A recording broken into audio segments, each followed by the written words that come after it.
right, good morning, everyone.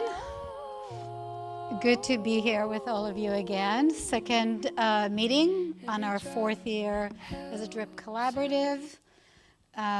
Looking forward to a great engaging conversation and just following up on the progress, especially that we made with the two initiatives that we've been working on this year.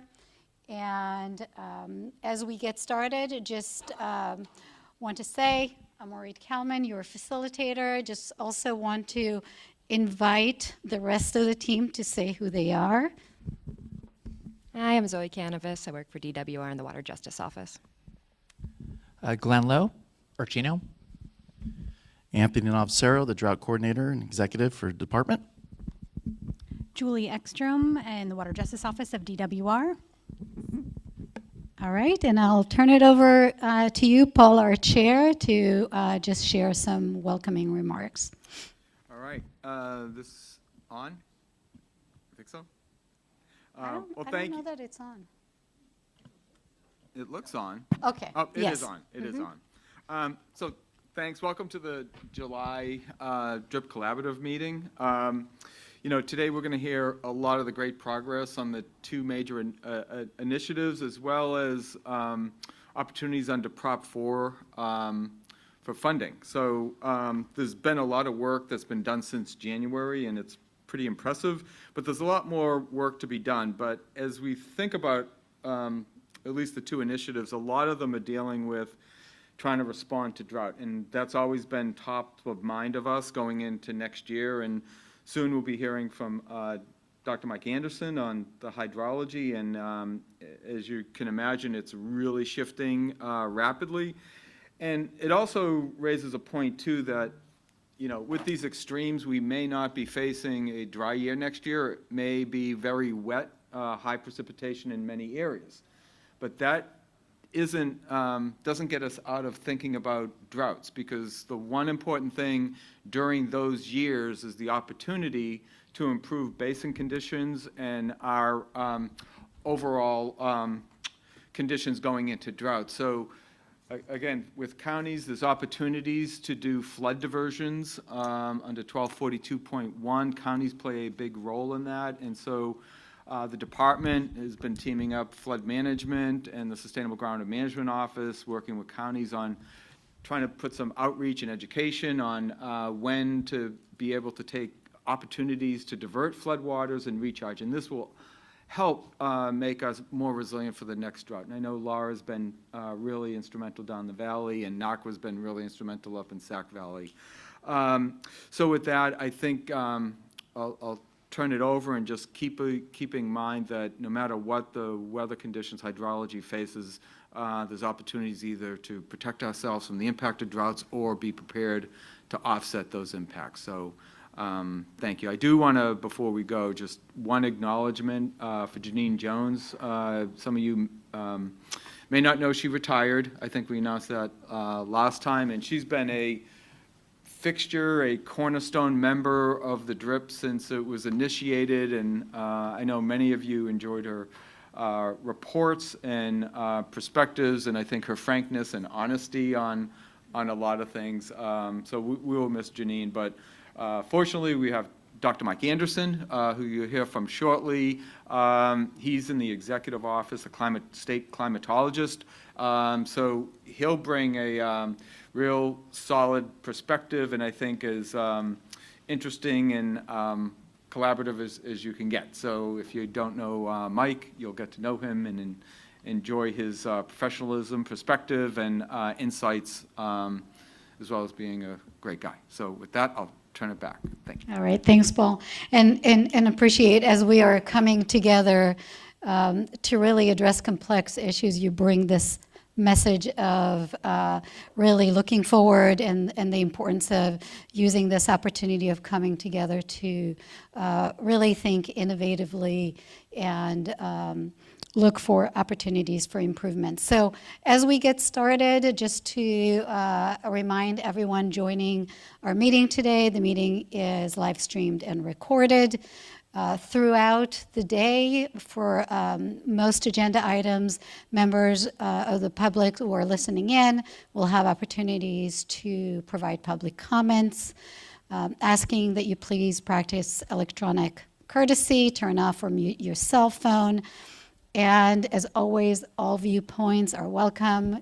This DRIP Collaborative is intentionally diverse in perspective, expertise, and experience, so we can hear from everyone, and we really hope that as you made the time to be here today, that we have a lot of opportunities to hear from you, that we all engage and learn from each other. All right, our meeting objectives for today. As I said, a very key principle of why we're here today, advancing collective understanding of drought and water shortage resilience efforts. Really a great opportunity to learn from each other, see things from a different perspective. A key aspect of the day today is to review progress and get your additional thoughts and feedback on the 2 priority initiatives that we're focusing on this year. One is the roles and responsibility. The other is drought indicators and metrics. And in addition, we hope that through our presentation this afternoon on Prop 4 funding, it's an opportunity to increase awareness and learn about opportunities to engage with this process. So looking at our meeting agenda, you'll see we're, now that we're in year 4, we're getting into a particular cadence and structure. So as Paul mentioned, we're going to start with hydrology report right after Glenn's review of where we are as a DRIP collaborative in our work. We'll hear from Mike. And then Julie will share just a kind of a check-in about where we are as it relates to the 24 and 25 DRIP recommendations that we've previously developed. And then before lunch, we're going to focus on roles and responsibilities. We'll have some presentations, discussion, give you just a quick overview of what was discussed at the last workshop. And then after lunch, we'll focus, we'll also have a small breakout. So you'll see around the room we have tables with some sugar just to make sure that you stay energized for it.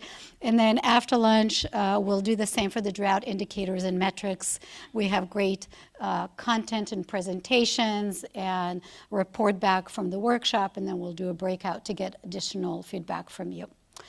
And then the last topic after the afternoon break is the Prop 4, and we'll get an opportunity to hear from different state departments what they're doing with respect to advancing Prop 4 climate bond funding. So that's our day for today.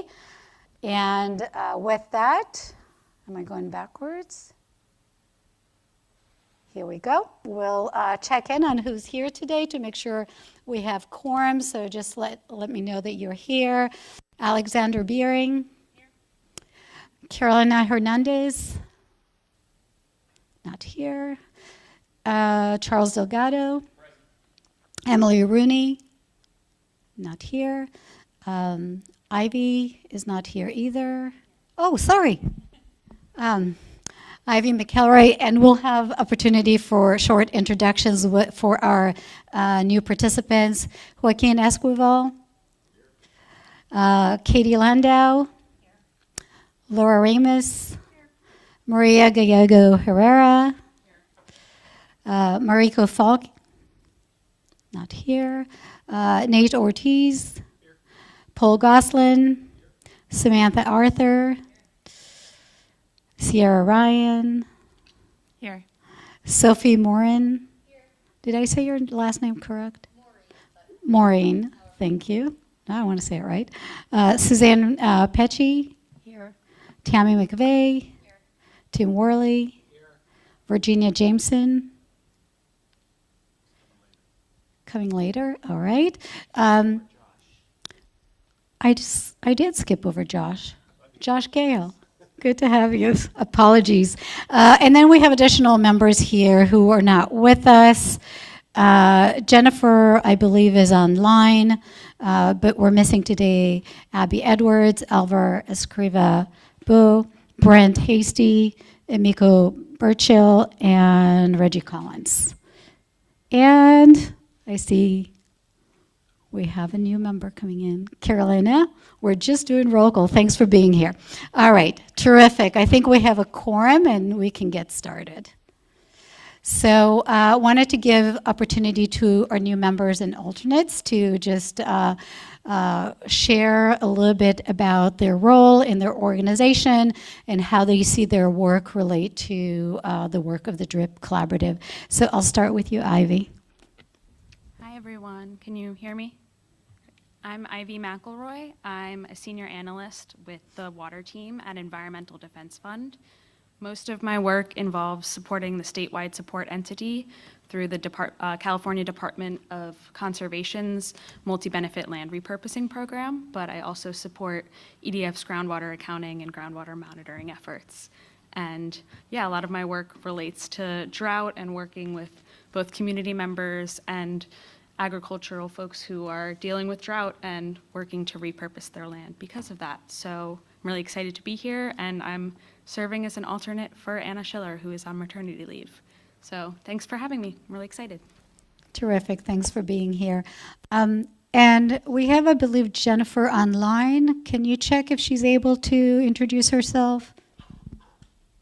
Can you hear me? Yes, we can hear you. Then I may introduce myself. Hi, everyone. Jennifer Clary, California Director, Clean Water Action. I do a lot of work on safe drinking water and groundwater. Sorry I couldn't be there in person, but I have a lot of comment deadlines coming up, so I'm trying to save the 6 hours of travel. Thank you. Thanks, Jennifer. And throughout the day, we'll just look forward to hearing from you during public comment. So please feel free to join us in conversation. And Sophie. Good morning, everyone. Sophie Marine with the Association of California Water Agencies, where I am a policy advocate. I started at Aqua back in February of this year, and my issue area is largely composed of fish and wildlife, agriculture, CEQA, and then on the regulatory side, I also have water desalination and water recycling. So, of course, a lot of nexus with drought there, ensuring that we have adequate water supply for all of our needs here in California. Terrific, thank you. So welcome everyone, and with that, I'll turn it over to Glenn to give us a recap and where we are with the DRIP Collaborative work. Okay, thanks, Sarit. Good morning, everyone. For Ivy and Sophie and Jennifer participating virtually, welcome. We have a tradition here that we really try and get all the voices into the room. It was called hazing last time. It is not hazing. It's just a good vibe of participation. We love everyone contributing. And for those who have been with us this entire journey, this is, year 4, which is hard to imagine, our 11th in-person meeting and many, many work group and workshop meetings. So I'm just going to very quickly set this up just to make sure we're all in the same conversation and hopefully give a few minutes extra for Mike. Okay. In 2023, right after the last drought, this effort started, and very quickly we realized after prioritizing about 100 different ideas that really the one theme that cut through almost everything was collaboration and coordination. Our ability to affect change was really contingent on those things. And then in year 2, we really focused on building the connection and communication, in particular in this group, that would enable us to make real progress on those issues.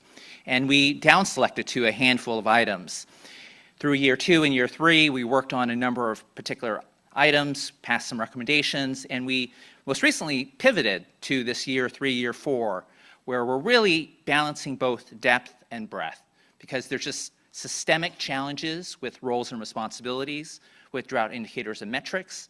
We're going to focus most of the conversation today on those 2 topics, but this is what's really required to have that breadth of perspective, what you all contribute to this organization, as well as go deep, because there's so much existing that's happening today, but for us to affect change, we really need to see the entire landscape. So from a process standpoint, we're here July 17th. Our last in-person meeting was April 17th. In between, we're having the virtual meetings, focusing on the roles and responsibilities in the drought indicators and metrics, what we sometimes call R&R and DI&M. There's a second track here, which is on the bottom here, additional items. So we always want to say that if there are other urgent items that you are working on that should be elevated or brought to this in-person meeting, we welcome that. So throughout today or in preparation for October 16th, let us know. We're happy to set aside time for the things that matter the most to you. And then very quickly, our recap from the last in-person meeting.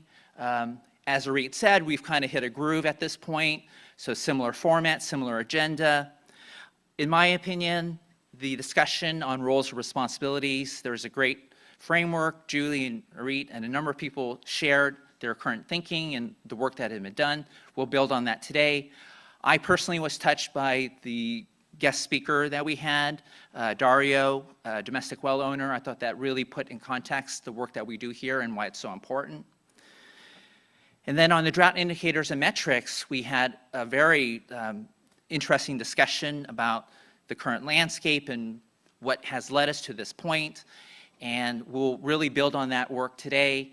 We heard a lot about Alvar's work. Unfortunately, Alvar is abroad today, so he's not participating, but we're going to pick up that conversation today and advance it as well. Okay? So that's it from a quick orientation. We're all in the same conversation. Any questions before I hand it over to Mike?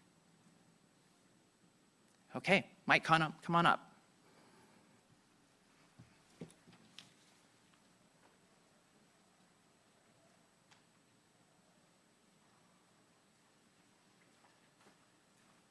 All right.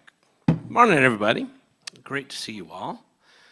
So going to give you a little bit of what's now, what's next, and maybe a little bit of what's on the horizon. So just how I frame things and how I look at the world. We have the timeline there broken into kind of our seasons, and we start with water year and fall. When does precip start? Heart of the wet season, December, January, February. 90 days to get half our annual precip on average. So a really key window. Then we get into spring, March, that fun month. Is it wet or dry? Really can be either the miracle March or maybe, as the case was this year, a nightmare March. We get into summer, the dry season. Fantastic to have several months of another beautiful day. Getting us back to then the fall and that new water year and try and understand the progression of what happens, the events that build our water year outcome. We have our expectations there below, right? This is what we would expect. Climatology suggests this is the case. We've known Mother Nature isn't entirely playing by that rule book anymore. So, where have we been? Well, we are currently on pace with water year 2015 to be the warmest year in the historic record. About 4.2 degrees Fahrenheit warmer than average. And you can see those counties that are setting new records and those that are right up in that top 10%, right at the edge of it. Precip-wise, 96% average, almost an average year, but you see some doing better than others. We still see that November storm down around Santa Barbara in the northern part of the Bight, Southern California. One storm dropped almost as much precip as they had all the previous water year. And that footprint still sticks out to this day. The question is, how long is the value of one storm? Good question, because this is a good year for that. Because now as we're in the dry season, and we're very different than what we had in the rest of the Intermountain West, which is experiencing a record dry, record warm year and really discovering the consequences of that. Here in California, we're doing better. We had some snow. It just decided when March behaved like June, the snowpack behaved appropriately and melted. The good news was we were paying attention, able to manage that water. So you saw, I think, here we are, Water Watch. Great place to keep track of statewide stats. Our reservoir averages have stayed above average. We were able to follow those forecasts take advantage of the information available to us, and not just say, hey, well, we don't get to do anything until April 1. Had we done that, we would have been in a bit of trouble. Here, we're able to actually take advantage of that knowledge, stay a little ahead of the game in our surface water storage, which has been really nice. Now, what we see, with everything being a month ahead of time, this is that time of year where we're now into the dry down, where the watersheds are draining out. Snowpack's gone. It was gone some time ago, so this period's longer. Well, now we start to see what the effects of that are. So expectations of when do things go dry? When does that dryness begin to result in impact? Well, this is a new pattern, so this is a chance to say, let's take notes, right? Explore and see what was that value of that really big November? And then where are the consequences showing up? And this is a great summary, but understand this is everything wrapped into one. You have to drill into each location to really understand what's happening there. And what we see in our surface reservoirs is we've hit that peak, but now the downslope, a little steeper than years where it's wetter and don't quite have to go so quickly. So that crossover point likely in this month where maybe we go from above average to below average. We'll keep an eye on it. All right, groundwater conditions, Groundwater Live, great website just to kind of keep track. Really appreciate the Water Watch kind of having one place to go to get good summary of what's going on. Chance to drill in to see what's happening in your neck of the woods. All right, for those of you that are attentive to project allocations, you were probably aware of these numbers, but here they are just to kind of keep track of those. Because each watershed kind of gets its own runoff experience from a year like this. Place really matters, so the ability to forecast down to the watershed level, all the more important, all the more difficult too. All right, well, the Colorado River, this one's worth noting. This wasn't just nipping the lowest edge of the snowpack. This was saying with the previous low, that was crazy optimistic to what happened this year. In fact, when I flew over the basin in March, was looking and seeing no snow starting until well over 9,000 feet and thinking, that's a significant problem, and it is beginning to manifest because you're having to see notable changes in the basin operations to keep things going. And the one that's grabbed the news headlines is, how close are we to that minimum power generation line at Powell? Because then the drought impact starts getting into the energy impact. So definitely a basin to keep an eye on. They are forecast to have a healthy monsoon.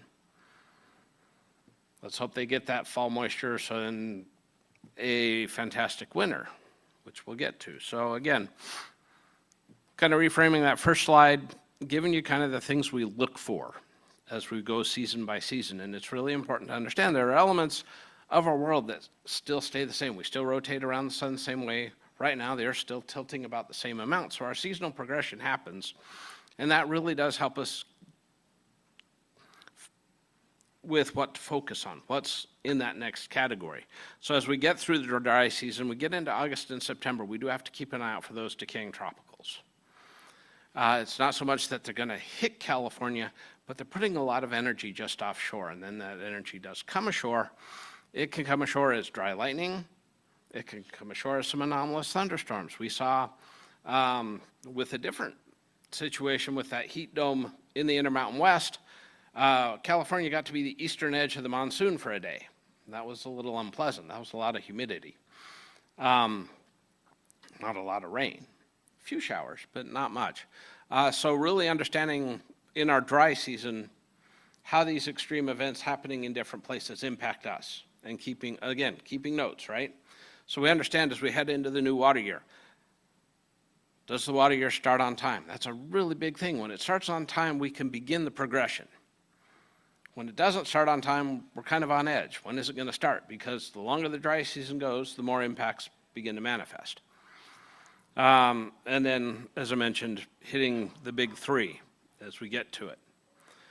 All righty, so we have a new product we're trying to work with and develop, and this is, again, trying to get a spatial picture of what's going on. And this was with a partnership with a group called Earth Knowledge.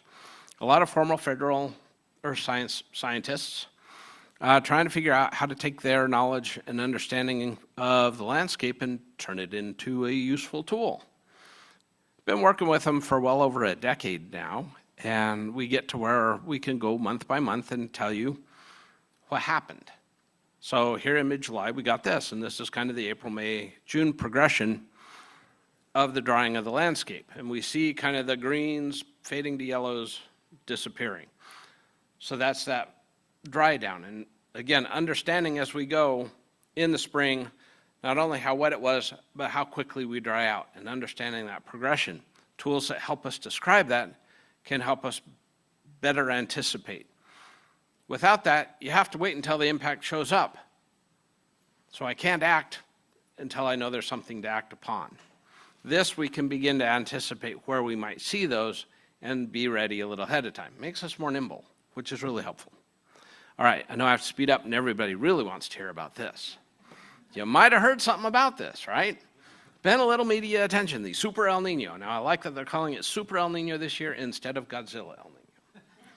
Monsters didn't work, so let's try superheroes. In science world, we call it a strong El Nino. A little less evocative in the media, right? But what it is the jet stream flattens out, speeds up, and displaces a bit to the south. That's helpful for California in the wintertime. We get the jet stream down closer to us, we get more storms. Now, more storms, we have steep topography. There are also consequences. Really understanding how far that displacement, how quickly the storms come, really tell us what impacts to face. Now, there is one consistent impact that we see during El Niños, and you've probably seen this on TV in the wintertime, but you didn't realize this seems to happen with each El Nino. It's our coasts. Our open coast communities face a greater challenge because as that jet stream flattens out and speeds all the way across the Pacific Ocean is a really big body of water to have as open fetch coming onshore. So what do we see? We see more wave damage, more erosion. Some of our cliffs don't really stay put, and those will be things to watch for. Also, because the water's warmer, it takes more space. As it warms, it actually expands. So sea levels are higher. So if you think then your baseline sits up about a foot higher, and then we get to our astronomical peak, and we just passed the summer peak tides. Those are a little higher. In the summertime, you don't have to worry about, well, where's the winter storm that can pile on top of that, right? So you get all of that piling up. That makes those time periods a little more impactful, and we get more of our open coast that can become part of the intertidal zone, including places we don't want as part of the intertidal zone. So that'll be something to see. Now, you've already seen, because that water's warm, it does not support the food chain. The bottom part of the food chain goes away. Well, that has a consequence all the way up. And we've already seen the marine mammal stress that's manifesting. And those that can move to find the food can, those that can't are the ones that end up in trouble. And it's just a tough part of what we see with El Nino. So years with strong El Ninos and what happened. So not all of them are 83 and 98. Turns out those two were kind of unusual, but really impactful, right? And those really impactful years that everybody remembers, right? Who knew that 1992 was a strong El Nino? It wasn't that great a year. That was a drought that really could have benefited from a really wet year, but didn't. 2016, also one that got a whole lot of media hype, didn't quite live up, and drought didn't end. But you do look at the low years there, those are better than the really, really awful drought years, right? So as far as drought years go, they're not horrible. Yeah, that's a good thing to keep in mind. But as Paul said, this creates opportunity. So when it's not dry, where are the opportunities?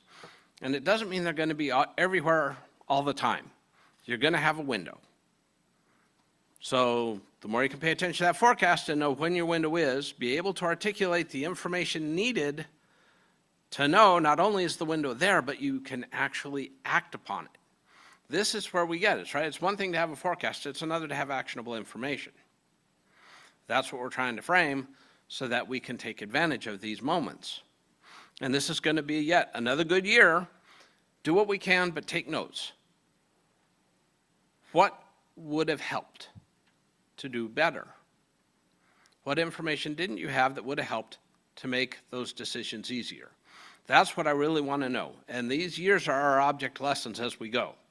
As this becomes more and more important, the more information we can gather with a mindset of what do we need to know, we can actually work with the communities that develop information to get them to develop what we need. So appreciate your help with that. All righty, so just some other things from a friend at NOAA's Physical Sciences Lab, showing you just how crazy things can be. And what he shows on there was 2005, the wettest year in Southern California, and 2025, third driest, eighth warmest year for our Southern California counties. Oh, wait, I thought 2025 was an average year.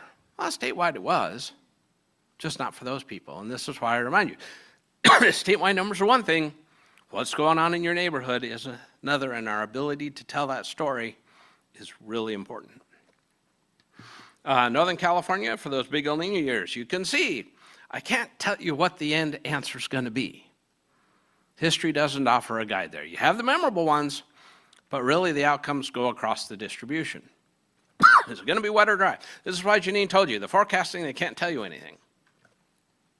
They can't give you the final answer, but they can tell you some information to look for along the way to help you be more successful. Two different things. Central California, again, a little bit of everything for those strong years. So we'll see. And in Southern California, what we do see in Southern California is everything's not quite awful, right? Everything's just a little bit better. And that's because as that jet stream dips south, more activity. All right, I know I have to speed up because I'm taking way too much time. One thing to think about with a warmer world, we have these things that have started showing up in the mid-2010s. Marine heat anomalies, right? Everybody now has that in their lexicon. And you think about this, and here's a map of the heat anomaly, the sea surface temperature anomalies in the Pacific, and you can look from California, that nice little red blotch there out south of Hawaii, all the way down to the equator. That's a fantastic amount of heat. Sea surface temperatures are our way to measure them. Heat is what drives the climate system and changes the atmosphere. This is something that wasn't there in the 80s when we had the money to do an intensive study of the ocean to get an idea of what El Nino brings us. So for my colleagues in the research community, I asked them, what studies are worth revisiting? What might we like to know now to update our expectations? If we can give them that help and motivation and hopefully get them some resources, then we're guiding them to the questions we want answered. And that's where really cool things happen. All right, thank you for your time. Happy to answer any questions. Sorry I took a little longer than I should have, but I love this stuff. All right, any questions from anyone? Go ahead. Yeah, and we love that you love this stuff, Mike, and us collectively being able to absorb the information from you. Just wondering if there is much discussion, since this is a stronger El Nino, one of the strongest we've seen, but the strongest we've seen certainly now with current climate conditions. If there's things that folks are worried about globally that this heat anomaly this year might break or exacerbate out there, and here I think of whether it's the jet stream and what it ultimately does and influences those global patterns. But just wondering, if there's concern of something of a tipping point, if you will, with the strength of this anomaly, the fact that we are now in a warmer climate, and what it does to some of the other, currents and systems that are out there globally. Right. No, this is a very good question because the climate system is fantastic, and it has another feature that's a little tricky. It's nonlinear. So it's not just to say warmer gets bigger. More energy can put it to do something we haven't seen before. And this is where I think the anxiety comes from, right? Oh, we're in uncharted territory, and we really have no idea what Mother Nature might do.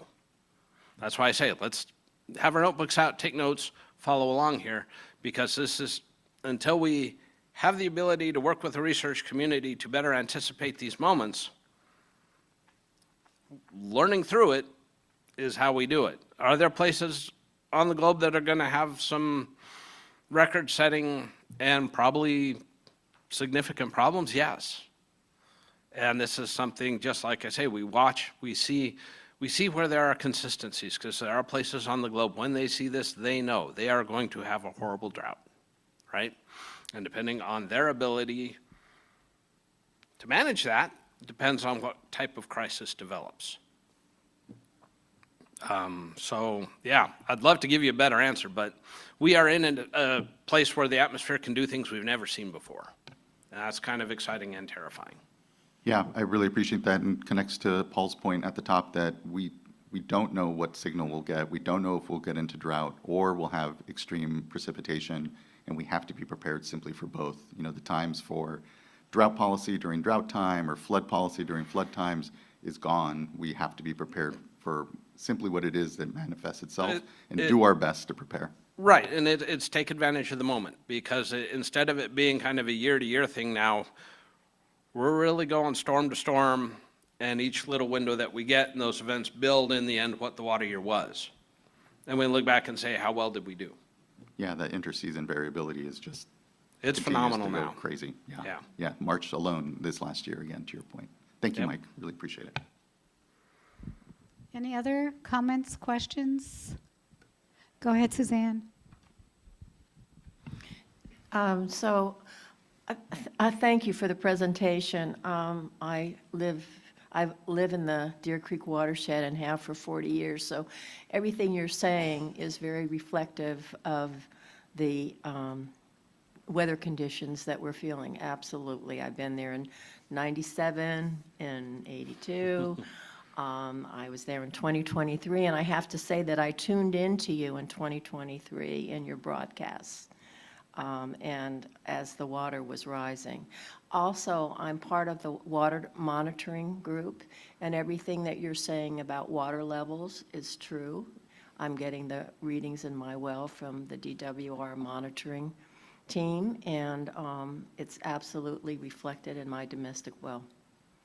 I'm glad to hear that, and glad that the information we're developing is being helpful. Thank you. You have a question? Yes. Yeah, thanks for the presentation, Mike. That was really informative. I just wanted to bring to the attention of the group that while you pointed out that water storage and reservoirs management was really good with that, and storage is in a good spot right now, that there are a lot of rural communities and on the Yurok Reservation where people rely on their drinking water that is not stored water. It's raw surface water, and you pointed to how low snowpack was this year after that March heat wave that we got. Surface waters are really low, and not just for the people, but for ESA listed species. You talked about hydrology trends that we're seeing a month early, and fish runs don't necessarily come early either. I know that it's been brought up in a lot of other groups, but I just wanted to make sure that everybody was aware of it, or was at the top of the conversation as well. Thanks. Yeah, well, I mean, this is, again, a consequence of something. There are systems that it's not as big a deal, and there are others that don't have that ability to adapt or adjust. And the ability to tell that place-based story is important. That's why an indicator isn't quite as useful as the spatial information. Anyone else? Can we check online if there are any public comments before we move ahead? No. And Joaquin has another question, too. Oh, go ahead. Yeah, maybe more just as a comment. Mike, to your point, this interseasonal variability, say the March drying, and maybe somewhat of a broken record and biased here since I'm at the Water Board, but it really does bring up the need to actively administer water rights at all times, not just in a drought year, because the actively administering water rights helps ensure that we peg ourselves to what's actually hydrologically available and what supports those rights. And in March alone, had we been actively administering rights, the hydrology didn't support all water right holders to be able to continue to divert. And to the extent that we don't, again, we're kind of missing the mark when it comes to more actively being able to manage through what are a lot of variability. And that has impacts on people's access to water. It has obviously impacts to fish and wildlife. And so I think continues to really emphasize that we as a state need to be doing what other Western states do, and that is actively track the hydrology and actively administer water rights so that it adheres to that, as opposed to just assuming that all rights are going to be able to be fulfilled at all times. And again, that interseason variability alone really demonstrates the opportunity to better wet ourselves to, again, to what is actually hydrologically available and make do with the variability that we're going to continue to see in the system. Right. And one other piece to that then is having a good sense of what's coming to be able to stay up on it and not be surprised by it and try and catch up. It's a lot harder at the agency level to catch up to something than it is to be well positioned and meet it as it comes. Totally agree. Thank you. All right, cool. All right, thanks, Thank you. Mike. And we look forward to more updates from you as we gather in October.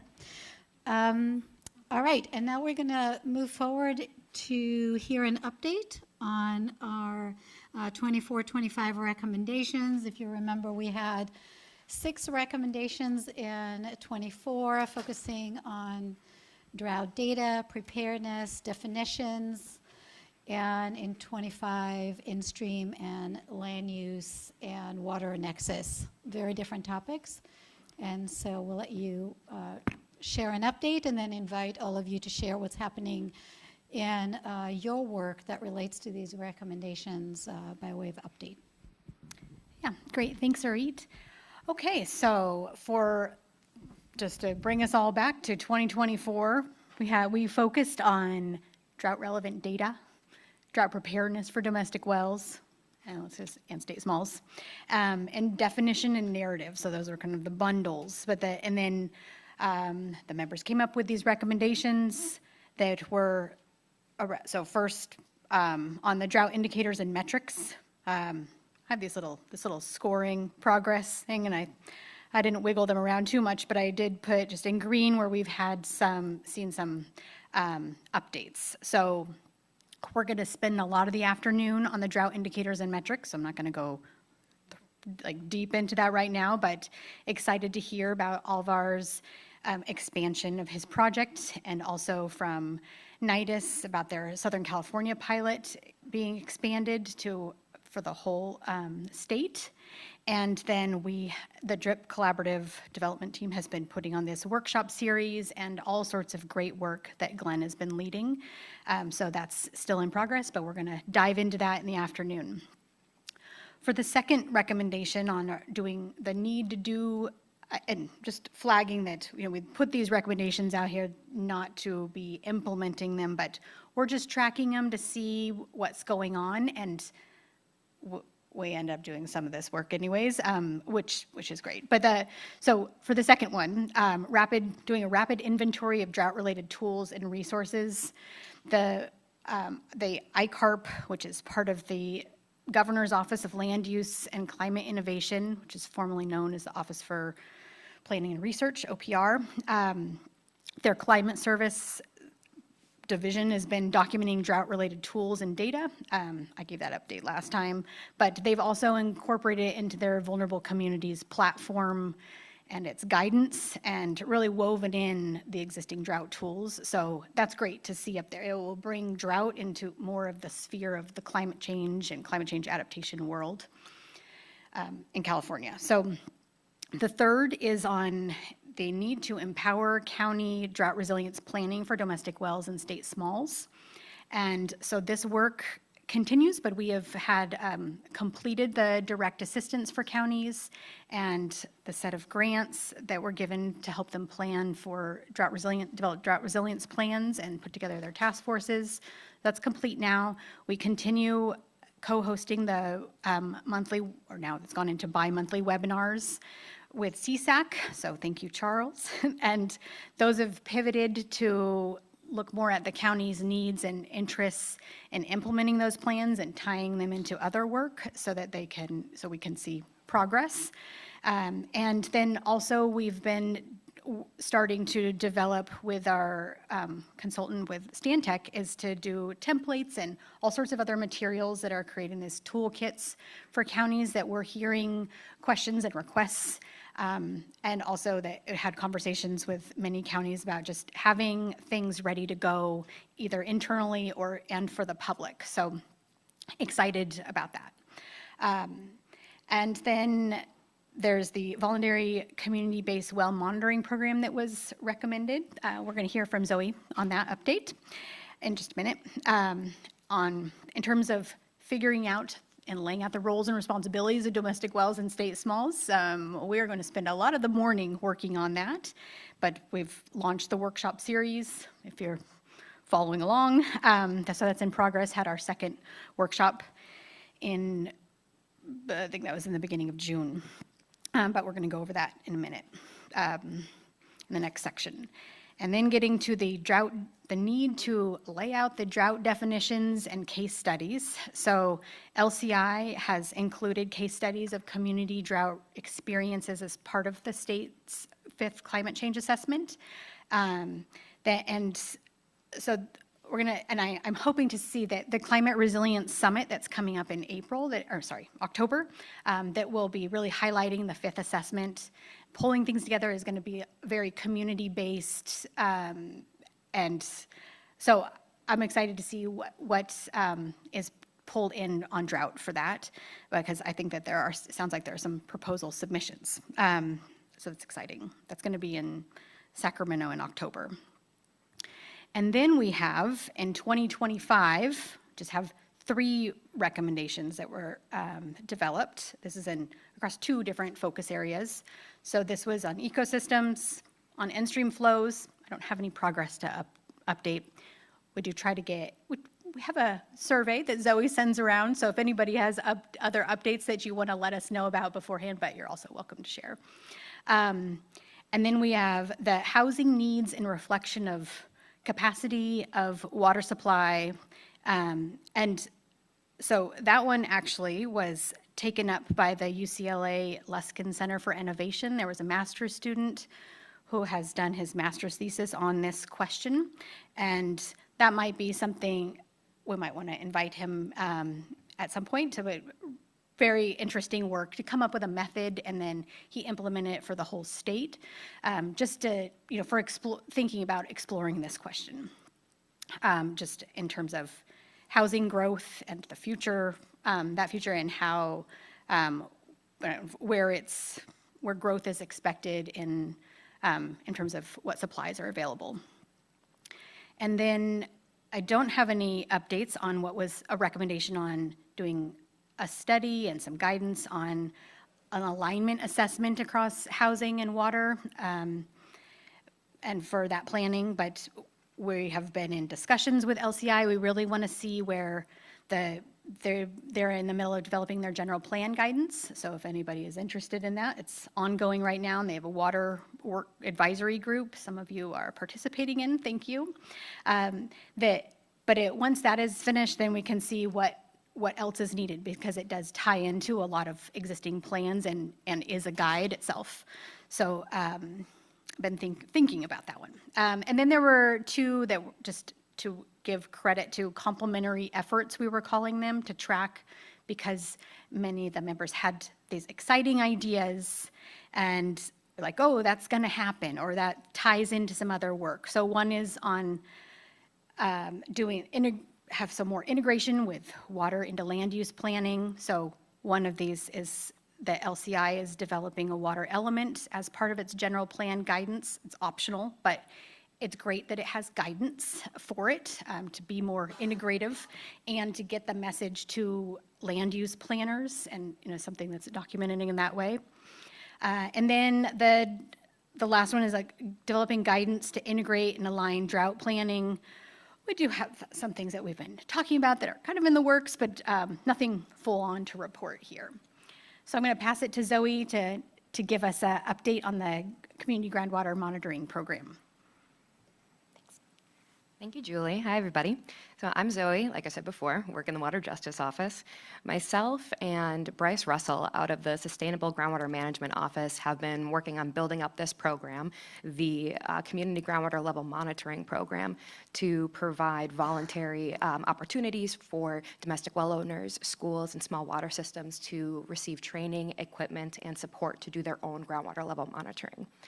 And so this program is only monitoring groundwater levels, not use. We're just giving out water meters that detect the level, so no pumping tracking on this.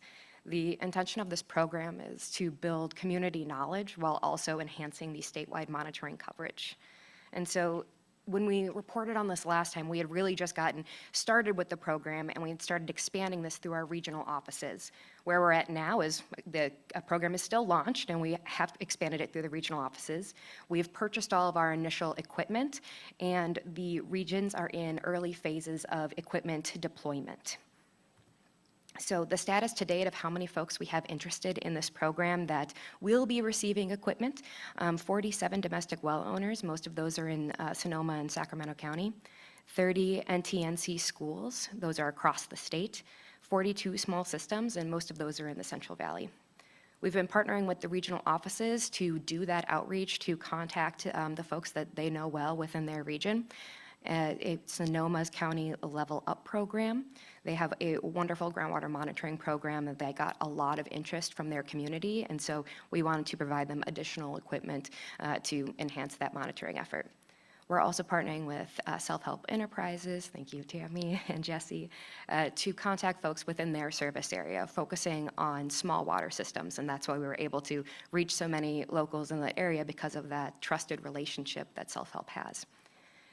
So that's where we're at with that program right now.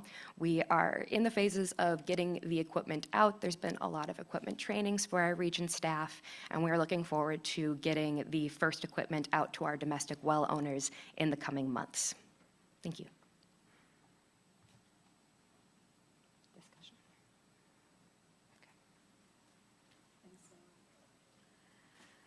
All right, so we wanted to check in with all of you and see what you've been working on and how the work that you're doing align and link to the conversation that we're having. We'd love to hear from anyone who wants to share.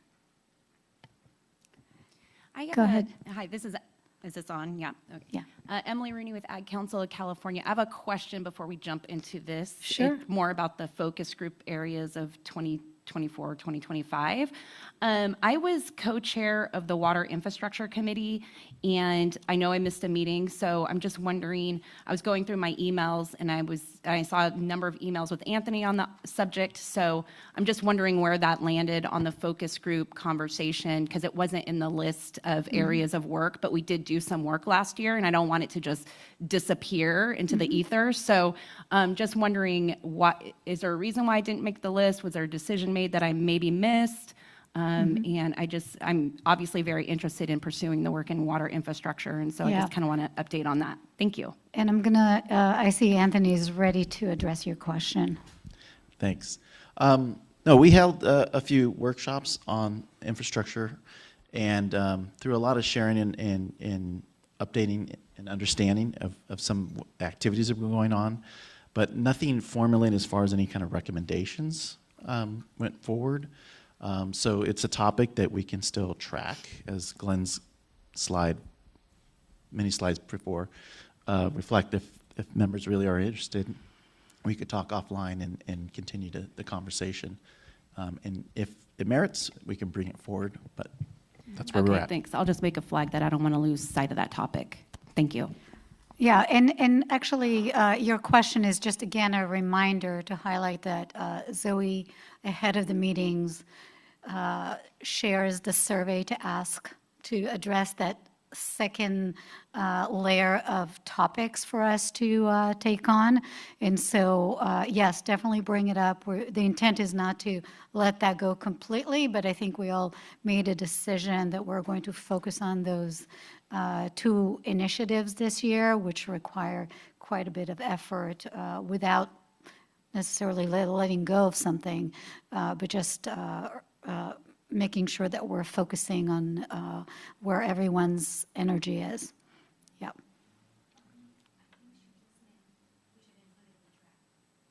In the tracker. Yeah, I was talking about the tracker, and I didn't even think about the tracker until I saw the whole thing, and I was like, wait, there's this whole suite of conversations that happened that was not accounted for in the tracker. Yeah, because it did not become a recommendation. Yeah, so. Yeah. Thanks. Yeah, I appreciate it. Thank you.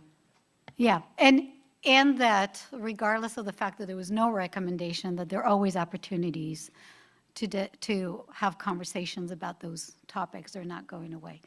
All right, Suzanne, yes.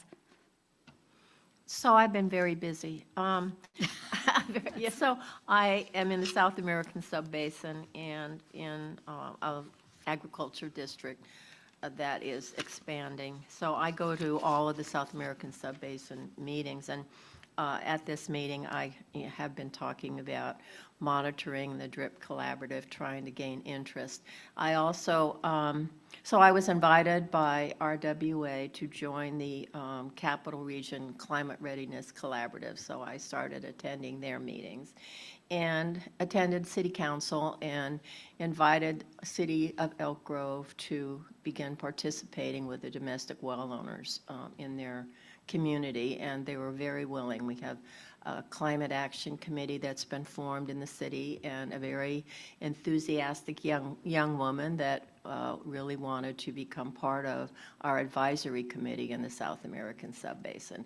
So we are expanding the interest into the city and into land use, hopefully into land use and its coordination with groundwater. And we have a really great agenda for our upcoming advisory committee that will include water banking, we're going to be talking about for the first time in our group. And we're also going to have the county come in and talk about their progress for the drought resiliency planning. So we really are moving the conversation beyond just the residents in the community. I'm going to try to join the city and learn some of the mechanics of the operation of the city and talk about how their land use planning, water use and groundwater use is going to be impacting their residents. So, yeah, trying to expand the conversation, and I think we're doing it in our subbasin. Thanks to everybody involved. Yeah. Thanks, Suzanne. Any other thoughts? Go ahead, Tammy. Before I go into my thoughts, I just had a question for Zoe really quick. On the monitoring program, is there opportunity for any other additions, maybe small communities or domestic wells outside of the San Joaquin or outside of the northern region where they're currently doing domestic wells?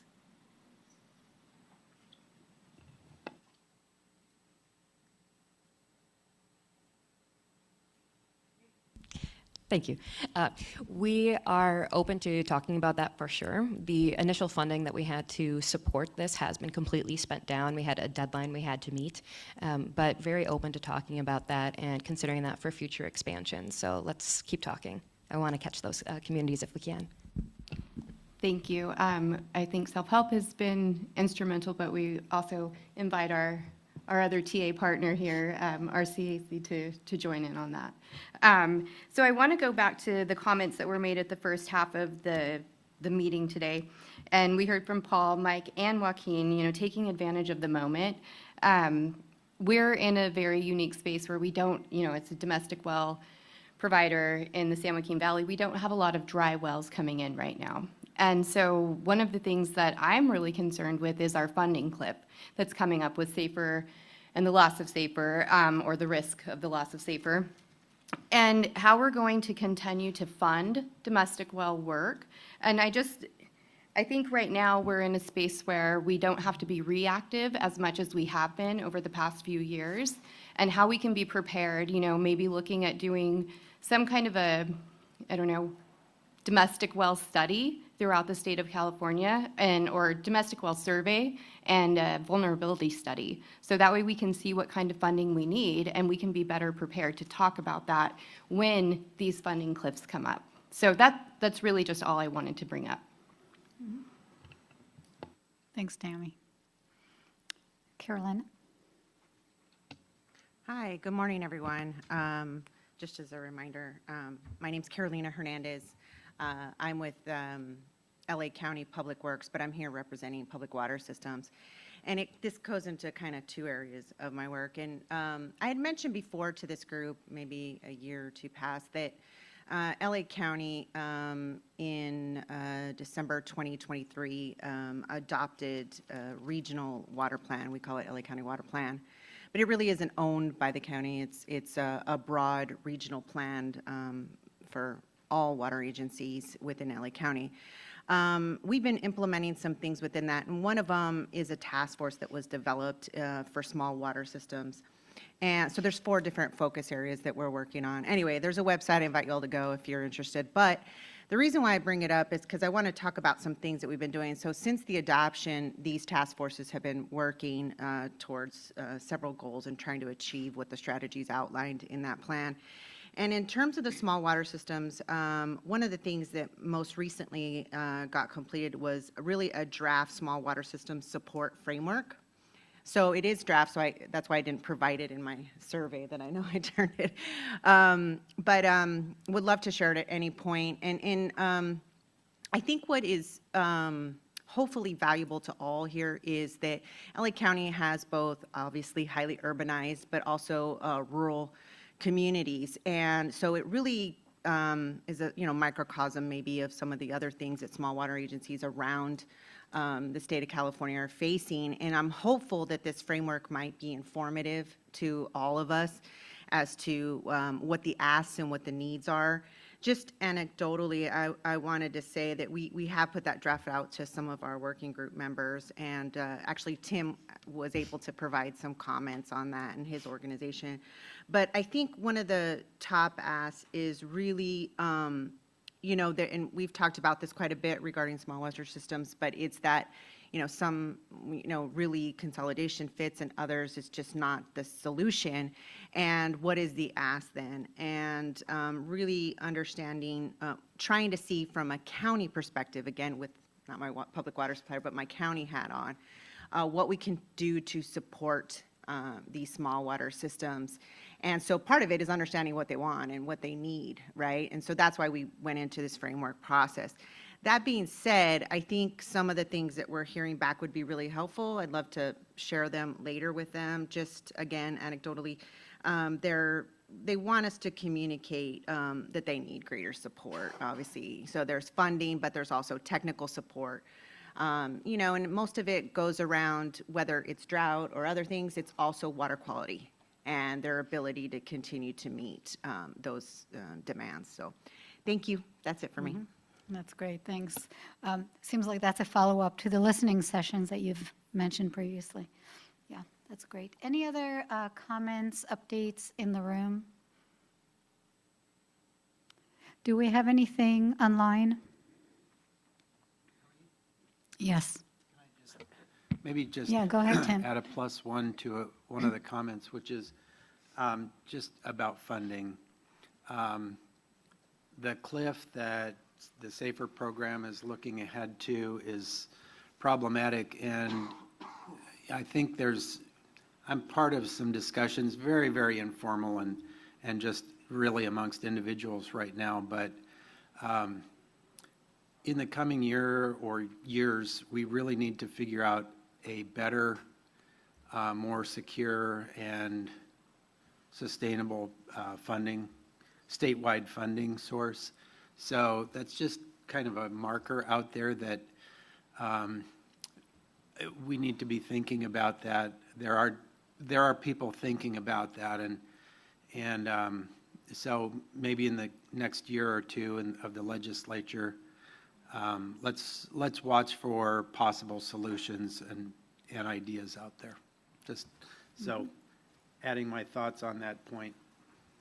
Thanks, Tim. Go ahead. I'll definitely chime in here and just really appreciate just the partnerships across the local agencies, Self-Help, RCAC, others that have all these years helped us accelerate the work of ensuring communities are connected to clean water, that we get to the human right to water here in the state. And when it comes to this fiscal cliff, It is, yes, the insecurity of, the funding for SAFER, which is about $130 million a year, was dedicated for 10 years. But it's also, we had an incredible moment with the bipartisan infrastructure law on the federal side, with a significant increase in funding there, and then general fund surplus years. And what it has allowed is the State Water Board since 2019 to invest $12 billion in the state. Low interest loans, grants, an incredible acceleration of the work, and we have the numbers to show the results ultimately when it comes to now significantly more Californians with access to clean water, so many more communities touched, and being able to receive, I think it's like $1.3 billion in grants alone. And so we face a moment where we may have less funding than in 2019 before this all started than we've had now. So we need to figure that out.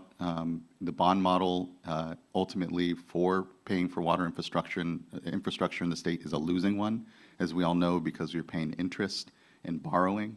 And if you look at the federal state revolving funds that are into perpetuity, I think it provides a model that maybe the state itself looks at, a state revolving fund, say, where when you have good general fund times, there's surpluses, you can invest into it.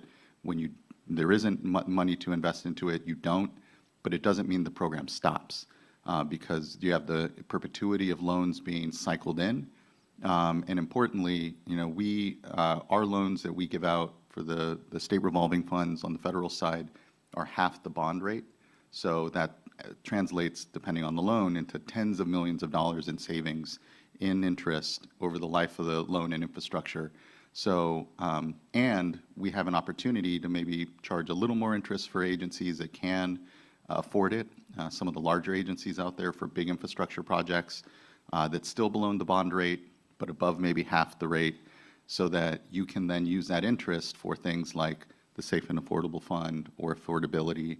And so there is, Tim, and I know I've heard from whether it's Aqua or CASA, which is the California Association of Sanitation Agencies, and others, a real desire of figuring out how we fund infrastructure into the future that isn't a losing model and bond-based, but instead is a program into perpetuity. So I think there's a lot of healthy discussion as to what we do.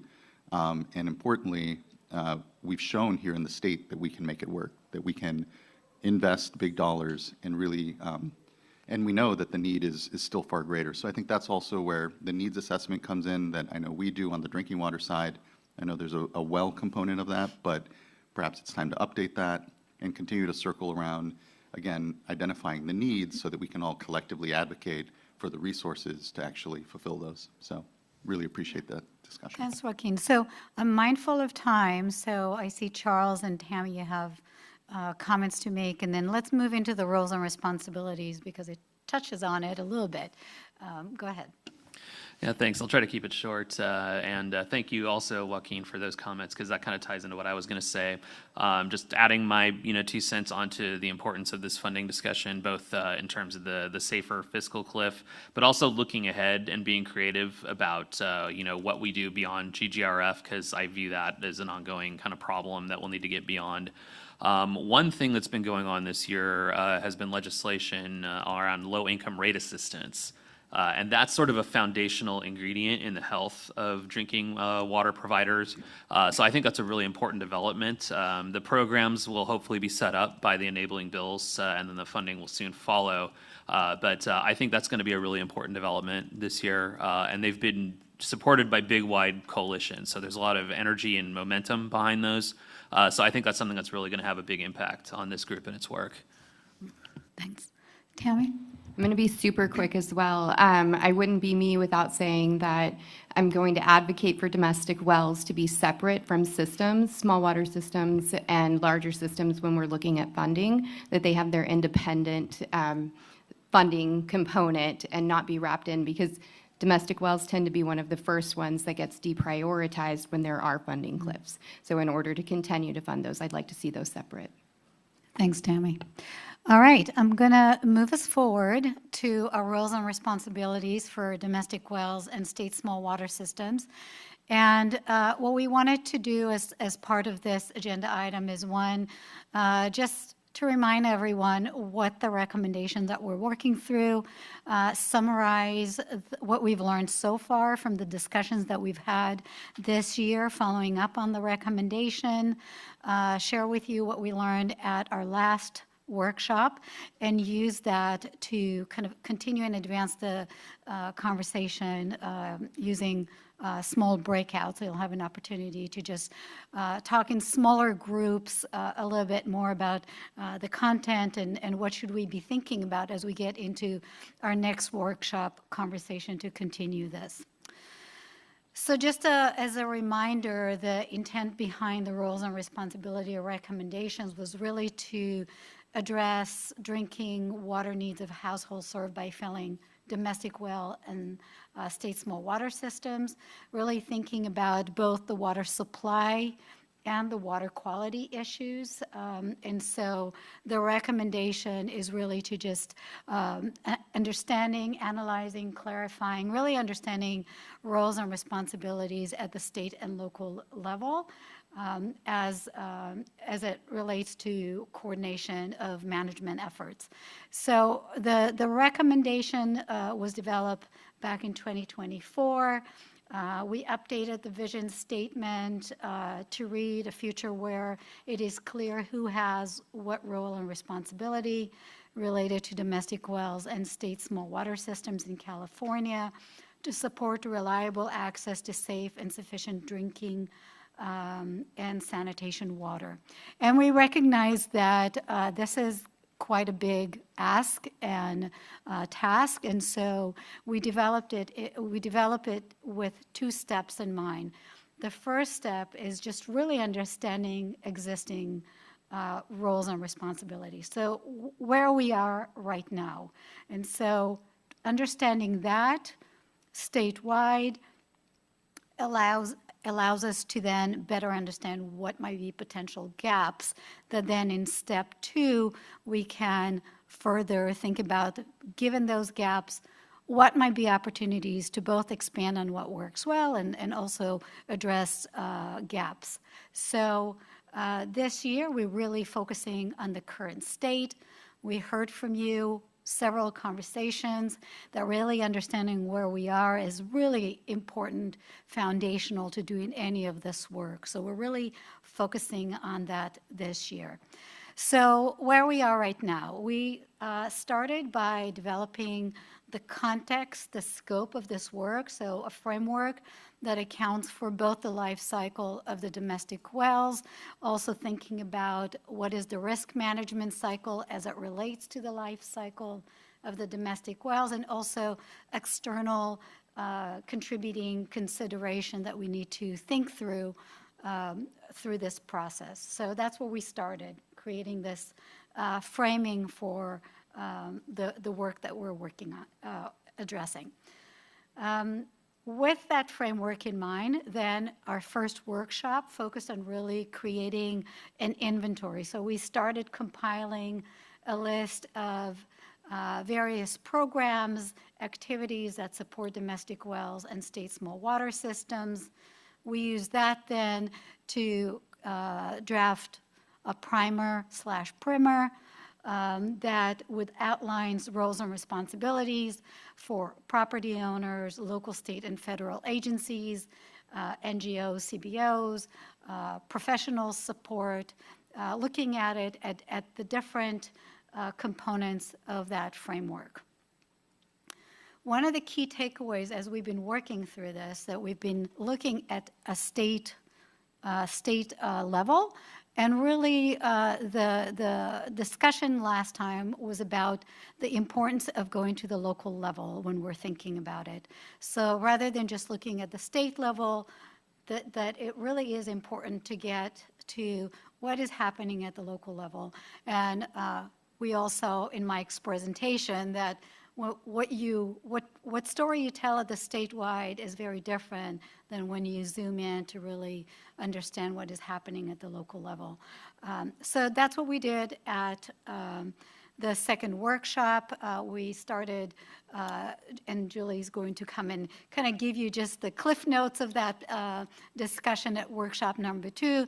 But essentially, we developed a process where we now honing in on a local level and really thinking about it in that detail, and thinking about what can we learn from that canon analysis that then we can then zoom out and learn what is happening statewide. So I'm going to let Julie share some of the work that we've done, and I'll come back and share what were some of the takeaway from workshop 2. Okay, great. So doing this as a recap, do you want to raise your hand if you were at this workshop? Just so we, okay, a few. Okay, great. Okay, so the process, so the goal to remember is that we want to understand what programs exist. I think of them as coverage for the domestic wells at the local level to inform this discussion of gaps and how extensive they are and what the possible needs are. So process for this was, we knew we couldn't start with the whole state. So for that workshop, we just focused on the areas that had the highest concentration of dry wells. So is this, there we go. So where the stars are up in the north, in the San Joaquin Valley, and then over in SLO. That's just from reports that we've gotten. And then the next step was to pull together what could be relevant planning documents and resources to identify domestic well mitigation plans, strategies within this existing study area. And so these documents were the county drought resilience plans for SB 552, the local SGMA, domestic well mitigation plans, programs, and those are in different formats in different places. And then there's the water quality well testing program. There's a map inventory for the technical assistance that's available. And at least that's one snapshot in time, very nicely organized. And then there's the county water quality capacity assessment that was part of the safer risk assessment that OEHA has done. And that also is from a couple of years ago, but very nicely organized and a good start to just to see the lay of the land, at least at some point in time. So generally the types of information that you can get from each of these materials that we're reviewing is, I'm not going to go through this in depth, but just in the columns we have the different document types that we're looking into, and then the take home is that these 4 source documents or types of documents or programs that we're analyzing are helpful to understand what's covered in a certain area just across the state. And then eventually we can look in to see what's coordinated or not, or where there are opportunities for coordination. But you can see that, which of these documents talks about emergency water supply, some talks about responses for them, some talks about early warning of the program or the problems. And so there are different things that are covered in different pieces of these programs, which, we came in knowing that, but kind of starting to lay it all out is helpful. And so for the third step is to actually compile these documents and what activities are documented in these plans. And so to give you just a little bit tangible site of this is, we'll look at one location in Madera County of what this analysis can look like. And so as an example here again, along the column headers are the plans where we're pulling this information from, and then the activities and programs, some examples of them, like which ones are talking about outreach to domestic wells and state smalls, which ones are talking about monitoring for domestic wells and state smalls, and coordination and how the funding is working, emergency water supplies, and then which ones talk about mitigation infrastructure, like this well replacement program, and then if there is any eligibility criteria. So these are examples of the types. Along the rows are things that we are collecting from these documents and programs, and and then trying to populate it by county and by GSA. And so there's, lots of, so we're really trying to make sure that we have the right set of activities or elements that we are collecting as we go through all this documentation. We're calling these key elements because that will help us then have a conversation together about what exists and what doesn't exist, so possibly gaps. And so this is where we kind of bring information together. This is for the county, looking at the county plans, and we brought this to the workshop. So there are these different activities, packaged and bottled water, they relate to the response part of the framework. And water hauling or dedicated water filling stations, expedited well permitting, and so on. And those aren't simply pulled out of the county plans as yes, no, because that's not quite how the county plans are written. They're more like, did they say that they have resources and they're doing this? Or do they say it's partially operational? Or do they say that it's proposed or entirely contingent on outside funding? Or do they defer to the GSA that's local for that piece? Or do they, some of them, which is very helpful, they just flat say, this is not a feasible activity for our county in our plan. So, and then of course, white is the unknown. So that's the, not scoring, but just documentation within these plans that we're trying to pull out. And that just makes sense to try to capture the story of, what is where. And then, so this one is just the bottled water. Here you can see, except for a couple counties, at least from this group, that it's contingent entirely on outside funds. So that does start telling us some story, especially when we look across the entire state or in bigger regions, that it can start, we can sort of see what's going on. And so we brought this to that workshop, and then the group said, well, those are an interesting first set, but we also want to see that you would document some other pieces. So we heard from the group that, make sure to say if there's emergency water vendor or hauler procurement, mutual aid agreements, temporary water storage tanks, conservation, then the partnerships for distribution with community-based organizations and NGOs, and so others. So we're pulling that into the analysis too, so to tease those out of the plans.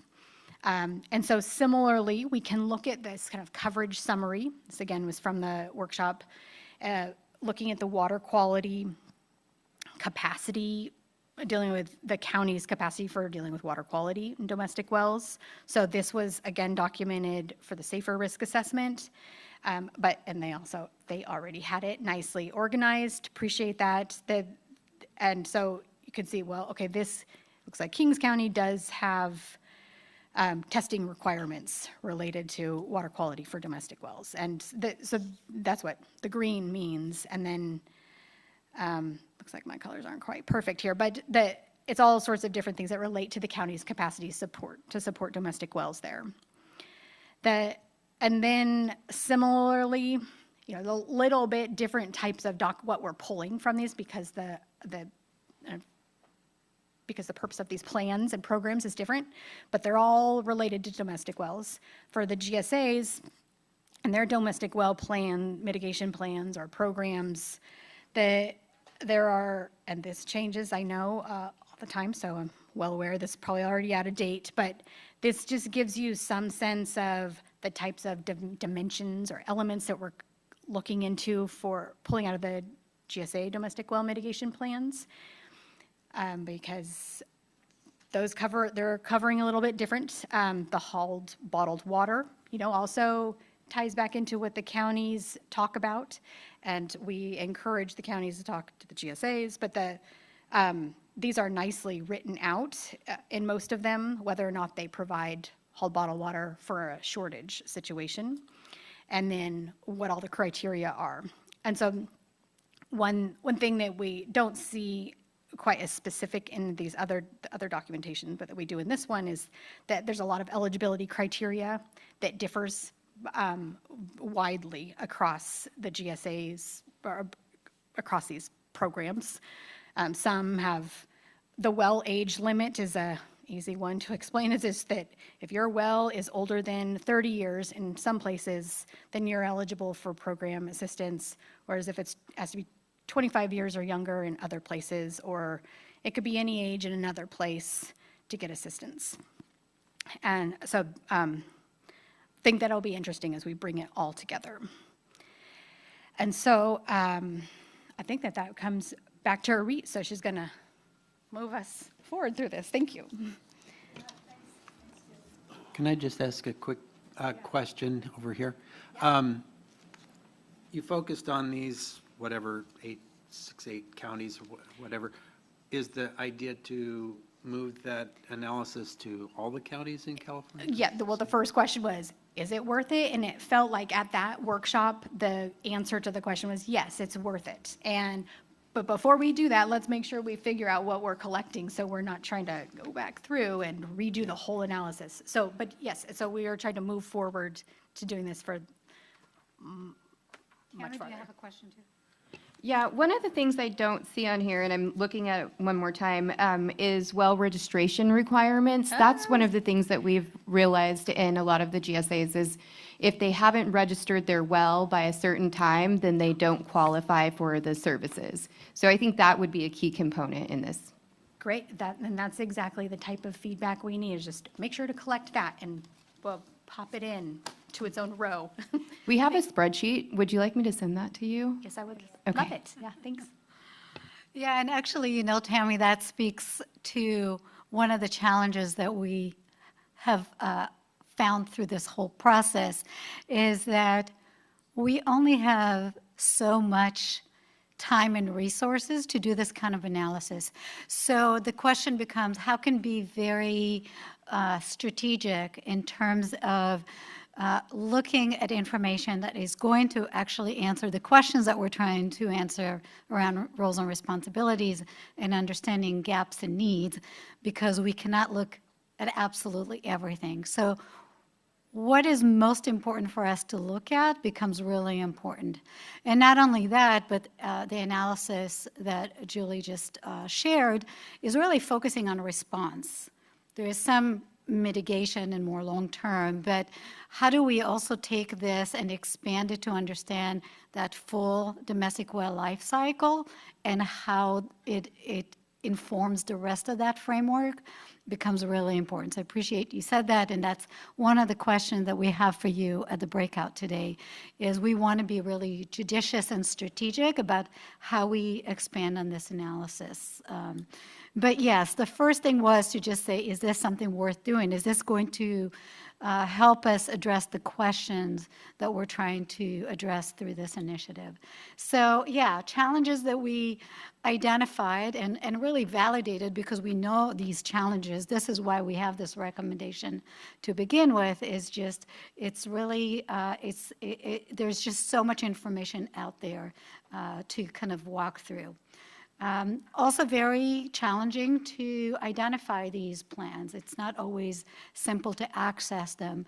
We have an ability to get to the drought resilience plan because that effort just was completed by the counties and they submitted them to DWR. So we have a go-to place for those, but not all the plans are so easily accessible. And just want to thank Laura, who's just identified a student at Fresno State who's going to help us with the GSA mitigation plan. So that's really very exciting. Other things, in terms of identifying plans that can provide information, not all the fractured rock areas have sufficient planning that we can go to and identify what is happening there beyond what has been identified in the drought resilience plan. And not surprising, and we know that because this is why we have the initiatives. There's this complex relationship between what the counties, the GSA, what we're learning through these different efforts. And that's what we're trying to clarify through this. So yeah, information is not always there, not always consistent. You can see through the tables, depending what you're really focusing on, it's going to look very different from another area. So starting to look through that is challenges. However, in workshop number 2, participants overwhelmingly said, yes, this is a worthy endeavor. We should continue and with this inventory and mapping effort and really continue doing that to other counties and get kind of a statewide understanding in terms of this inventory. So that's what we're going to do, continue to do. Some of the other things that were highlighted in the discussions is the implementation consideration. We're looking at those plans. It's a point in time. It identifies programs and activities, but it doesn't necessarily always identify the resources and the ability to follow up on it. There's some of that in the drought resilience plan, but not always in other planning efforts to tell us what does a particular program that is identified in these planning documents actually looks like in practice, and are there resources and opportunities to follow on it. So this is some of the challenges and opportunities in doing the statewide analysis. And so we've asked Sierra and Laura to share your thoughts about what you learned at workshop 2 and kind of the direction. So I'd love to hear from you and hear from others your initial thoughts. And then I'll share with you kind of our next steps and what we would like to hear from you to inform what we're doing next with this effort. Thank you, everyone. I'm Sierra Ryan. I'm with Santa Cruz County, representing local government here on DRIP. Through my program, we do a lot with domestic wells and state small water systems. We're the group that regulates them and permits them. So definitely had a vested interest in this. We completed our drought response plan in 2022, and that effort was really valuable internally, just identifying pretty significant gaps in our knowledge, and we've been lucky and fortunate to work with DWR and the grant funding to close some of those gaps. And we have another grant from the State Water Board through the SAFER program that helps with water hauling, bottled water, and water quality testing for our domestic wells and state small water systems. And I wanted to talk a little bit about how that process and working with those funding sources has sort of informed my understanding of what these gaps are that we need to look at. I think one thing that has really stood out with this analysis is just how broad the scope that counties have accepted that their role is, like what a difference there is from place to place. So, it's one thing to not be able to promise that you can always use general fund money to haul water for domestic wells. That's not unexpected, but some counties are like, hey, if you give us the money, we'll be the intermediary. We will happily take that role on. And others can't even do that. And so I think really understanding where this baseline is, like what are the lowest common denominators, has been a really interesting exercise to see, just from my role, to see what other people in my position are considering. Another issue that I think is going to come to a head is really clarifying the definitions of a lot of the terms. Because I think in reading some of the analysis and then in my own experience with some of these plans, people are defining things very differently. So, what does a drought mean? Does it mean, the governor has declared that you're in a state of drought emergency? Or does it mean that 4 years ago, there was a dry year, but your well still hasn't recovered, and finally you're coming to us for help? Well, it's not a drought anymore, so are we going to offer services to you? At what level does water quality play a role in water shortage, and is water shortage alone a requirement for help? Are we looking at, Title 22 water quality standards across the board? Or are we only looking at a handful of contaminants? So a lot of really big questions when you dive into the details about who really is eligible for services in each of these locations, and do the locals agree with the state? So we recently had a case in Santa Cruz County where we thought, based on our agreement with the state, that a domestic well owner who had come to us for assistance through the dry well portal would qualify. And so, we had him fill out the forms. We were talking to him about how the services would work, and then our grant manager denied the application, and then we had to go back to him and I'm so sorry, we were not on the same page. And that looks bad just for everyone. It's not a critique of our grant manager. It just demonstrates that we were not all clear. We were not on the same page. So I think as we start this process, it's really important that we're all speaking the same language. And I think one of the exercises we really need to do soon is, working with the counties and with the state, what is the scope that these services are meant to cover, and for whom and when? All right, I'll hand it over to you. Thank you. And so I'll follow up on a few items that Sierra already mentioned. One of them is the definition, as we heard from Mike this morning during the hydrology report. Drought or having water is very local specific and not statewide. And so how do we, like Sierra said, when we do a definition of drought, is it statewide drought? We heard earlier this year we're out of a drought. It's never, we've never had so much in the 25 years, but it's very localized. And I think we've heard this from Tammy as well, when in 23 they were saying, oh, there's all this water, it's flooding, but a domestic well went dry. So how do you tell that household, no, we're not in a drought, but it's years of pulling water out that caused that well to go dry during those drought years. It just happens that it hasn't recovered that year. And so that we're speaking the same language is very important, because one of my concerns with now that we're making rules or what qualifies that well for support is that somebody's going to be like, oh, we're not in a drought, not I. And then somebody else says, well, it doesn't fit this criteria, not I. It doesn't fit this other criteria. So even though our analysis might show that there's 3 or 4 potential supports for this domestic well, all 4 say, not me, and then nobody is helping. And so making sure that it's the same language, that we are in agreement. And to me, the analysis will show gaps in not just who's not being serviced or who's doesn't have somebody to help, but also the financial gaps. Because to me, Sierra and I were talking, and I said, if you, the county, are able to provide this resource, but it's because you have funding from somewhere, the county doesn't have the funding available when that funding is gone. So to me, that's still a gap, because if that funding is gone, that county's not able to provide that support. So we can't show in the inventory just, oh, we're checking the box, that service is available there. I think that is all that I had so far.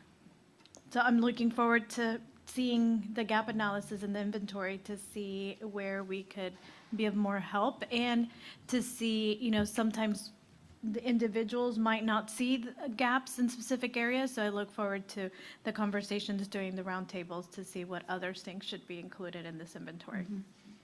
Yeah, thank you. Thank you both for stepping up to kind of summarize from your perspective what you were really honing in on, because there are so many different aspects of it. Any other initial thoughts about what Julie presented in terms of doing it in one particular location and the idea of expanding out? Go ahead. Thank you. Hi, everyone. I'm Mariko Falk. I'm the Executive Tribal Liaison for the Department of Water Resources out of our Office of Tribal Affairs. And mostly just a general statement, especially when data is being collected at a local level. One of the big questions that I have are tribes being engaged at that local level? Because tribes do own land. A lot of tribes are actually almost 100% reliant sometimes on groundwater wells, especially if they do not have surface water that runs through their tribal lands. And related to that, it's, many of those wells on tribal lands might be actually in really critical states in need of disrepair and not providing solid water quality and water quantity to serve their tribal members who are living on their reservation lands. And oftentimes, it's actually those who are just disproportionately impacted are the elders and the youth.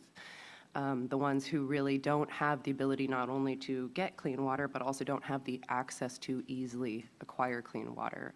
So in the past, I know DWR, especially when we were in our drought program, had done essentially a bottled water program to try to get clean water to those residents on tribal lands. And, you know, that was one of the big feedback that we heard, was that was the difference between elders literally having clean water or not having any clean drinking water for them to access, because many of them can't drive. They can't go to the local convenience store to get bottled water on their own and really rely on that delivery system. And then the other thing is essentially when we're thinking about grants and funding, making sure both federally recognized and non-federally recognized tribes have access to address the unique challenges of clean drinking water that tribes face. You know, really, this also contributes to some of the truth and healing that California has been committed to in terms of tribes being disproportionately impacted historically, forcibly removed from their own ancestral homelands and essentially being placed to where they are, often considered, unfortunately, undesirable lands because they did not have resources, they did not have access to clean drinking water, they did not have streams that run through those reservation lands. And so the question being then, how do we address that? And making sure that, you know, essentially that when we do these grant and funding programs, are they being made accessible to tribes? And is there a specific funding set aside for tribes to be able to address not only the water quality, but also data collection? If I know some tribes do manage their own data, collect their own data on their lands, you know, is that being considered as part of a larger assessment of that watershed and of that landscape? Especially when we're talking about at the groundwater sustainability program or agency level, that you know, if those tribes aren't being considered in part of that planning, there's water that might be pulled out of that groundwater basin that actually could disproportionately affect tribes who, again, might be 100% reliant on that groundwater. So really just some things to think about there in terms of making sure that there's that space and opportunity for tribes to be engaged and have access to that same funding that's available to other users. But I know we've got another tribal representative in the room, so I don't know, Josh, if you would like to add anything to that. No, there are some private wells on the reservation. The majority of the private residents that get their water from surface water rather than from ground wells, and the public utility systems operate off of streams. At least 4 of the 6. I'm pretty sure all 6 are, though. Thanks, though. Thank you. Thanks for bringing that additional perspective. That's important to continue and think about that more broadly when we're thinking about water supply and the quality piece to it as well. So that's what we did at the workshop, and we'll expand on that. Also, just want to say that at our last REAP meeting, we talked about the primers, and you provided really great feedback and suggestions. And I was going to see, Zoe, if you just want to highlight some of the updates to it. Yes. So we updated the primers according to the feedback that you all provided last time. That includes a box in each section that calls out the relevant laws and authorities. We've also added a lot of water quality related entities to really fill out that section. And there were some minor notes throughout to the narrative piece to make that more realistic to the experiences you all have felt. So we've incorporated those. We are still working on that draft. We've got some reviews underway, so we will be sharing that once available. Terrific. Thanks, Zoe.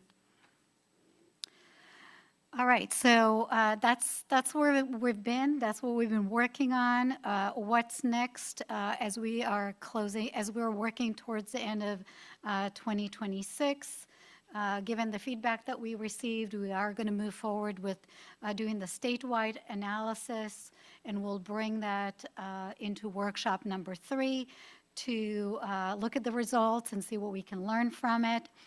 And based on that, then we'll document all the work that we've done this year in a white paper part one, so to speak, just to make sure that we're documenting what we're learning along the way and using that as foundation for the work that we will be doing next year. And so we'll be addressing the first set of questions that we've identified for this initiative to really respond to who's responsible for the various programs, what we're learning in terms of what's missing, and just really highlighting what is the work that we need to be doing next week and next year in terms of looking at those gaps. So we already have a couple of volunteers to help us work through the white paper. So thank you, Sierra and Laura, for doing that. And we would love if others would want to volunteer to review the draft so we can bring a ready copy to the October meeting. So let us know. I'm not going to ask you to raise your hand right now, but please let us know if that's something that you are willing to help out with.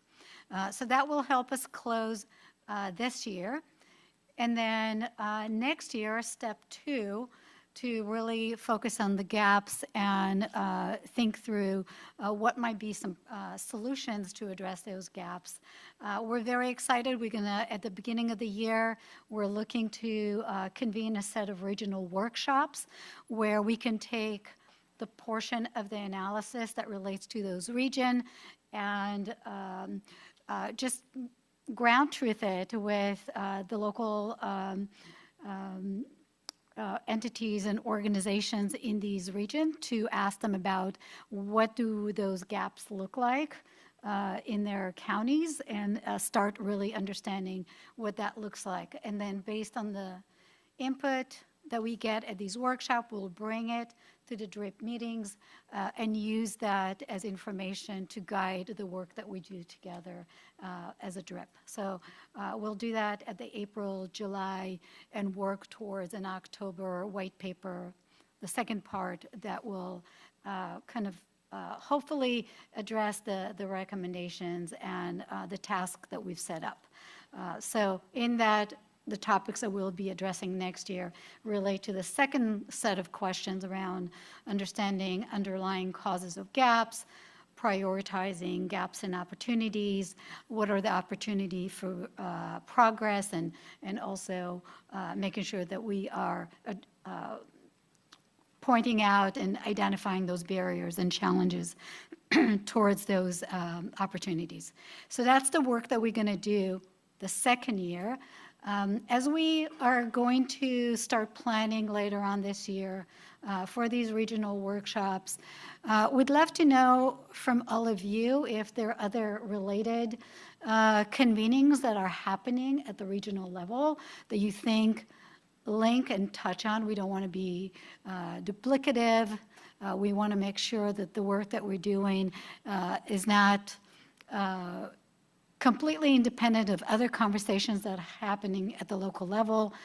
So if you know of any such efforts, we would like to know about that. We'll ask again in October, so something to think about as we're going to start planning later on for these regional workshops.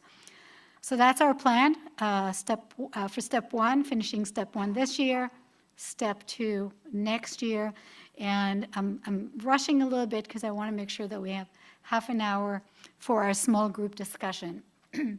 So as we've done at the last workshop, we have 3 groups. We'll have the assignments up here so you can see group 1, 2, and 3 over here, asking you to address the same topics, the same questions.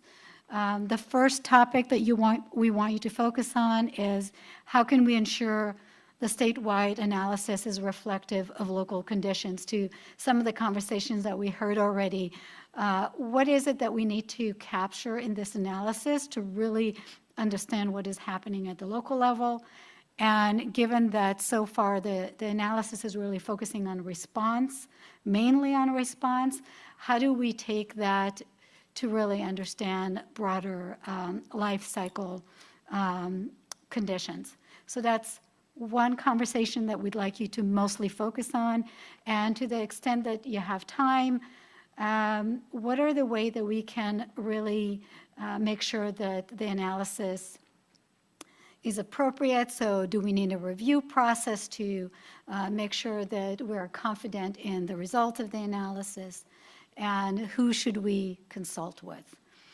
So these are the two topics. Again, mostly topic one, but if you have some thoughts about how can we ensure that these results are what we need as foundation for next year, that's really where these questions are coming about. We want to make sure that we complete our work this year and we're set and ready to do the work next year. And then we'll just ask you to come back and just report 5-minute each group of key things that we've learned. We have handouts at the tables, papers, so please leave us comments and suggestions in the paper so we can collect that and track it as part of our summary that would help us prepare for the workshop in the October meeting. Questions about the task at hand? Okay. So here is the breakout assignment. Again, Zoe and Glenn will be at the back of the room with group 1. Julie will be here with group 2, and Anthony and I will be at the table on this end. And we're running a tad late. We do want to have half an hour for discussion, so we'll be back at 12:20 to just do a quick debrief from your conversation. All right, thanks everyone. All right, always hard to come back from a breakout, but it's almost lunch, so you feel free to continue the conversations. Group number 1, was that you, Glenn? Yes. Do you have someone who would like to share thoughts? Hi, yes, I am the designated representative from Group 1. Nice. Yeah, we had a great conversation, and I think a majority of our time was spent talking about the first topic, and a few highlights of programs that maybe aren't being fully captured right now that were mentioned within the discussion are the services of the CV Salts program, as well as irrigated lands. We also talked about, Suzanne mentioned capturing special projects. I think there's one with Sac Regional's recycled water project. Is that called Harvest, Suzanne? Harvest Water. As well as more emerging topics like groundwater banking. We also discussed some items around like how to capture the willingness of counties or other participants, local entities, to conduct these services and engage in these programs. And also along those lines of what other sectors aren't being recognized is, I believe it was Emily that had the idea of the engagement of the private sector who is already engaging within this space, as well as the federal assistance that is out there. So those are kind of big topics that we talked about in the topic 1, as well as availability of infrastructure. I don't want to leave that out. And Ivy, if you had anything to add on topic 1, you're more than welcome to, or else I'll move on to our recap from topic 2. No, I think you covered it. You took much better notes than I did. Thank you. And then for topic 2, we discussed several ways to engage folks and what local perspectives to collect that would be essential. And a lot of people had really great recommendations, like making concerted efforts to do outreach to tribal representatives. We recognize that county engagement's pretty broad, and maybe the left hand isn't always talking to the right hand. So who to tap into of the local community groups that are trusted in those areas, and use them to really leverage those existing relationships, so it doesn't necessarily feel like an outside group coming in and taking over. Ours also mentioned Water Education Foundation, as well as a focus on making sure that language access is available so that you can capture a broader range of community perspectives whilst trying to get more people involved. Anything else to add, Ivy? I'll actually jump in. This is actually more on breakout topic 1, but I just wanted to add to that infrastructure discussion that you briefly touched on, is that we're seeing a housing crisis and a lot of housing being built in areas that rely on domestic wells. So just capturing that, especially because a lot of that housing may be affordable housing, that then you're putting people who are more vulnerable to drought in these areas. So just, we had a brief conversation discussing that. Thanks. Yeah, thanks. And I see head nodding, and I think that showed up in other conversations. Thank you very much for the recap. Julie, what about your group? All right. Thank you, I did Alex. generously offer. I can't stand when there's silence. I have to jump in and volunteer. So we decided that we think the answer to question 1 is yes. We hope that, and we believe that it will be fully captured across the state at the local level. We thought that the regional engagement was pretty important, but we also acknowledged that there's a lot of regional engagement that's planned over the next year in adjacent spaces like the water plan update and things like that. So we wanted to be mindful of that, and we spent some time identifying different existing forums or sort of regionally trusted entities that can serve as a venue or a forum to actually have to collect this information and bring people there to actually inform on that. So one example is self-help, and Tammy has a technical advisory committee that covers a lot of the southern and even northern San Joaquin Valley. That would be a good place because you already have GSAs there, and you have counties there, and you have others there. So looking for and identifying some of those similar entities or structures in other regions would be really important. In the North Coast, it could be North Coast Regional Partnership. But sometimes you can get better engagement if you kind of tag on to something else as opposed to creating a whole new entity, which is much more resource intensive and takes more time and so that was a conversation we had there as well. As far as it goes on number 2 on the response, is it response versus anticipatory actions for when we know that something may be coming down the pipe where there will be nothing coming up the well, so to speak. That was it's a little harder to figure out. Sorry, it's really bad. It's a little harder to identify a standardized process for doing that, but Julie said that is coming up a lot in some of the information that she's collecting from people, and so it may just be something that has to be collected as it arrives. On the breakout topics for the analysis review, we talked about maybe having a small group pre-review for some of the initial drafts of whatever comes out. Also talked a lot about how it may be that the groups who review this are sort of pre-selecting, or they're selecting themselves, right? So someone like Tammy is going to want to dig into the data and the numbers, but others, I'm not going to want to do that. And so it really just, I think, giving people the opportunity to review as much as they want to could be beneficial. And hopefully those people that want to be those reviewers are going to, again, identify and self-select, so it shouldn't be so much of an issue. Again, but we want to make sure that counties, GSAs, NGOs, these are the people that will have the opportunity to review it. So anything I missed for my group? No? Okay, great. Thanks, Alex. Yeah. All right. Go ahead. And we have Sierra and Josh for our group. So I'm going to start talking about the first question regarding are we missing anything? We talked about some of the plans that had been mentioned in the first group, IRLP, and then we also talked about climate action plans, salt nutrient management plans, nitrate management zones, which may offer from a water quality perspective opportunities for water hauling or water replacement. Regarding the response, yes, we have been focused on response, and I think we talked about the fact that we've been in sort of a series of crises and building the plane as we're flying it. However, we've learned a lot, and taking the opportunity to inventory what has been done in the past and what has been successful from those efforts as we're still moving forward. is really going to help us kind of identify what mechanisms have worked and what still needs to be done.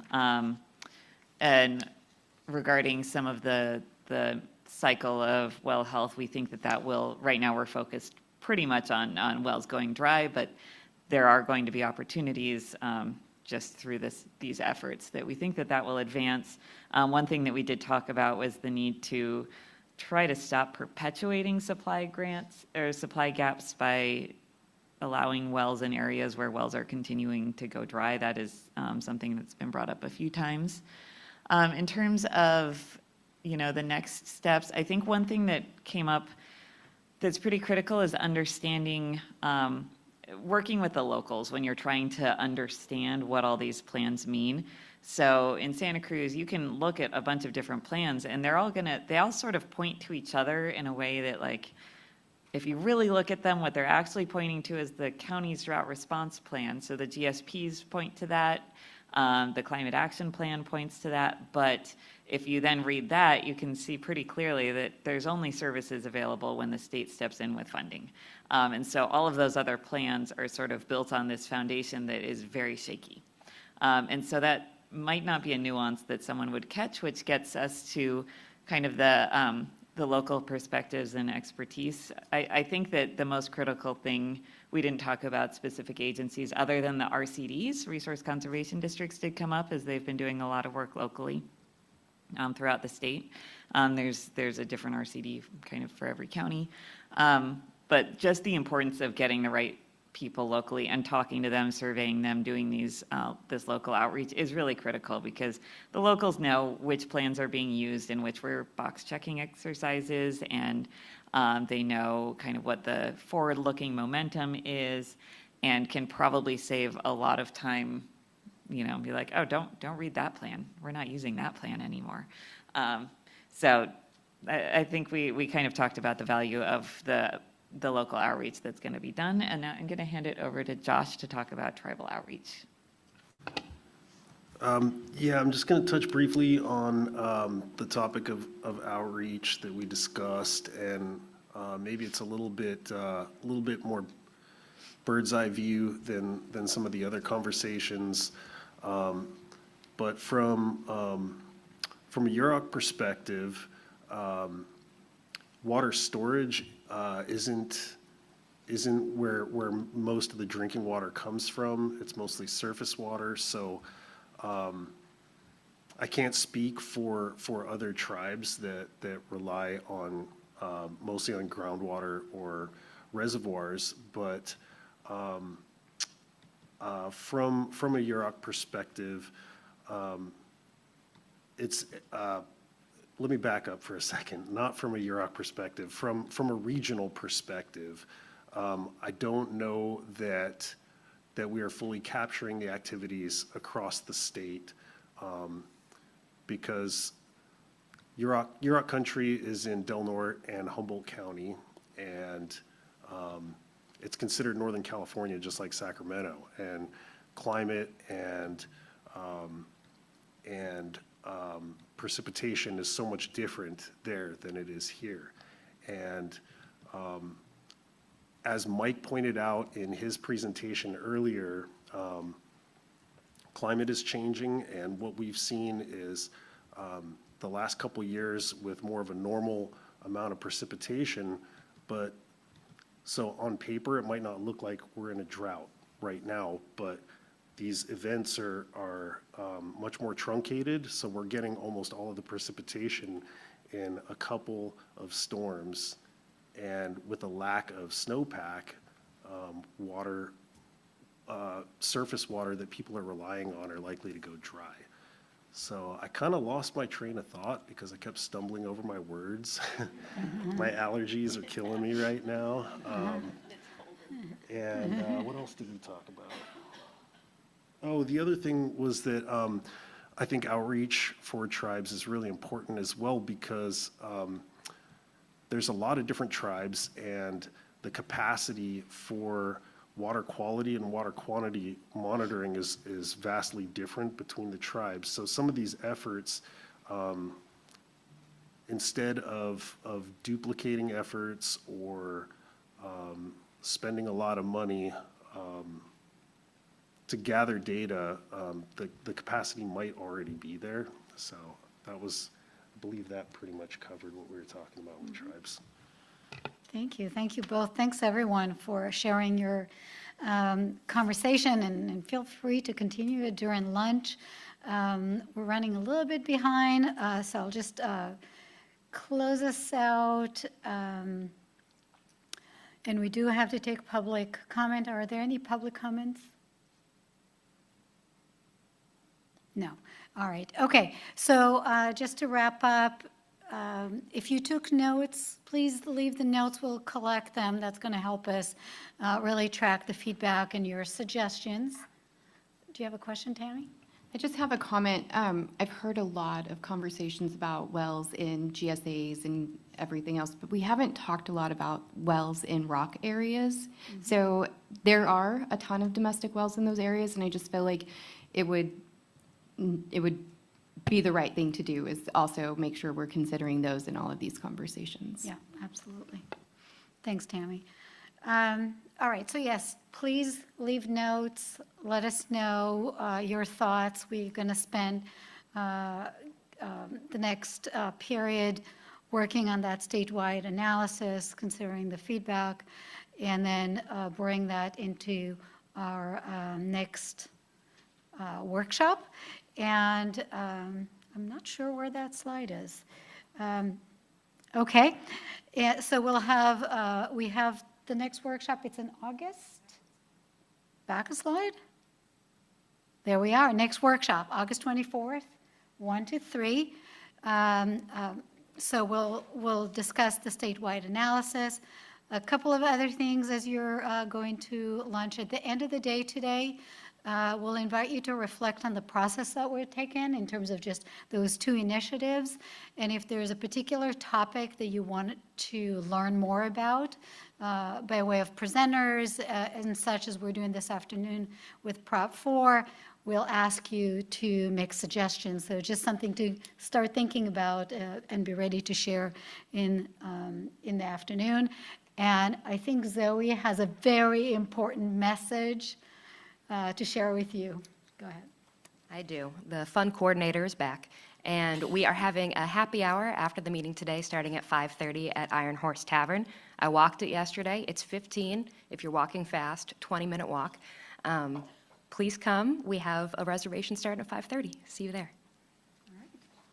Terrific. It was lots of fun last time. So yes, we're looking forward to doing that again. All right. And so we'll reconvene at 1:30-ish. Thanks, everyone. All right. Welcome back, everyone.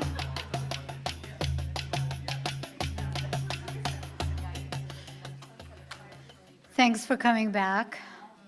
We have a packed afternoon.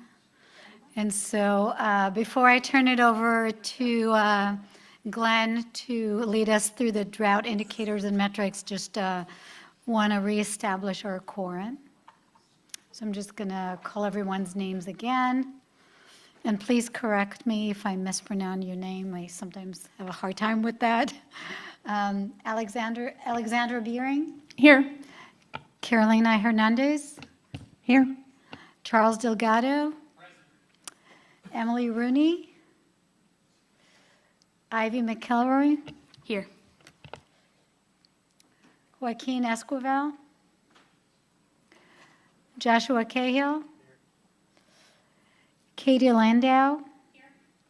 Laura Ramos? Maria Gallego Herrera? Mariko Folk? Nate Ortiz? Paul Goslin? Samantha Arthur? Sierra Ryan? Sophie Morin? Suzanne Pecci? Here. Tammy McVeigh? Here. Tim Worley? Here. Virginia Jameson? Here. All right, great. I think by my counting, we have quorum, so I think we're good, and I'll turn it over to you.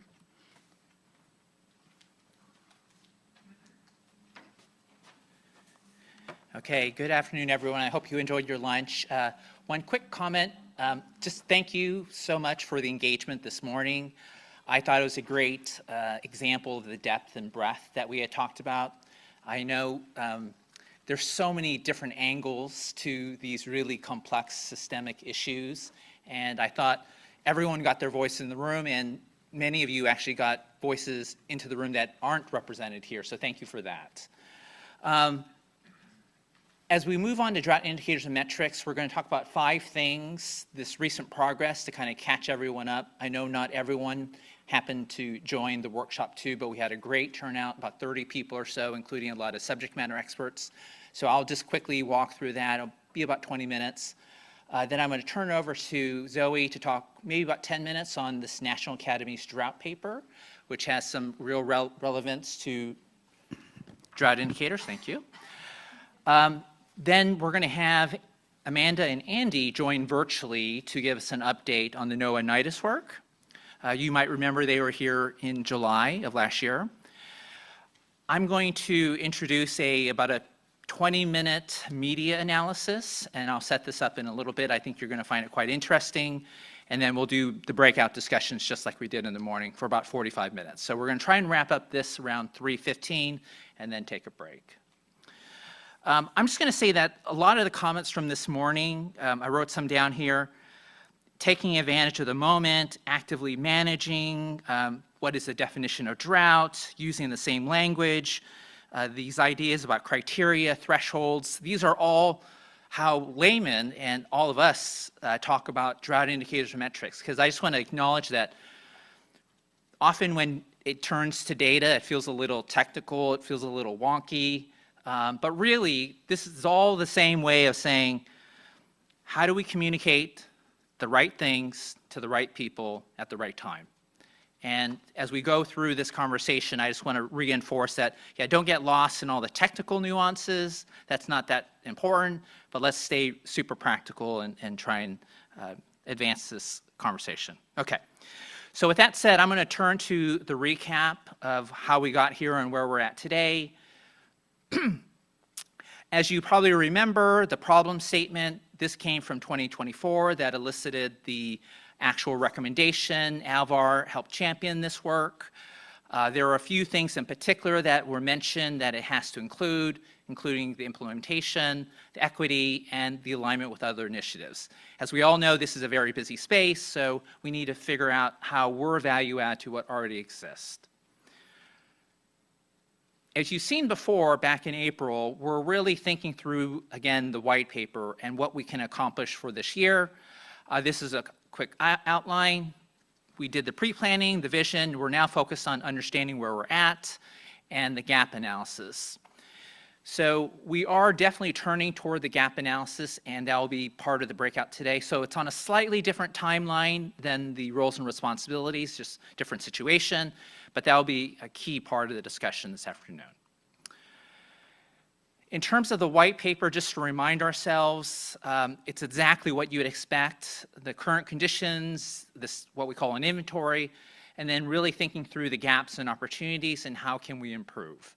And so there's, of course, a practical implementation of this, which is the roadmap, the funding resources, and organizations and hosting, key questions that always come up when you talk about data, dashboards, and indicators.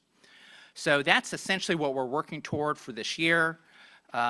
This isn't any different than we've done before, and it seems to be really reinforced by the latest conversations. This is the timeline of where we're at. Obviously today we're really focused on key learnings from the workshop. The breakout in particular will focus on gaps and opportunities. But one thing that's really going to come up is this user-centric approach. This came up in April 17th. You might recall in the breakout from last in-person meeting, we focused a lot on what does it mean to be user-centric? How do we approach that? And so I'm going to update everyone on how we're tackling that in a systematic way. Okay. Just as a friendly reminder, this is the vision we had come up with previously. Very specific to audience, current, historical, upcoming, sector specific, that came up a lot today too, very place-based, location specific. This concept of a drought early warning system, again, don't get caught by the terminology. Sometimes people call it DEWs. It's just essentially, can we give information in a timely fashion so people can be more proactive? And then, of course, this link, of course, to actions, because ultimately that's what we want. We don't want to just put information out there. We want actions to be taken. Here are a few of the audiences we've talked about in the past, really about 9 or 10 core audiences, but then we added federal agencies, finance, insurance, recreation, tourism, and public health as well. Okay. Throughout Workshop 1, which was in April, Workshop 2, which was in June, we had 8 presentations from experts. The recordings of all of these are online on the DRIP website. Super fascinating. If you haven't seen it, definitely recommend. The level of analysis and the use is quite impressive. I will just say, after having spent a lot of time with subject matter experts, I think it's fair to say that California is arguably more advanced than any other state. But as we've heard from all of you, it's still not good enough. And so these, I think, are pretty innovative. And so when you think about how these are particularly innovative, I think the description here is essentially what it's different. Okay, so to make sure we always take new ground, I've quickly summarized essentially what you said last meeting. And they really revolve around a few really important points. The fact that we have to be early, that this is a lot about communication, which has an audience, it has a user, it has a messenger. You've often reminded us all that that's quite important. The variability, because there's complexity here and every location is different. For us to really prioritize those at risk, that's definitely quite important. That's come up again this morning. This focus on impacts. So I'll talk about this in a little bit, but a lot of historical work on drought indicators have been just about risk. They really haven't been on impacts. And so this will factor prominently in today's conversation. And then, of course, the fact that we need to work all together. No single group can do it. The need for partnering is quite important. And then, as Janine always says, and as Mike alluded to this morning, this forecasting, our ability to look forward, is quite important. So that's essentially what you said last April 17th. Okay, hopefully that's a good summary. Okay, so now I'm going to set up Workshop 2 because there was a very vibrant discussion. In preparation for that, what we did was, you might recall that last time we talked about essentially the first 100 years of drought indicators, and unique to California, the last 40 years. So what we did in preparation for Workshop 2 was, we prepared a quick paper that summarized the progression of drought indicators, particular to California. And so this is available on the website. There were 7 or so papers. Mike Anderson was one of the co-authors of one of these papers. And the thing that I'm just going to quickly highlight is there's this paper that was written here by folks at UC San Diego. And it essentially said that they surveyed 19 drought managers from 18 states, mostly in the West. And essentially, most of those people said, we don't even use our drought indicators. So this was 2015, so things are a little bit different, hopefully, at this point. But I wanted to reinforce this because it's not enough to have indicators. People need to be using them, right? It's kind of a common sense statement, but even when they exist, if the data isn't being used, if it's not being acted upon, if it's not being communicated enough, it's not good enough.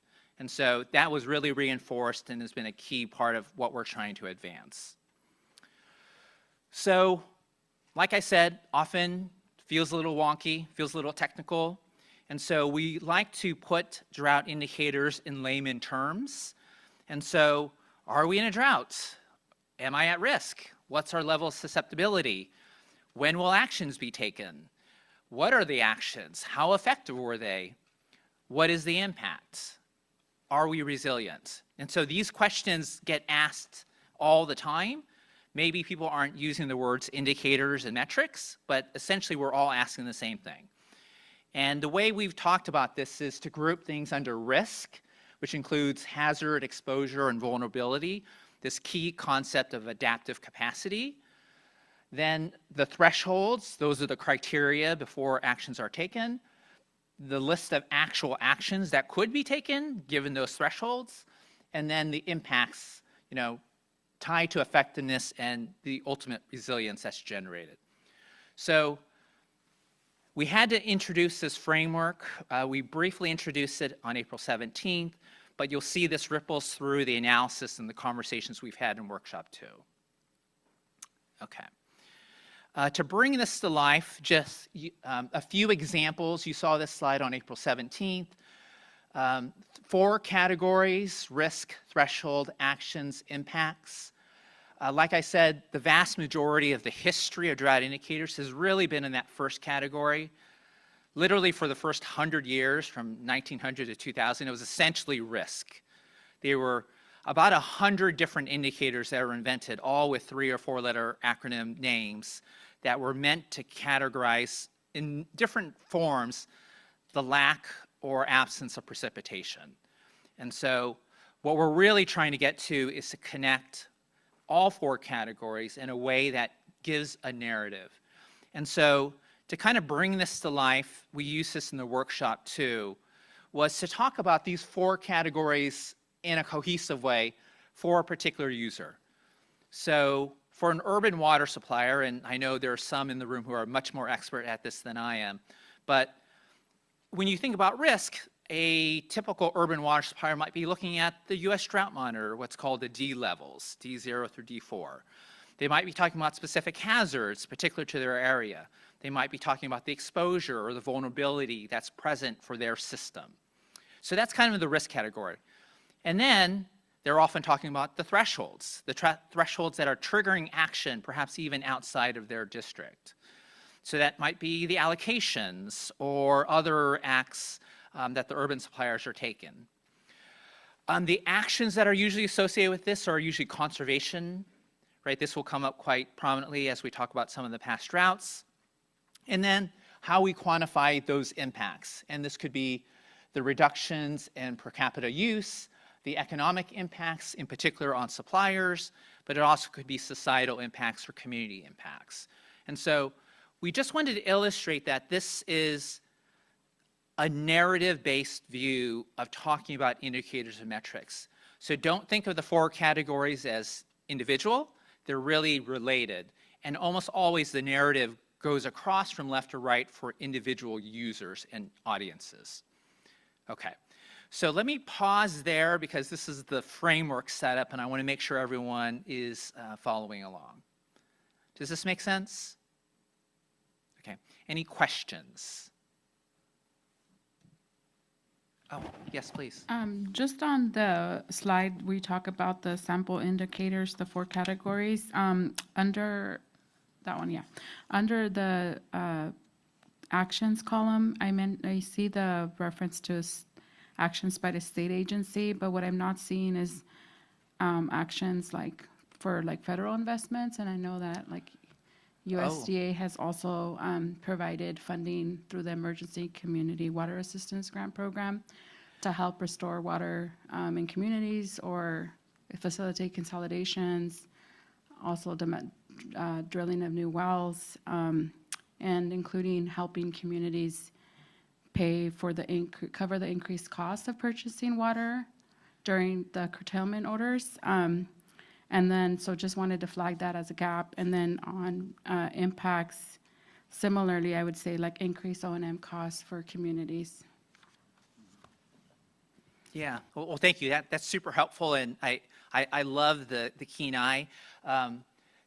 This is definitely not exhaustive.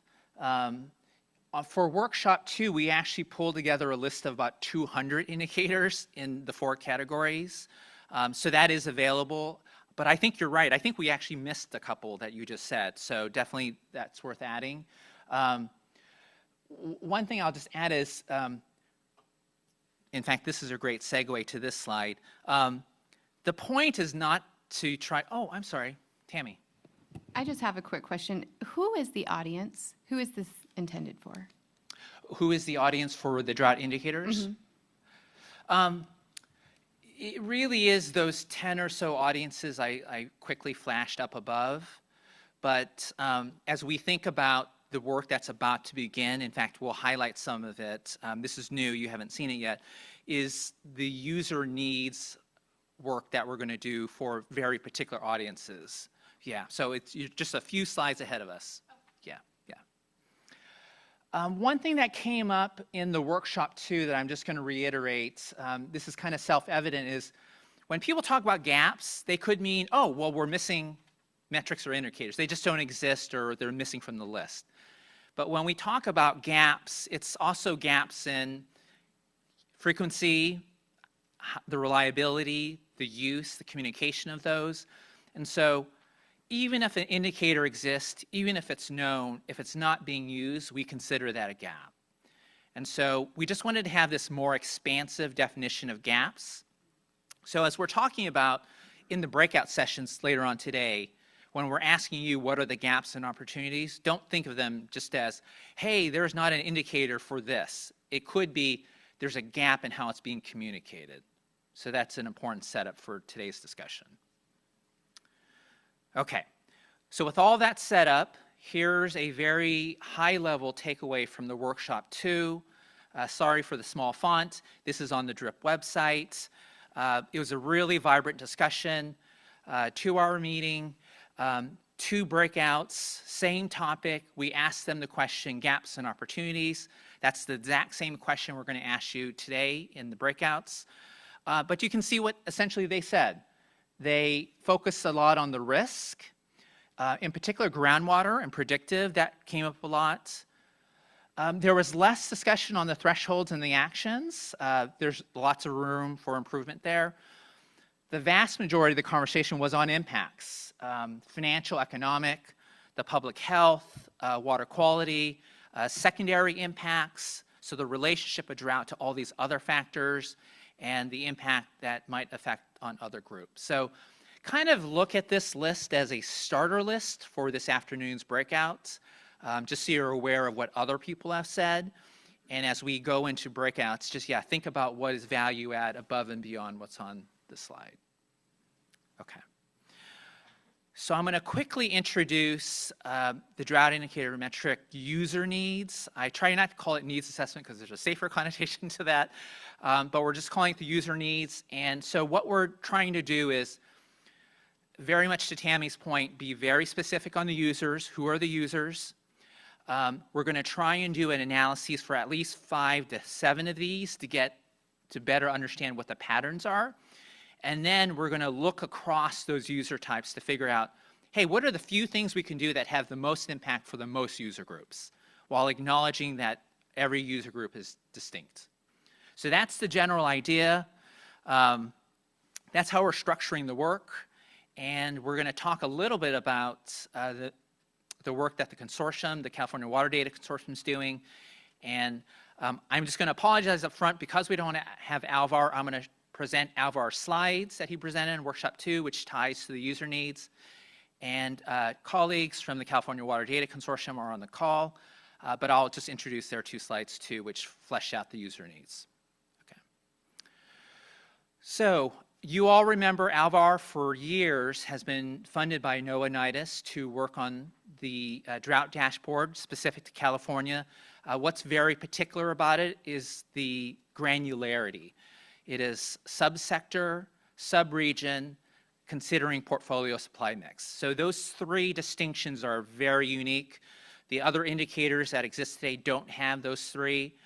Alvar is working toward a dashboard. What you see on the screen is what you've seen in April in terms of a mock-up. What's new is the next project was just approved. Alvar has just started working on it as of June 15th. What he's focusing on now is taking those indicators, mapping them directly to impacts. So this relationship between, hey, this is the risk we're seeing, here's what the impact might be, that really doesn't, that correlation doesn't exist well. And so that's a key focus of Alvar's work at UC Davis. He's going to put that into dashboards. And this audience user co-production is really a key element. So just like the NOAA folks have done, for example, with public health with their SoCal pilot, Alvar is going to convene 5 audience groups, the ones shown here, science, cities, rural communities, ag, and ecosystems. He's testing something very specific. He's testing essentially the indicators at subregion, subsector, supply mix, that kind of nuance. So it's a little bit different than what we're doing, but it's incredibly complementary. And so we're designing the user needs to complement what Alvar's doing. Okay. So that's all I was going to say on Alvar's work. And when he's back in October, he of course, will give us an update. Are there any questions on Alvar's work? Hopefully I can answer it if you have a question. Oh, yeah, Carolina. Have the relevant stakeholders been established yet? Do you know? That's a great question. I think it's a little early. Okay. And if you want to contribute names or people, I'm sure Alvar would love that. Yeah. Thanks, yeah. Glenn. Yeah, and I love that question in particular because everything we're doing, and I'm going to walk through what the California Water Data Consortium is doing too, we're really keen to get your input. So if you know specific people or organizations who should be involved, definitely let us know. We're very much looking for names. Okay, so on the consortium side, Hannah and Alyssa are on the call. I'll just present this real quick. So we're excited to say that they're going to do individual analyses for these 5 user types: counties, media, large urban suppliers, the state, and environmental managers. And you can see that they're trying to take a very nuanced approach to each of the users because each user is unique. The timeline is they're going to try and finish the counties by September of this year, so we'll get into the white paper for 2026. But then media, large urban suppliers, state, and environmental managers will be in 2027. And so they're going to try and synthesize all that work by mid of next year, and then present that in a summarized finding by year end. Fingers crossed, if you all think it's worthwhile to continue pursuing, drought indicators will continue into 2027, and it'll really focus around understanding this analysis and how does it factor into the gaps and opportunities for the state. Okay, let me pause there. Those are the only 2 slides I'm going to show on what the consortium is doing. But you can pretty much expect someone from the consortium will be here in October 16th to present the findings of the county analysis. Okay. Great. Oh, actually, one last slide from the consortium. Their approach, it's very much primary interview driven, focus group, so talking to live people firsthand, that's really the key.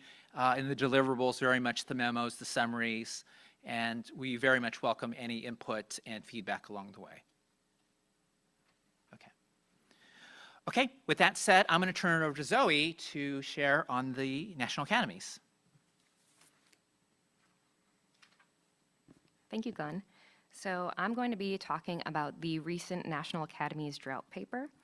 This is really closely tied to our drought indicators and metrics work, and a part of the DRIP Collaborative is making you all aware of all the products that are coming out. So this is informational. I'll try to answer your questions as best I can. It's a pretty big, comprehensive document, but we'll note them down for sure and get back to you. So what this is a consensus study report by the National Academy of Sciences. This was published in June 2026. This is written by a 12-person expert committee over the course of 12 months. There was input from federal agencies, state climatologists, including our own, and drought users across the nation.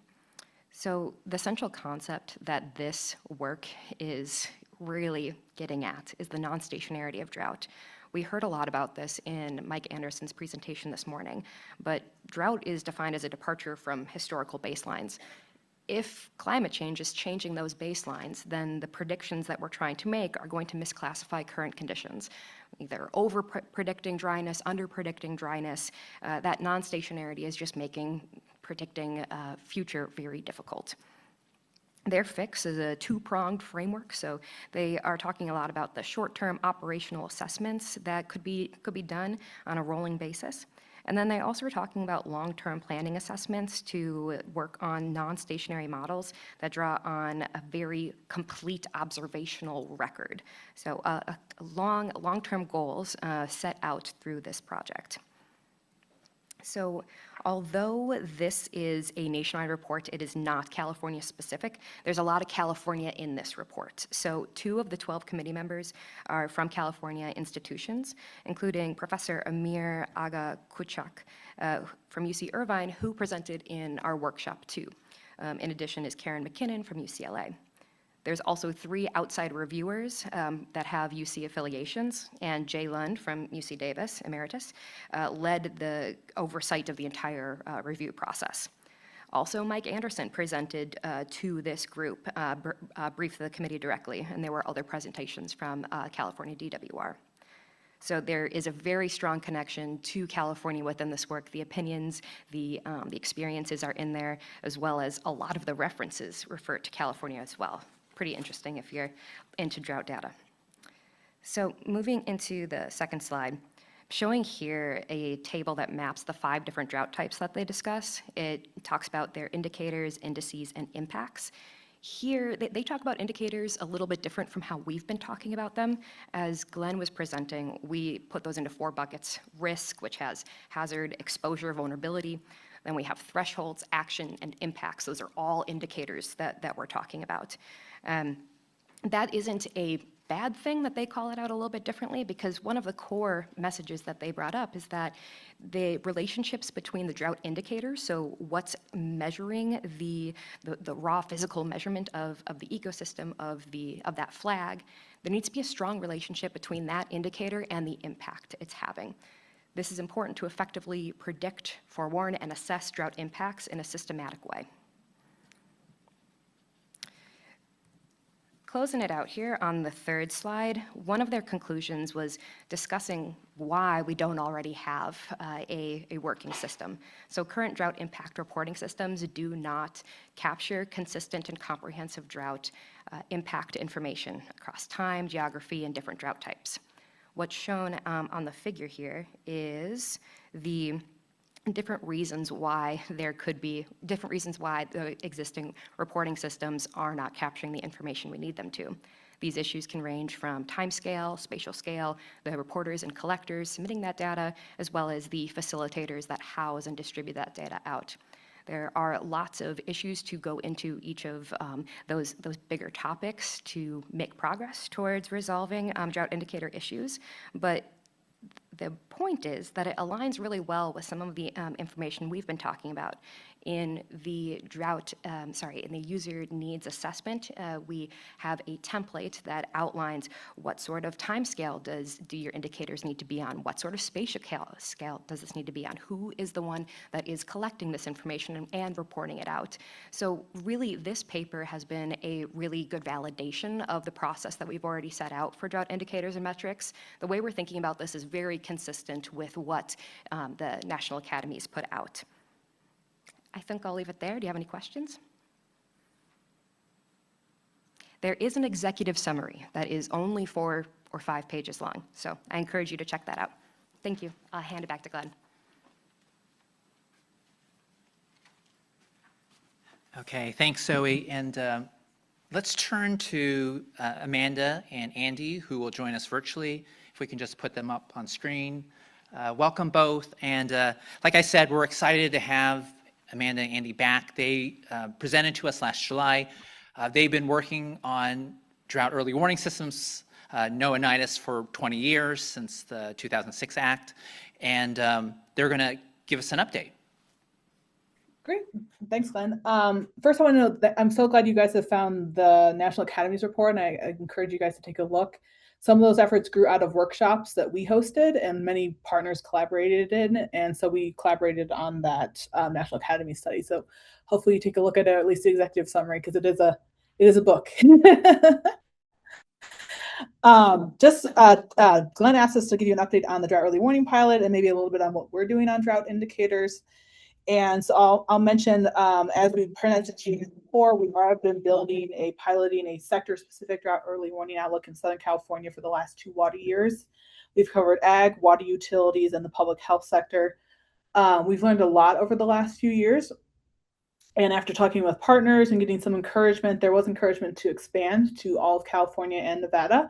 And so at this point, as of right now, we are meeting with partners to get feedback on the idea, advice, where we might add value, what would this look like, suggestions for contacts to continue to grow this. And we're keeping the same 3 sectors, but we are shooting for either September or October, depending how this goes and how these conversations go, to expand the pilot. As I said, we're having a lot of one-on-one conversations, but we do hope to host some listening sessions that are specific to those sectors so that people can do the exact same thing, give us feedback, give us ideas, say, do this, don't do that. We're very open, and part of this whole process has been very collaborative. And so we're looking forward, and we're still working out the details, but our hope is to set up some of those sector-specific listening sessions on that. I think, as Glenn said, we always want to hear from you all. We'd be very happy to invite you all and listen to figure out, to talk about this expansion and your ideas. Before I move over to drought indicators, Andy, did you want to add anything about the DEW pilot? No, I just think there's such great alignment between the efforts that you all are putting in and the topics you're discussing here and what we're trying to accomplish with our sector-specific approach. Next week, we're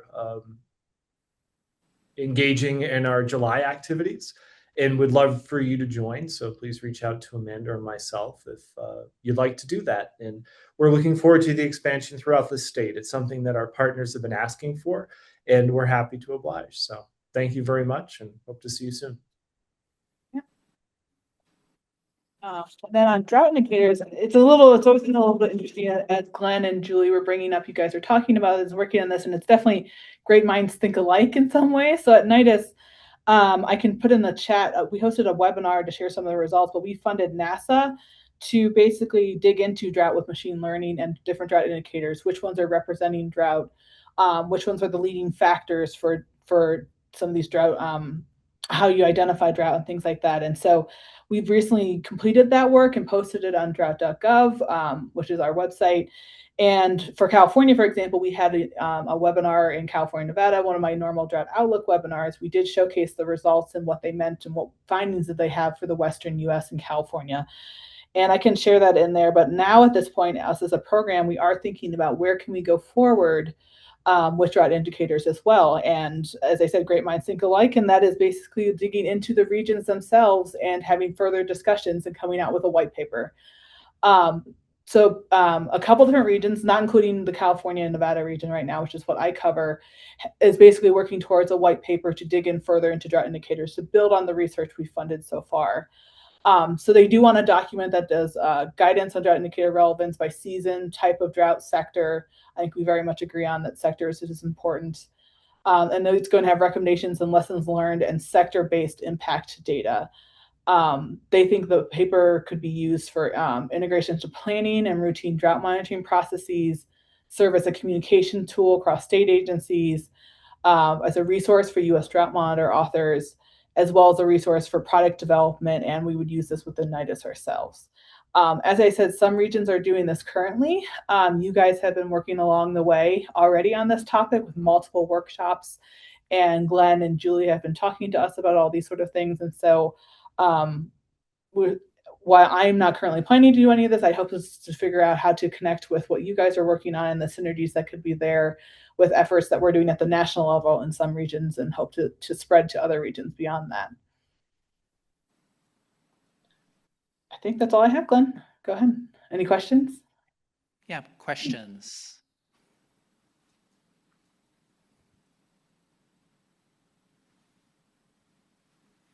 Okay. No questions, but thank you so much, Amanda and Andy. Just terrific. We're super excited. The timing is perfect, and it's so complimentary. Well, thanks so much for including us. Okay. So I'm going to set this up. Hopefully this will be about 20, 25 minutes, but hopefully much more interactive. And then we're going to go to the breakouts for about 45 minutes. So I would have Iris present this work, but she's based in Europe, and it's Friday at 11 p.m., so I would not ask her to do that. She is an intern. Essentially, she's been working on drought indicators and metrics for the last month or so. I'm going to show the work that she's created. since we're recording this, she will watch this on Monday. So if you have comments or questions that I can't answer, she can certainly answer, and I can get you those answers via email. Just an amazing student, 21 years old. If I was this talented back when I was that young, I would have ended up differently. But atmospheric physics, classics, just phenomenal background. So to set this up, I'm just going to ask, raise your hand if you were involved in California Water during the 2012 to 2016 drought. I assume, yeah, the vast majority of you, no surprise. And because context matters, you all lived through the drought, so I don't need to tell you what happened. But just as a slight refresher, since it has been 10 years and, well, my memory is terrible, a quick outline, courtesy of PPIC, just to refresh our memories. Does anyone just want to volunteer what you remember from the 2012-2016 drought? Like, how did you experience it? Just curious. My mom's well went dry for the second time. Yep. For the first time ever, there was a call on water behind Friant Dam from Millerton Lake for exchange contractors. So this had happened the first time in the 75-plus year history of the CVP. Happened in 2014 and in 2015, and there was a zero allocation for the Friant contractors. So that was kind of a really, again, never happened before. So. Yeah. Self-Help Enterprises was called in by our county partners where we do housing work to ask if we could assist with all of the wells going dry and putting tanks on the ground, which is where it all began. Tim? My memory is of workshops in which executive orders were being translated to what do local agencies have to do, and what are the differences in how this is going to affect them based on what they've already done to prepare for, with multiple resources, and just trying to understand the different ramifications depending on how prepared they were, what their unique situations were. It was complicated. Yeah. Perhaps one other, Carolina? Yeah, I think I'll kind of piggyback off of Tim. That was in some of those similar interpretation of executive orders. But in water supply, I think it was also hearing from a lot of customers, customer concern about individual reliability, confusion on messaging, a lot of, that sectorization. In other words, the community next to me is saying to do this. Why are we doing this here? Why is mine costing more? Why is theirs costing differently? So, and a lot of dealing with media. So as a public water supplier, you have to be communicative with the media and being able to articulate what you are doing to curb water usage. Yeah. Oh, Anthony. Yeah. Glenn, I got one personal one. I had to explain why yellow was a new green to my wife and why I let our lawn go die. And then eventually in a couple of years, I had to put in drought-resilient landscape in. So that was my personal experience. Let's do one more. Emily, and actually Charles too. Let's do two. The only thing I would add is that's also when SGMA was passed. So it was signed into law. We were negotiating it in 2014, and it was sort of a result of all of this. Yeah. Ditto. Okay. I was with the State Water Board at the time, and that was what kind of felt like enabled the passage of SGMA, was how bad that drought was. So. Yeah. Karen? Yeah, I'll just add one. I was newly with the drinking water program that moved over to the state board, and we were coordinating with the Division of Water Rights on their curtailments and our connection moratorium. Yeah, well, I'm going to, actually, Josh, please, yeah. All right, I'm just going to add that in 2014, we narrowly avoided another Klamath River fish kill because of a water release from Lewiston Dam on the Trinity River. But if we didn't have that release, we would have had another Klamath River fish kill. Yeah. Okay, that's perfect. Thank you for that flashback, because that context is exactly what we're going to walk through. By the way, this is a picture of a ski resort 100% man-made snow. I think Julie provided me this picture. Yeah, very sad. So with that all said, I'm going to quickly turn to the media analysis because I think all of your comments now contextualized within this analysis. So just to describe what Iris did, she looked across these main media sources, which are predominantly print newspapers. So Sacramento Bee, LA Times, Oakland Tribune, that's the vast majority. Across a particular time period, 2012 to the beginning of 2017. By the way, I'll comment about the 2020 to 2022 drought a little bit later at the end. So essentially, we looked at every article published by those media outlets, scanned them using a Python algorithm, natural language processing, bucketed everything. So we used a little bit of AI, but it was all essentially done by humans, Iris. And because we did not do social media, radio, you can kind of infer how it might have been different, and I'll comment a little bit on this later. But you can see, no surprise, 2014, 2015, that was the vast majority of the outlets publishing articles. There were thousands of articles that said drought, but only about 700 that were meaningfully about droughts. So sometimes it was glancingly mentioned, and we omitted those. Okay, so the question obviously is, oh, well, what indicators were used? It's kind of an obvious question. And so Iris bucketed them into the 4 categories. This is the little bit of the chart. So you can see the vast majority, 42%, is the risk. There are 890 indicator mentions out of those 700 articles. And over on the left, kind of just read top down, within risk, the most often used indicators were snowpack, snow water equivalent, precip, reservoir storage, and the U.S. Drought Monitor. And then separately for thresholds, it was the snowpack thresholds, the groundwater levels. And so the vast majority of the articles use those indicators. So now we're going to walk through and kind of double click down on the specifics. So Iris did a simple count. How many times? Okay, great. Those were the indicators that were used. How many times were they used to see the frequency of uses? And so what you're seeing here is a list of about 20 or so risk metrics. And the numbers that are after each metric is the count. It's the number of times it appeared within those 700 articles.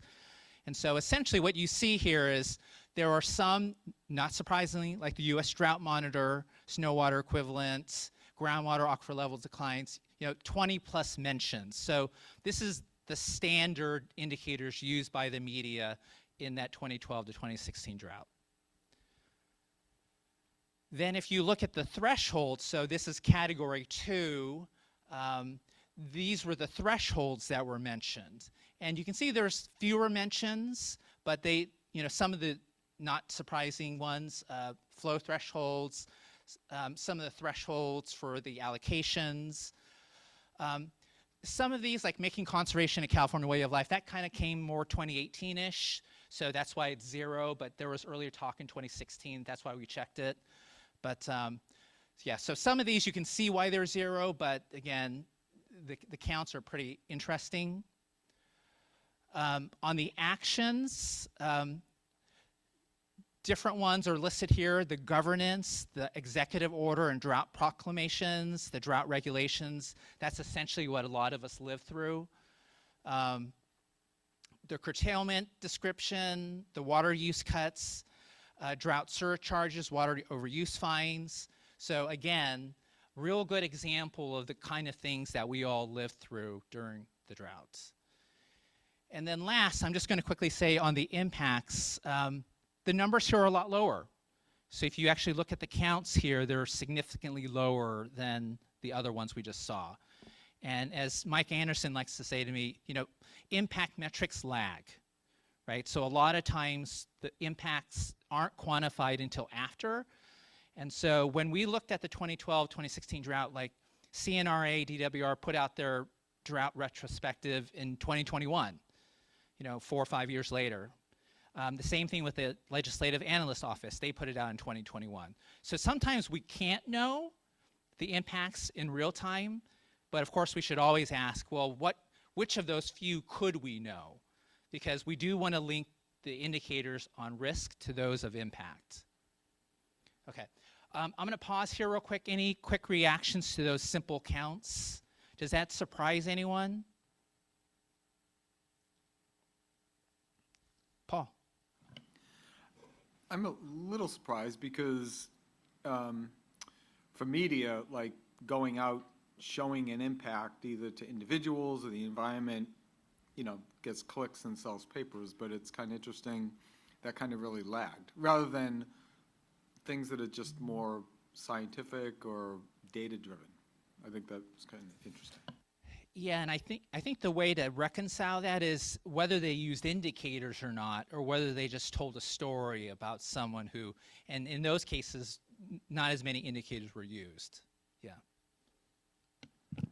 I don't know if I'm surprised, but what's standing out to me in the impact metrics is that when you go into the environment category is firefighting costs. And that's something that subsequent to Johnson, we've been dealing with so much lately, is fire impacts and making that linkage to water shortage and environment and things like that. Yeah, you're living through a very well-known experience because, and I'll touch upon this again when we get to the 2020 to 2022 drought, because that actually changed dramatically, mainly because 4 million acres of California forest burned in 2020. Oh. Josh.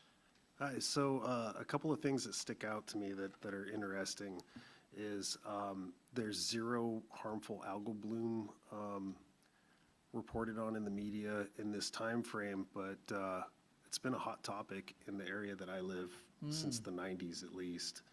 So I'm not sure why there were none there. The other thing is, sorry to kind of bring it back to like a broader tribal discussion, but environmental impacts affects public health directly where we're from, because the Yurok Reservation is on a food desert. You know, I have one colleague that likes to call the Klamath River the grocery store because the closest grocery store is about a half an hour away and the road's slipping into the ocean. A lot of people can't drive an hour away, so they'll catch fish and harvest what they can and preserve it and eat it for the year. And that's the majority of some people's diet up there. So I think that the environmental and the public health impacts are maybe a little more interwoven than it's presented in this slide for our context anyway. Yeah, well, I really appreciate that comment, Joshua, because in the workshop too, this conversation around public health and how it's connected to everything was definitely featured. There were a couple folks from CDPH on that workshop, and you're exactly right. Like, it's a little too simple to say that these metrics and indicators are individual metrics and indicators because of the cascading nature of these hazards. So you're 100% right. Okay, I'm going to speed up a little bit because I want to get you to the breakouts. So if you look at geographically in terms of coverage, because again, place matters and context matters, and so we actually saw differences on which outlets. No surprise, Sacramento Bee different than the LA Times, right? Just given the local situation. I won't go into the details here, but it's pretty relatively straightforward. Just like Mike said this morning, the water year timeline, it really focuses on December, January, February, March in terms of precipitation, snow, et cetera. So if you look at the references, the number of indicator mentions by month, you can see the blue, the risk is really December, January, February, March, April. That's essentially, did we get precip or not, right? That's why there's so much coverage in those 3-4 months, exactly like Mike suggested. And then in terms of what dominates the conversation in media outlets, yeah, risk is highest here, January, February, March, what we were just saying.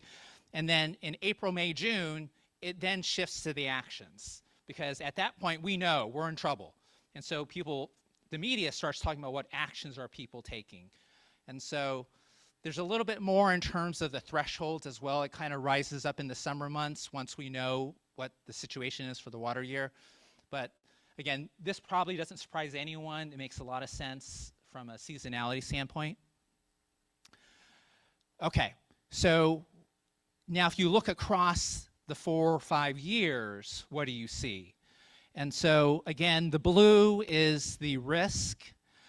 You can immediately see these spikes. Carolina and Tim mentioned, the executive orders. That's essentially what happened. So you know how media works. They're looking for clicks. They're looking for sometimes sensational headlines. And so there were definite spikes for the January 2014, the April 2015, the May 2016 executive orders, in particular, voluntary, mandatory, and then the urban conservation and way of life. And so, again, seems to make a lot of sense, consistent.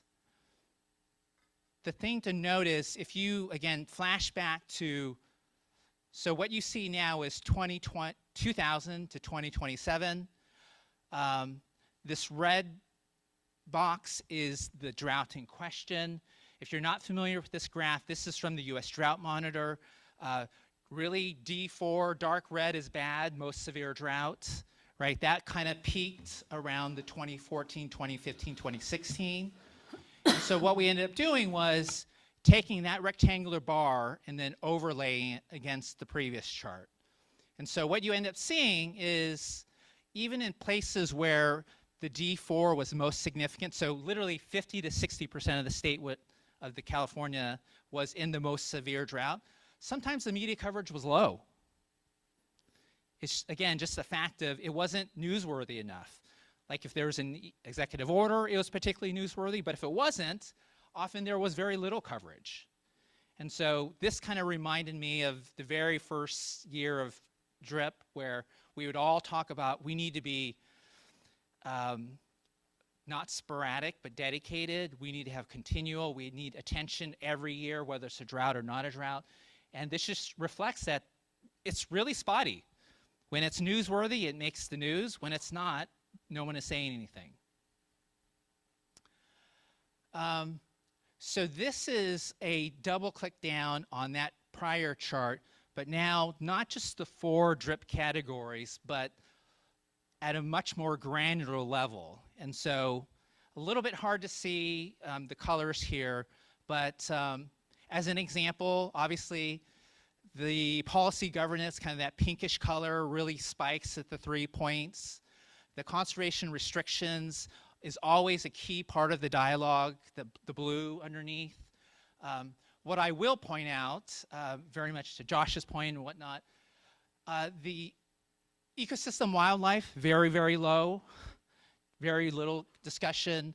The economic infrastructure impacts, very low.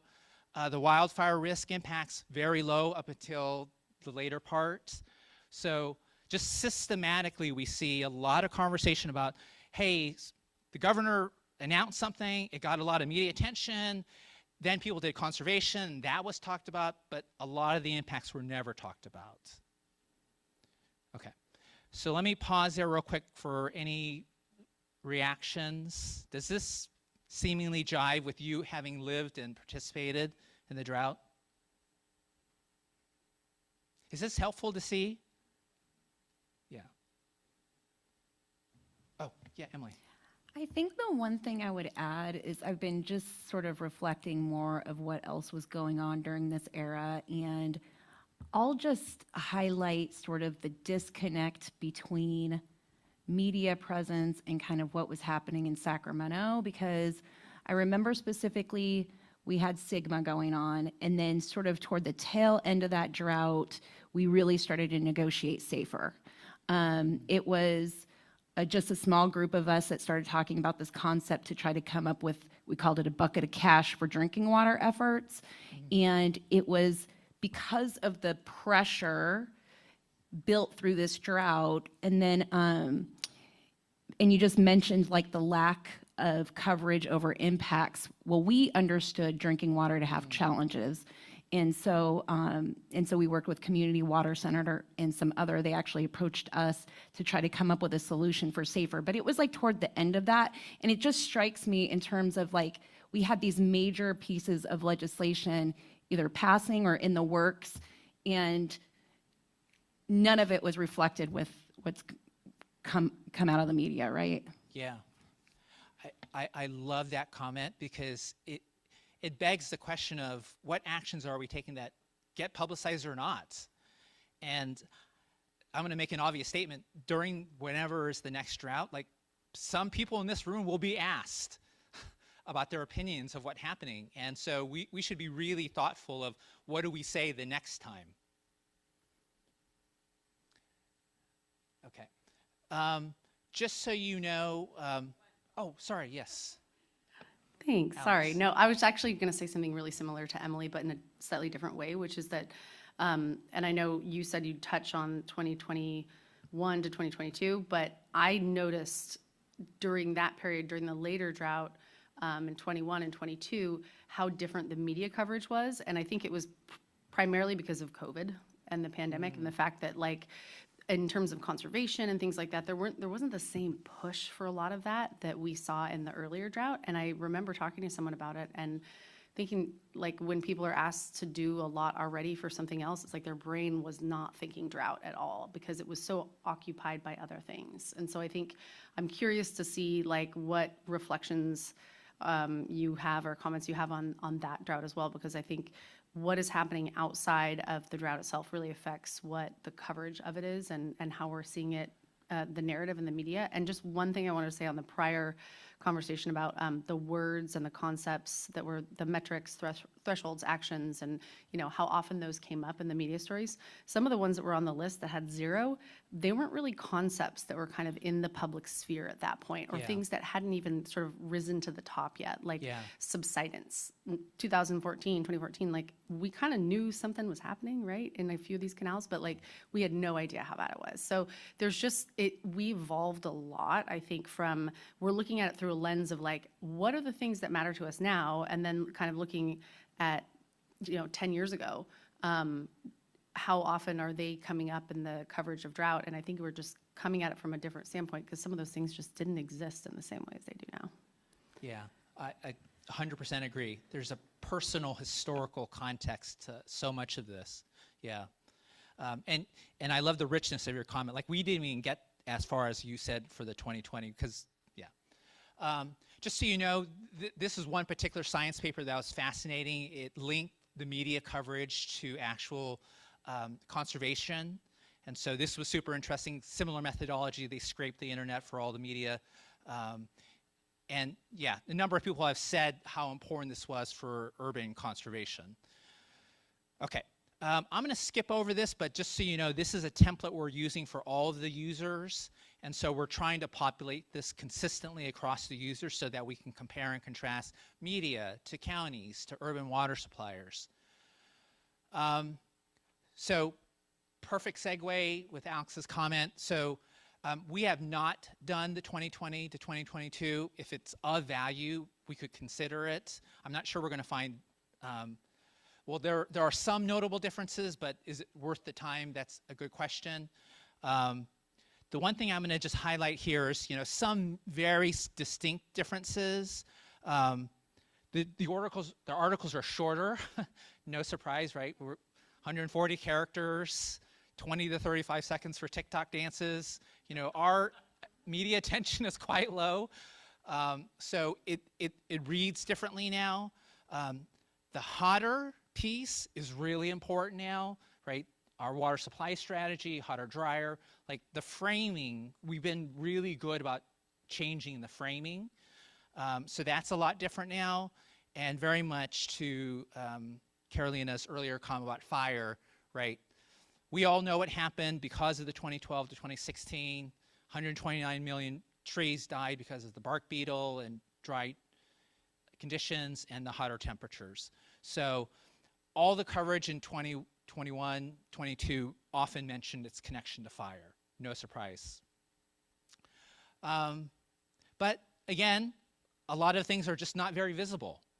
And so I'm going to kind of close here with some possible next steps, and this will be one of the topics for the breakout.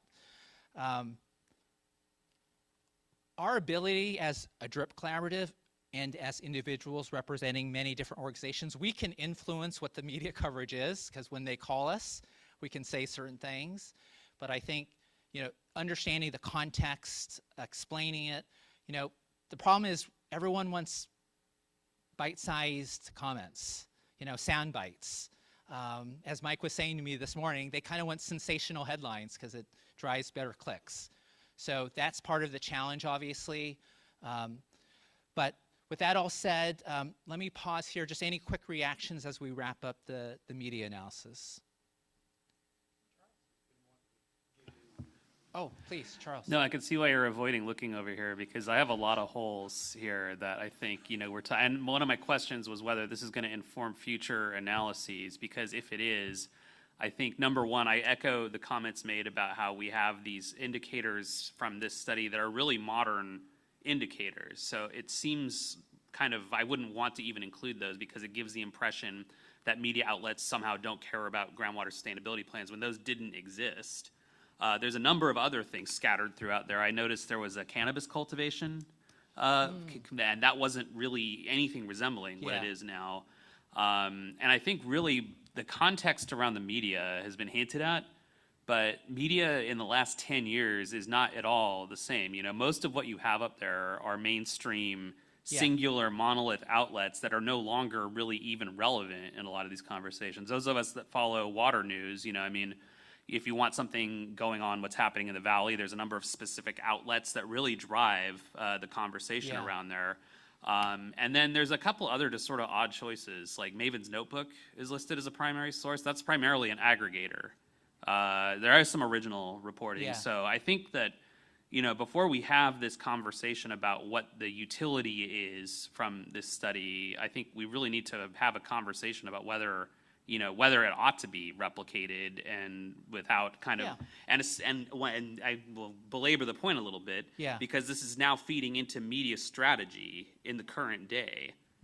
So I think that we're a little behind in this conversation before we start talking about a coordinated set of kind of, what are we all going to respond with when we're asked about these activities. I think that maybe needs to go back a few steps. Yeah. Love the comment. This is part one, and the media is going to be one of the 5 that the consortium is going to. So I'm going to call you, Charles, and ask your input on how we should structure the next round. This is 1 month of work from an intern, but I love the comments. And you're right, this was 10 years ago, and times have changed, so it should reflect that. Yeah. Did you want to, Emily? Yeah, the only other thing I would add, and it's kind of building on Charles's point and something else you had mentioned, Glenn, but as I reflect on the media between the 2 droughts, not only is everything more truncated now, I distinctly remember specific images in that last drought that we did not have in the previous drought. So I think as we look at whether or not we're going to engage the media, I like the idea of doing a journalist-facing guide, but we have to be very aware with how they are taking in information and how they are going to put it out. So, we have to just be mindful of what's realistic in terms of their world. Yeah. Yeah, they have different incentives than we do. Yeah. Yeah, just to quickly add on the 2020 to 2022 drought coverage, I don't know if it'd be worth it to do a whole analysis, but I would be curious to see if there's mentions of the previous drought and how that has kind of informed people's response and preparedness for how the 2012 to 2016 drought, if they were thinking about that in their preparedness or response or actions in the next drought. Yeah. The short answer is yes. We did even very quickly see that pattern. So those are wonderful comments, and they're actually a perfect segue to the breakout. Oh, God, I'm so bad. That's okay. Really quick, and maybe this is kind of the next conversation, but one thing that really shaped what we saw in the media in Santa Cruz. We only have one local newspaper, well, kind of two, and they don't really have, they even 10 years ago didn't really have any staff at that point anymore. So they would run articles from all those other newspapers. They had relationships, I guess, and it was horrible because we kept getting all these updates on the snowpack, which has nothing to do with our water supply in Santa Cruz. It was super confusing. I don't know how you can capture something like that, but you know, the reach of some media outlets is very different than just like, oh, this is what was run in this one newspaper. If that article was syndicated in a bunch of other newspapers, and then, you know, to the point of where people are actually getting their news, like it's next door for us. Like that's where I go to find out what people are talking about. Yeah. And one thing that I didn't see, it was captured a little bit, but not so much in the analysis, was the affordability issue. So like the first half of the drought, everyone was like getting behind cutting back on their water use. And then when all the water agencies raised everybody's rates by 20% because their revenue just shrunk by 20%, the backlash was significant and pretty toxic. And I still feel like we haven't recovered from that. So, and I didn't really see, I saw affordability in one of your indicators, but that might be another indicator to kind of look at. So. Yeah. Hey, quick kudos to Iris for doing that analysis, though. That was very cool. Super interesting. So pass it along. I just want to add, one of the things that we saw, we were getting tons of calls, you know, about domestic well owners, wells going dry. And it almost seemed like there was some fear mongering, like wanting to put this fear out to people and, oh, you should be afraid of your well going dry. And so we had people calling whose wells weren't dry, but they were afraid because they saw on the news and they knew their well was going to go dry, you know, those types of things. So I stopped talking to people because my boss made me, but it was like, I told them, I said, if you can't be a good writer, you know, and make a story instead of trying to scare people, then I don't want to talk to you about these things. You should be a better writer. But, but that's exactly what they were moving towards, is like trying to scare people and get those clicks. And I was like, we're not going to add to your stories. So I think that gets overlooked a lot, is how much, you know, they feed off of the fear. Yeah. Mike said the same thing to me this morning, exactly to that point. Okay, I love how energized you all got to offer critiques and input. That's the next discussion, which is we're going to do breakouts. You've already started that conversation, which is how would you refine the media analysis, because this was always intended to be the opening. So the topics we're going to discuss is next steps, not just for media, but for user needs overall. And then, if time permits, as much as we can, get to actual gaps and opportunities that you think should be addressed in the white paper. So just those two simple questions. And here's the groups. I'm glad I have Charles.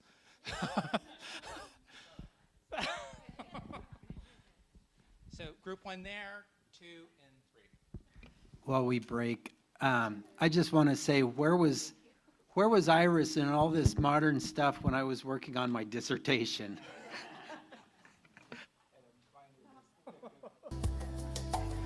Okay. We're going to do a very quick readout, and I really appreciate all the energetic comments. We were hoping to break from 3:15 to 3:30, but maybe we'll go till maybe 3:20. So let's try and be pretty succinct. Give you a 10-minute break, and then we restart at 3:30. So I'm going to have Ivy kick us off. Yeah, we talked about a lot, and I'm going to try to summarize it and then throw it to Glenn. But for the first topic, we talked a lot about the role of non-traditional media and social media, and how there could be a potential for a more recent analysis, just given the change in the media landscape over the past few years. We also talked about how statewide stats are not always helpful, and we need the local perspective. There was an example of drought, and Alexandra, you could probably describe it much better than I can, but just the example of that there, you want to jump in for that maybe? Yeah, there was a, do you guys remember in January where it was announced that California was finally out of drought for the first time ever in the last 25 years? And it was really just that there was this tiny little corner that had finally no longer been in a drought. But I had a reporter call me who said, we're doing a story on, people who are under 25 and have never lived without the looming drought over them all the time. And it was this confusion between what's happening at a local level that's being picked up by the drought monitor versus what is happening at a statewide level and the sort of scope and scale. So that was it sort of illustrated that I think even the media struggles with sometimes understanding what the drought monitor is telling you and what it actually means for impacts in the state and statewide, even though that's the go-to, right? So is that? Yeah, that was perfect and a good segue. Thanks, Ivy. We also talked about just the limited number of journalists who kind of know about drought, a lot about it, given turnover in the past few years. So kind of our role in being a resource for the media and also sharing understandable information. And we also just talked about the unique role of media as both an audience of this needs assessment, but kind of a conduit delivering information to larger audiences like agricultural folks. And on the user needs, I got less on that, but I had asking people what they wish they knew before the last drought. That would be really helpful for identifying gaps and opportunities. Glenn, is there anything else you'd like to add? Perfect summary. The only thing I'll frame is someone asked the fundamental question of, what are we trying to do with the media analysis? Because media is so unique. And if it's scoping, hey, what is our media strategy? That is so much broader than just answering the question, what indicators and metrics does the media need? And so I think we need to tightly scope it because I don't think we're equipped to answer this broad-based media strategy for an incredibly diverse group of people. Okay, let's go to group 2. That would be moi. But Zoe twisted my arm. I was not keeping notes. So everybody in our group fill in what I leave out. Some of this actually echoes what Iris just said. Ivy, sorry. So the first analysis needs to be what is the media landscape now, because we talked in the large group about how radically it's changed in since the last drought, let's say.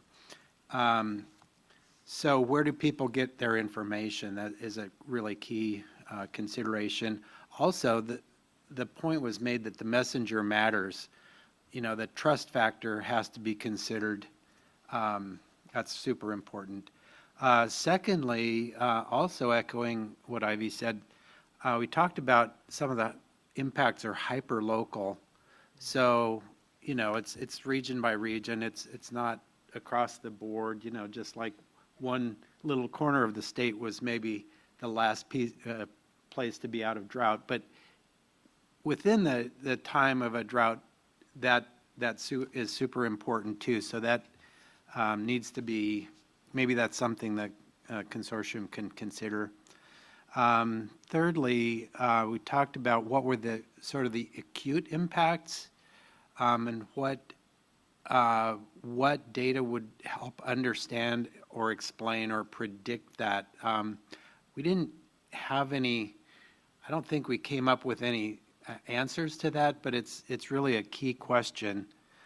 And then we touched on how there are domino effects. Effects can be, we can look at effects in one instance, but then there are these secondary and tertiary impacts that just ripple through a community or an industry or the environment or whatever. So that's something we thought should also be looked at. That's my summary. Again, don't blame me. I was not taking notes. So, what else did I forget? We had a really robust discussion, I thought. Anything else? All right. Okay, group 3. Hi, yeah, that's me again, note taker, resident note taker. But I ran out of room because our conversation was also very robust. Like the two other reporters before me have mentioned, the media landscape is really different. So kind of to what was just said, like level setting, how that looks, you know, given that a lot of the local media has begun to shrunk and different media sources are becoming more politically polarized or ideologically distinct. And so who follows that? Who trusts that? And where are people really getting their information from? And what are the messages being spread through that? We also talked a lot about how the information really needs to be accessible and also applicable. So how does it pertain to someone who is accessing that information? So yeah, keeping it engaging and not being so technical, making sure that it's digestible were big conversations that we had talked about as well. We also talked a lot about where do we start the communication conversation, and to one of the questions in the breakout topic 1 on the user needs work, we had a great discussion about emergency managers and emergency management teams and the role that they play, especially through their crisis communications, and how when those stories come out, there was the example of the water main break that happened in Hollywood, I believe, yesterday. How are we tying stories to these like larger events that people are going to be clued into and tuned into? For topic 2, again, one of the gaps that we talked about is getting more local stories to be assessed in the white paper. The state board has done more narrative blog pieces recently. And so kind of going back to what Sierra had mentioned, making sure that those stories are locally relevant and not talking about the snowpack where it doesn't matter is important to consider, as well as like communications campaigns, how to leverage getting the media to events in the first place and ensuring that they are engaged from the get-go. I think that'll be interesting to see if that's possible all the time. And then one of the other things we talked about is like what indicators might be the most interesting to different groups at the end of the day. So Josh had talked a lot about how like the impact to public health is something that gets a lot of attention and is a really important factor.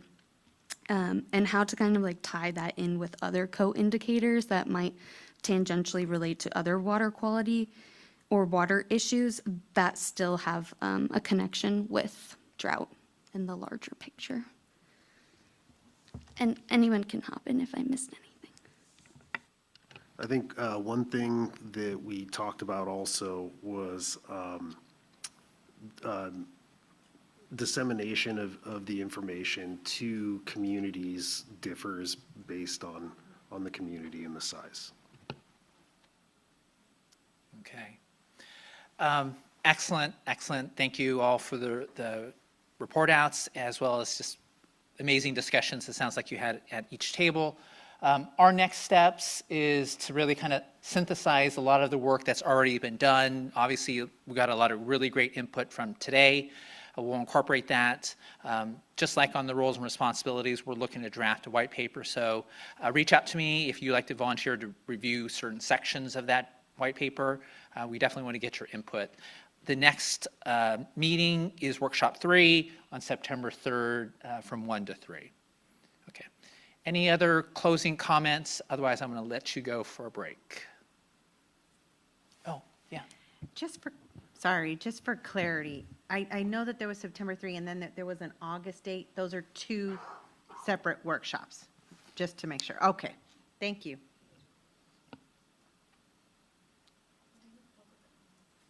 Oh, yeah, let's check public comment if there's anyone. No, okay. Marit, should we say 3:30?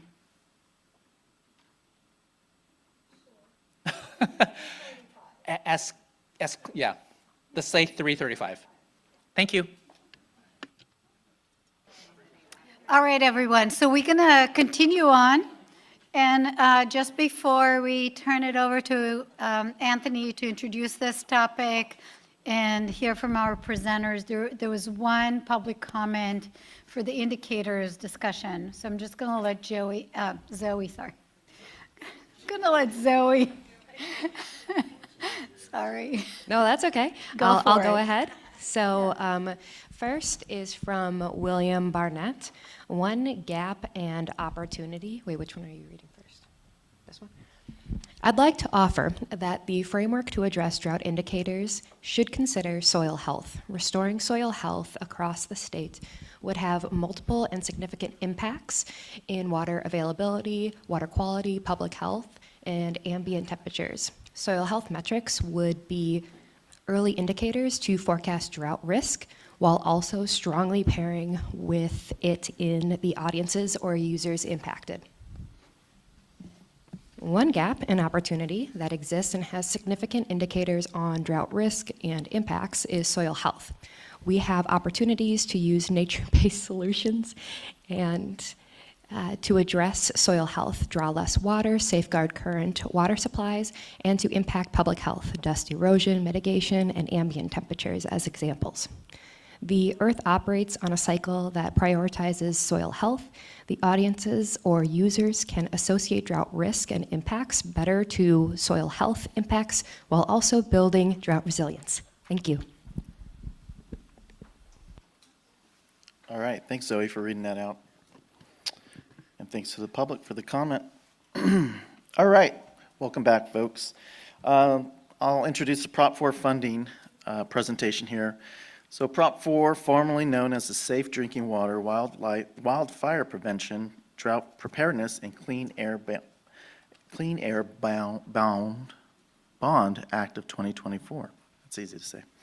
It's the state's first ever climate bond with the core purposes of ensuring safe drinking water, preventing wildfires, preparing for droughts, and improving air quality through funded projects. By the name alone, we recognize there is a lot of work to do and a fund. We felt that it is important for the DRIP Collaborative to receive information about Prop 4 and the $10 billion that are available to address the many funding needs that support the collaborative ideas, recommendations, and actions we've discussed at this task force. Prop 4 is spread out over 30 different state agencies, departments, and commissions charged to distribute the funding. We have 3 state agencies representatives here today to present their portions of the Prop 4 funding that they are responsible for administering and distributing funds. We have Julie Rizzardo from the department, Lisa Hong from the Water Board, and Scott Weeks from California Food and Ag. While you're listening to the presentation, here's some food for thought. How will these funds directly improve drought resilience in my community or region? What level of community engagement or partnership will be expected in proposals? And are we prepared to engage early in public comment periods or guideline development? With that, Julie, I'll hand it over to you.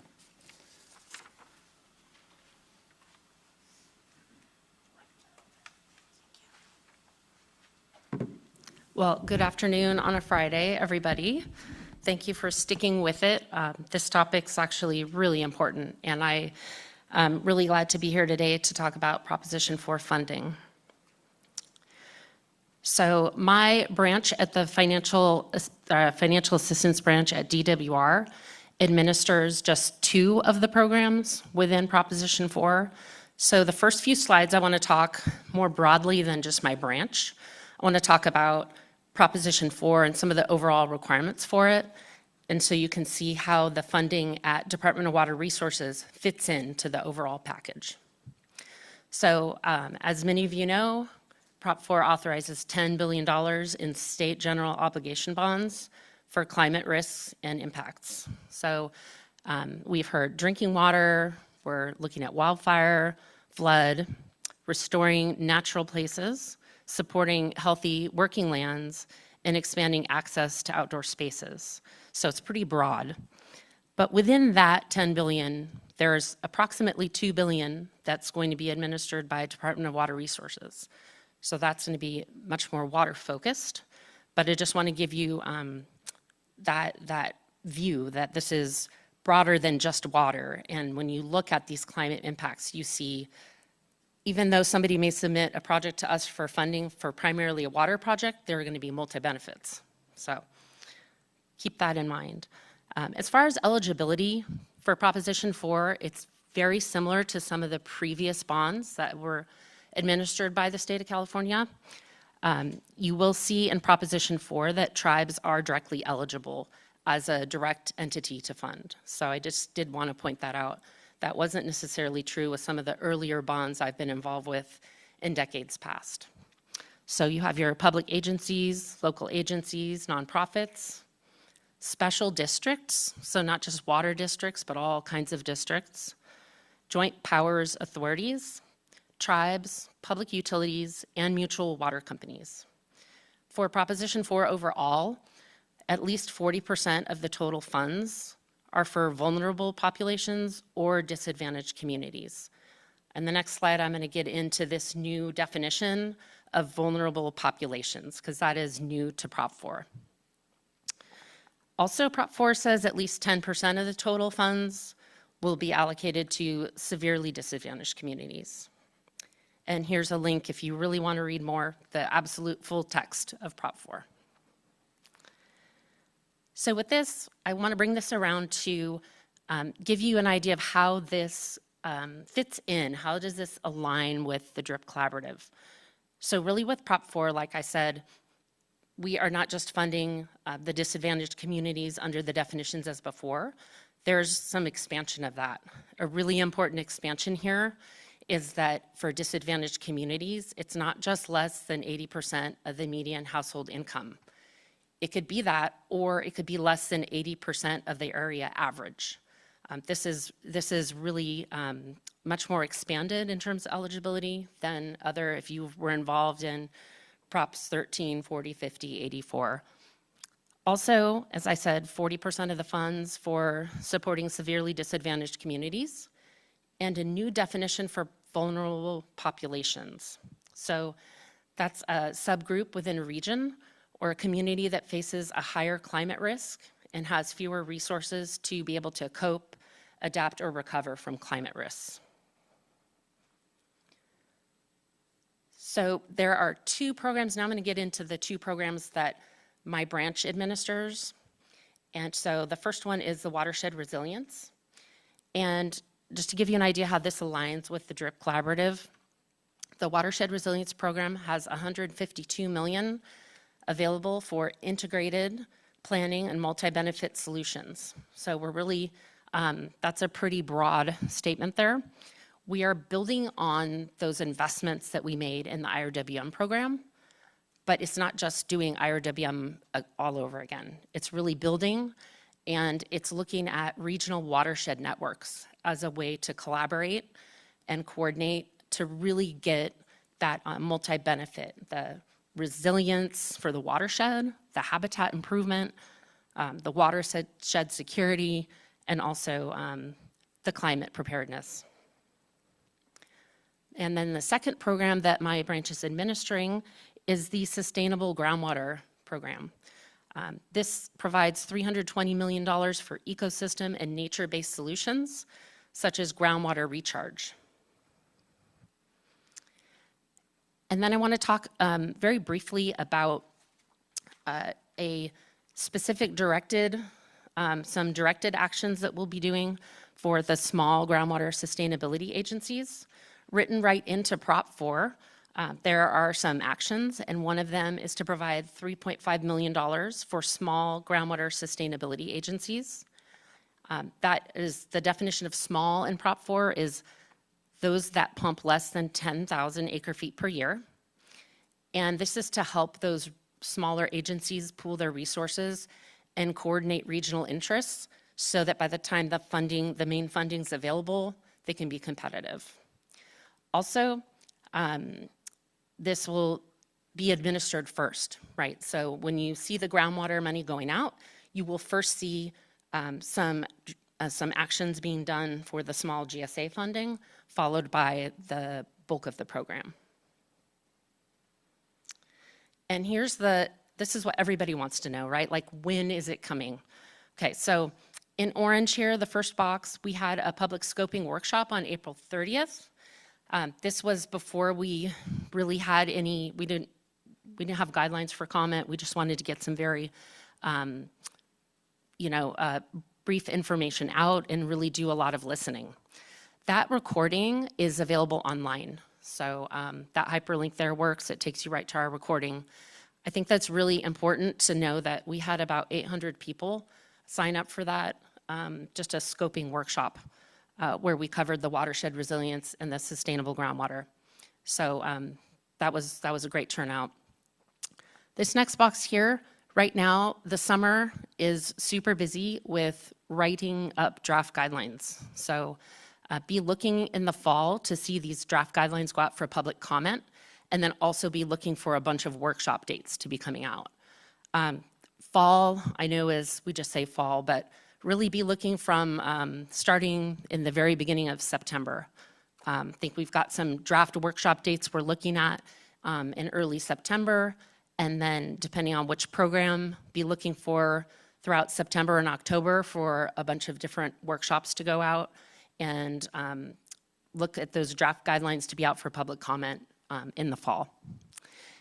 And then with that type of schedule then, as far as when money would be available for projects, that puts us into final guidelines in the winter, and then opening the application periods for the funding sometime early next year.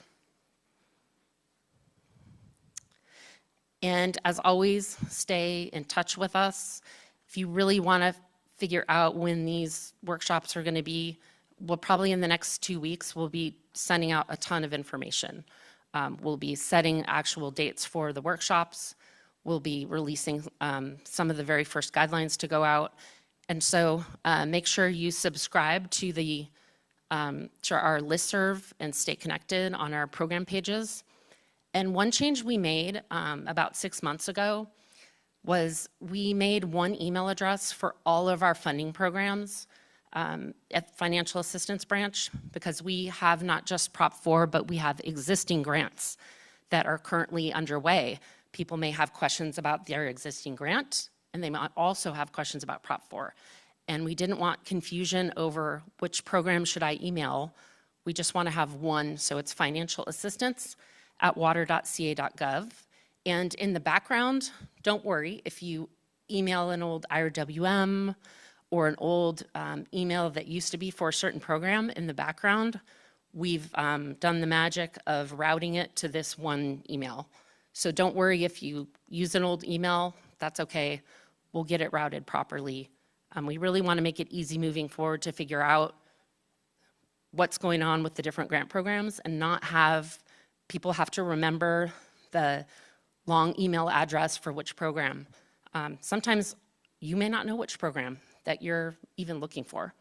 So that is one big change we made about 6 months ago.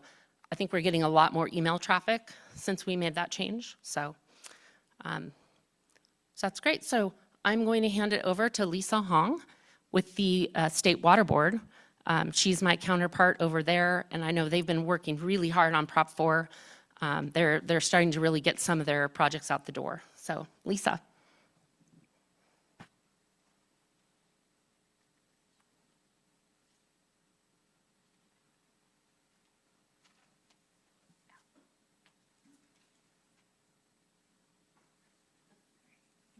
Test the clicker really quick.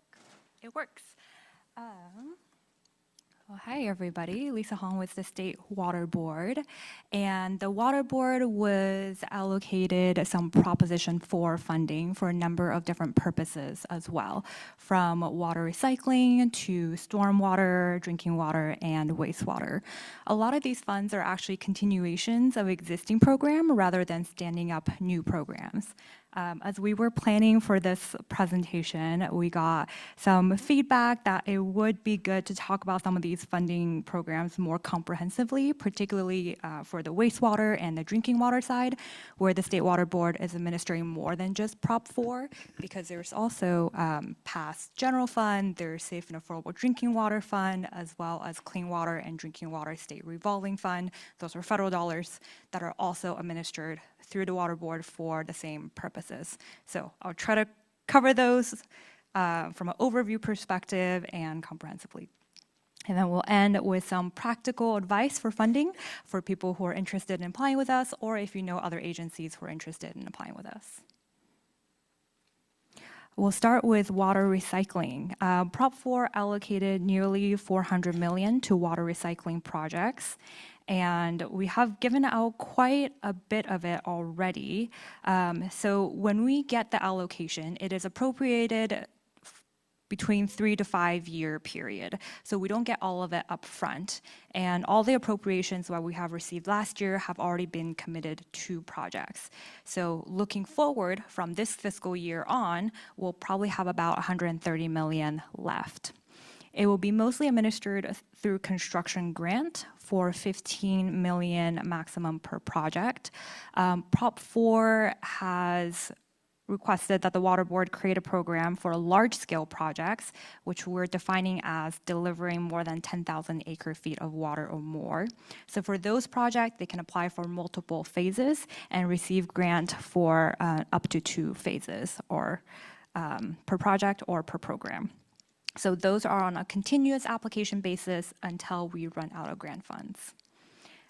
There's also a small amount available for communities who are interested in investigating whether a water recycling project is even feasible for them. For the stormwater, that is an existing program, but we're doing a custom solicitation for it. So Prop 4 allocated about $100 million for stormwater projects. And what the solicitation means, so there is a funding guideline that has been put out. Our board will have a workshop on it actually next Tuesday and adopt it at a later date. Once the guideline is adopted, the application will be open for a period of time. Then all the applications submitted within that period will be ranked according to the guideline. So stay tuned for both the workshop as well as the application period. There are some requirements for stormwater projects listed here. A lot of those come directly from the Prop 4 language. For wastewater and drinking water funding opportunities, as mentioned, the State Water Board administer a number of funding sources for those, both state dollars and federal dollars, including Proposition 4. So how those get administered is we don't expect communities to figure out exactly which funding source they're applying for. Are they applying for Safe and Affordable Drinking Water Fund? Are they applying for Prop 4? What about SRF? They don't have to figure out all the rules behind that. From an applicant's perspective, all they need to do is submit one application. There's one clean water application for wastewater and one clean drinking water application for drinking water project. And we work in the background to align funding that are available and eligible for the project. So on the wastewater side, the grants are focused towards small disadvantaged communities. There are grants available for planning as well as construction. Currently, the priorities are for projects that are addressing a violation or septic to sewer projects. It is a continuous application process, though the grant availability is going to vary year to year depending on the state and federal appropriations that we get. For other communities, there are low interest loans available at about 2% interest rate, which is pretty good compared to the market rate. And that is on an annual application cycle. Projects are ranked. There is a maximum of $50 million per project, and the total loan capacity we have is about $600 million. On the drinking water side, you'll see a pretty similar story, though for drinking water, the grant funds are focused on failing and at-risk water systems. Planning and construction are both available. And it is also a continuous application cycle. Again, grant availability is going to vary year to year, depending on the appropriations that we have. There is a pot specifically available for emerging contaminants, including PFAS. That is not through Prop 4. That is actually through federal appropriation through the State Revolving Fund. But it is currently available, and we're accepting applications, and that will be a continuous application until grant runs out. For all other drinking water projects, there are loans available for drinking water as well, very similar to the wastewater side, very similar in interest rate, as well as how the application process works. The only difference is the loan capacity. It's about half of the wastewater side. There's about 300 million in total capacity available each year. There's a request for us to touch on technical assistance and bottled water. So the next couple of slides, we're going to briefly touch on that. For technical assistance, it is available for drinking water and wastewater project. Some of that is funded through Proposition 4. There can be services anywhere from planning to engineering design to CEQA to also financial and legal support for that particular project. The eligibilities are focused on small disadvantaged communities, and the prioritization for communities receiving assistance will be aligned with the drinking water and wastewater grant priorities that you heard about earlier. For bottled water, which is not through Proposition 4, it is through our Safe and Affordable Drinking Water Fund. It is limited to very small systems that are essentially having contaminants that have immediate health impacts. And it is meant to be a very emergency interim solution. The solution can be bottled water. It could be point of entry, point of use. It could also be purchasing water. So any systems receiving bottled water are expected to move towards a long-term solution. Again, this is an emergency solution, not meant to be a long-term one. And I believe RCAC also provides a bottled water for school program. All right, a few practical advice for folks who are interested in pursuing funding with the Water Board. If you're applying for construction, be shovel ready. That includes CEQA, engineering design, 60 to 90% design is probably a sweet spot. And also finances, which is something people don't always think about. Is there enough to operate and maintain the project once it's constructed? And if someone is pursuing a loan, does the rate cover the loan repayment? Submit an initial application as soon as possible with us to get on our radar, and every application gets assigned to a dedicated staff who we call project manager. The project manager can guide the applicant through the process and also give you real-time information on what funding sources are available that might be a good fit for your project.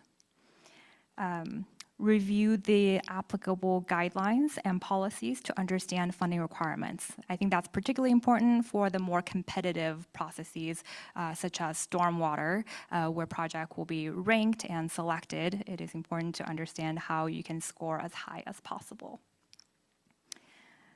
Also, all the funding do have an expiration date, so ensuring that the project can be constructed and implemented before the funding expires is also very important to make sure that you can make the best use of the funds that you get. And lastly, I will be frank, Proposition 4 is not going to solve all the water challenges in California. And of all the funding programs that you heard about today, there are significant demand. So we do expect that Prop 4 funding will go by pretty quickly. That does not mean we stop all the work. Do encourage that planning work move forward as much as possible. There will be projects that may not be ready to receive funding, may not be ready to move towards construction, but any bit of planning is helpful to be prepared for future tranches after Prop 4. All right, with that, I will hand it off to Scott.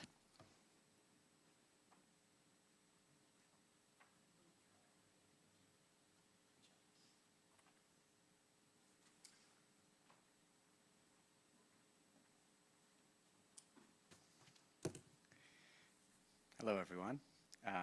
Nice to see everyone. I actually thought I had a title slide, but maybe I don't. That's okay. Today I'm here to talk about CDFA and our allocation of funds from Prop 4. My topic of my discussion is really about the financial incentives and resources that we have that are coming from the climate bond, and about the types of projects that we're facilitating with those dollars. So as this slide indicates, we received $195 million from Prop 4. a number which I thought was quite large until I saw my other two colleagues talk about their programs. So I feel a little bit like a small fish in a relatively big pond, of $10 billion pond here. So of that $95 million, we have a series of programs that CDFA has. I'm going to focus on just two of them, but I will just allude to the fact that we do have a tribal food sovereignty program, a regional farm equipment sharing program, and we do have some of these dollars going towards fairgrounds. Yeah. We also have the same criteria as was talked about in prior presentations associated with Prop 4. So I'm going to focus on our water and soil health programs that we have. There was $40 million received for the State Water Efficiency and Enhancement Program, a program that I've been working on for the better part of 10 years and has gone through a variety of different flavors and renditions, which I can tell you in a lot of detail if you'd like. And then we also have another program, the Healthy Soils Program, also administered by the CDFA, who received $65 million. That program is aimed on supporting soil health practices that can sequester carbon and lower greenhouse gas emissions associated with agriculture. SWEEP, the SWEEP program has had 12 rounds of funding so far. We started in 2014, roughly 1,400 projects throughout the state for on-farm projects. And then the Healthy Soils started in 2016. I actually don't have the stats for Healthy Soils about how many projects they have, but they have a couple more than us, I'll tell you that. We actually have already gone through the public comment period for these Prop 4 funded dollars and have opened our solicitation up and actually received some applications, closed them, and invited back individuals to the full proposal, which I'll go into in a little bit more detail in a moment. But first I want to talk about the fact that we have actually, over the past several years, shifted away from direct-to-producer grants, which we used to provide one-on-one agreements with farmers and ranchers directly, and we've moved more towards the block grant style system for both of these programs. And why does this matter? It's an excellent question. Thank you for asking.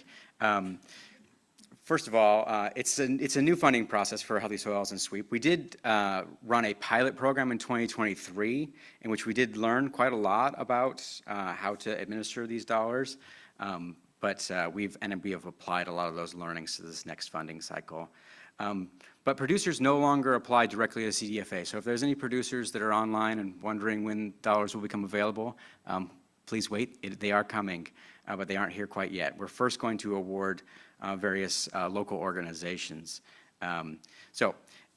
You will apply directly to a local block grant recipient, and these block grant recipients are required to provide one-on-one technical assistance to support these local growers. So it's an integrated process. In the past, we have had a technical assistance program that was a standalone process, but we have found that including it directly into these dollars and providing technical assistance to the person who can actually help also supply those resources to you has been a more efficient model. Each set will have their own application process, timeline, and service area. So these individual block grant recipients are going to have perhaps different counties that they're going to be serving in order to use these funds. And for farmers, eligibility depends really on having a block grant recipient in your area. We are intending to have pretty wide statewide distribution, so that's a good focal point. That is part of our focus here, to make sure that we serve as many farmers across the state as possible. And then we have also we have a tribal set-aside. There are slightly different flavors between Healthy Soils and SWEEP. I won't go into those details unless you want me to, but we are putting some dollars away directly to support tribes. And we did receive concept proposals already. That was fun. I'm trying to remember the actual date in which we did receive those. It was probably about 3 months ago, or maybe 2 months ago that we received them. And then we have gone through the administrative review process and then the technical review process, the technical review committee process for those concept proposals, and then invited back a number of those folks back. And I'll go into some more of those details in a minute about that. So let's focus a little bit on SWEEP. Maybe I should have hit this a little bit to make it a little bit clearer about what the State Water Efficiency and Enhancement Program is.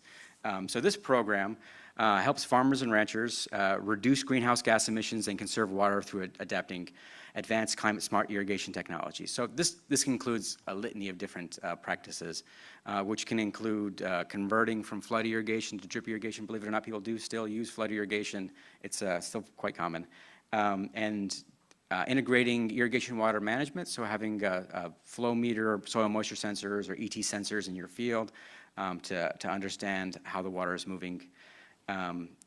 And then retrofitting old inefficient systems or replacing diesel pumps with electric pumps, modernizing these systems, installing variable frequency drives. I can tell you a lot of details about these things.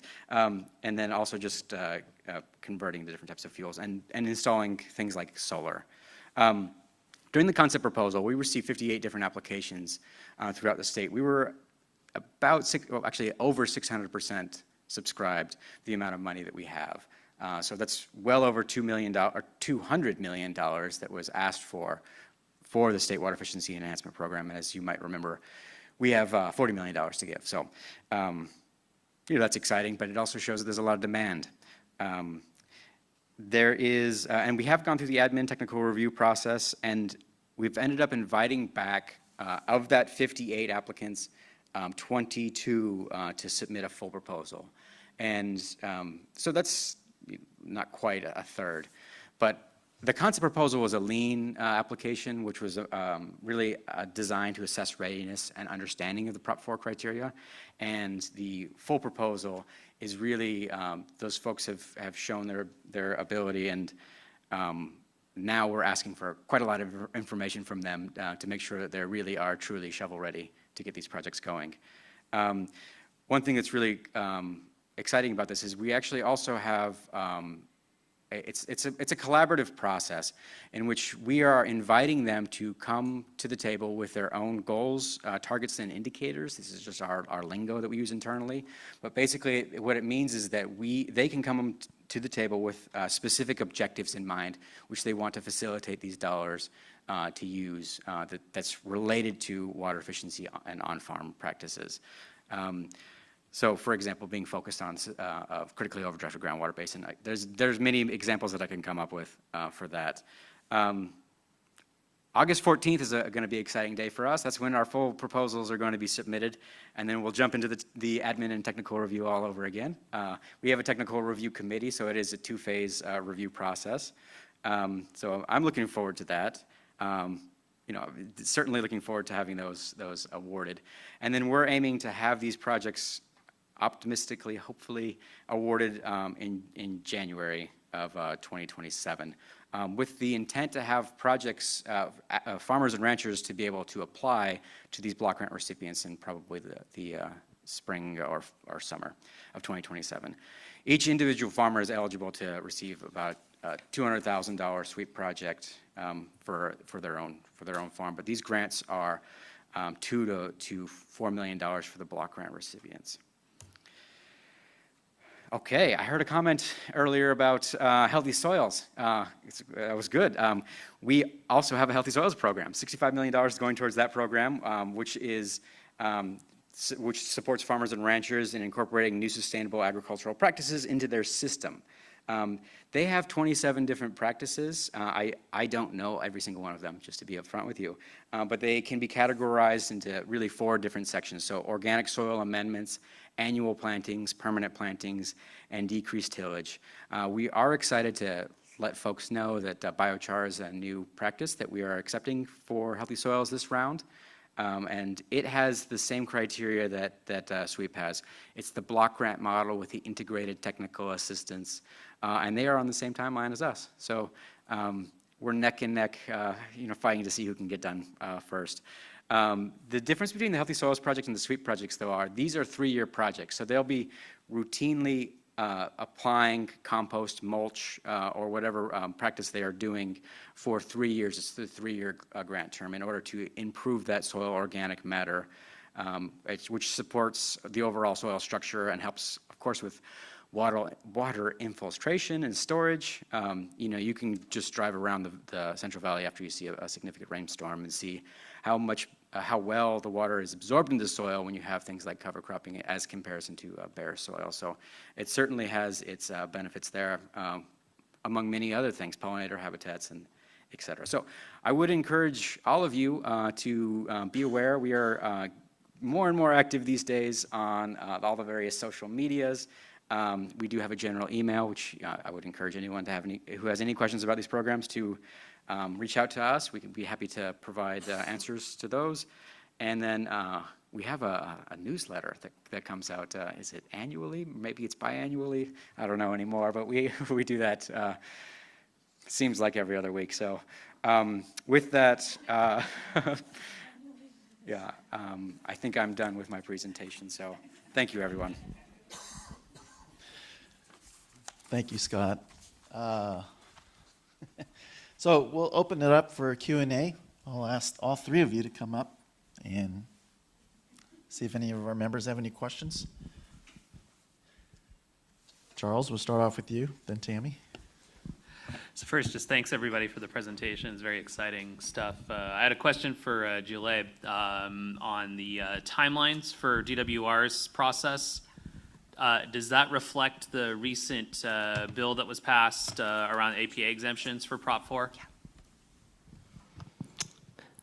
So the timelines with the guidelines and such that I was talking about, and you're talking about the very most recent, right? Yeah, it was signed this week, so very new. This week. So I guess the question is, are those going to go through the APA process? The two, the watershed resilience and the sustainable groundwater? No. Yeah, Okay. so, yeah. That was mostly what I wanted. Yeah. Okay, good news. And it's not just my two programs, but like there's many more within DWR too that will be also exempt. Thank you, Julie. Tammy?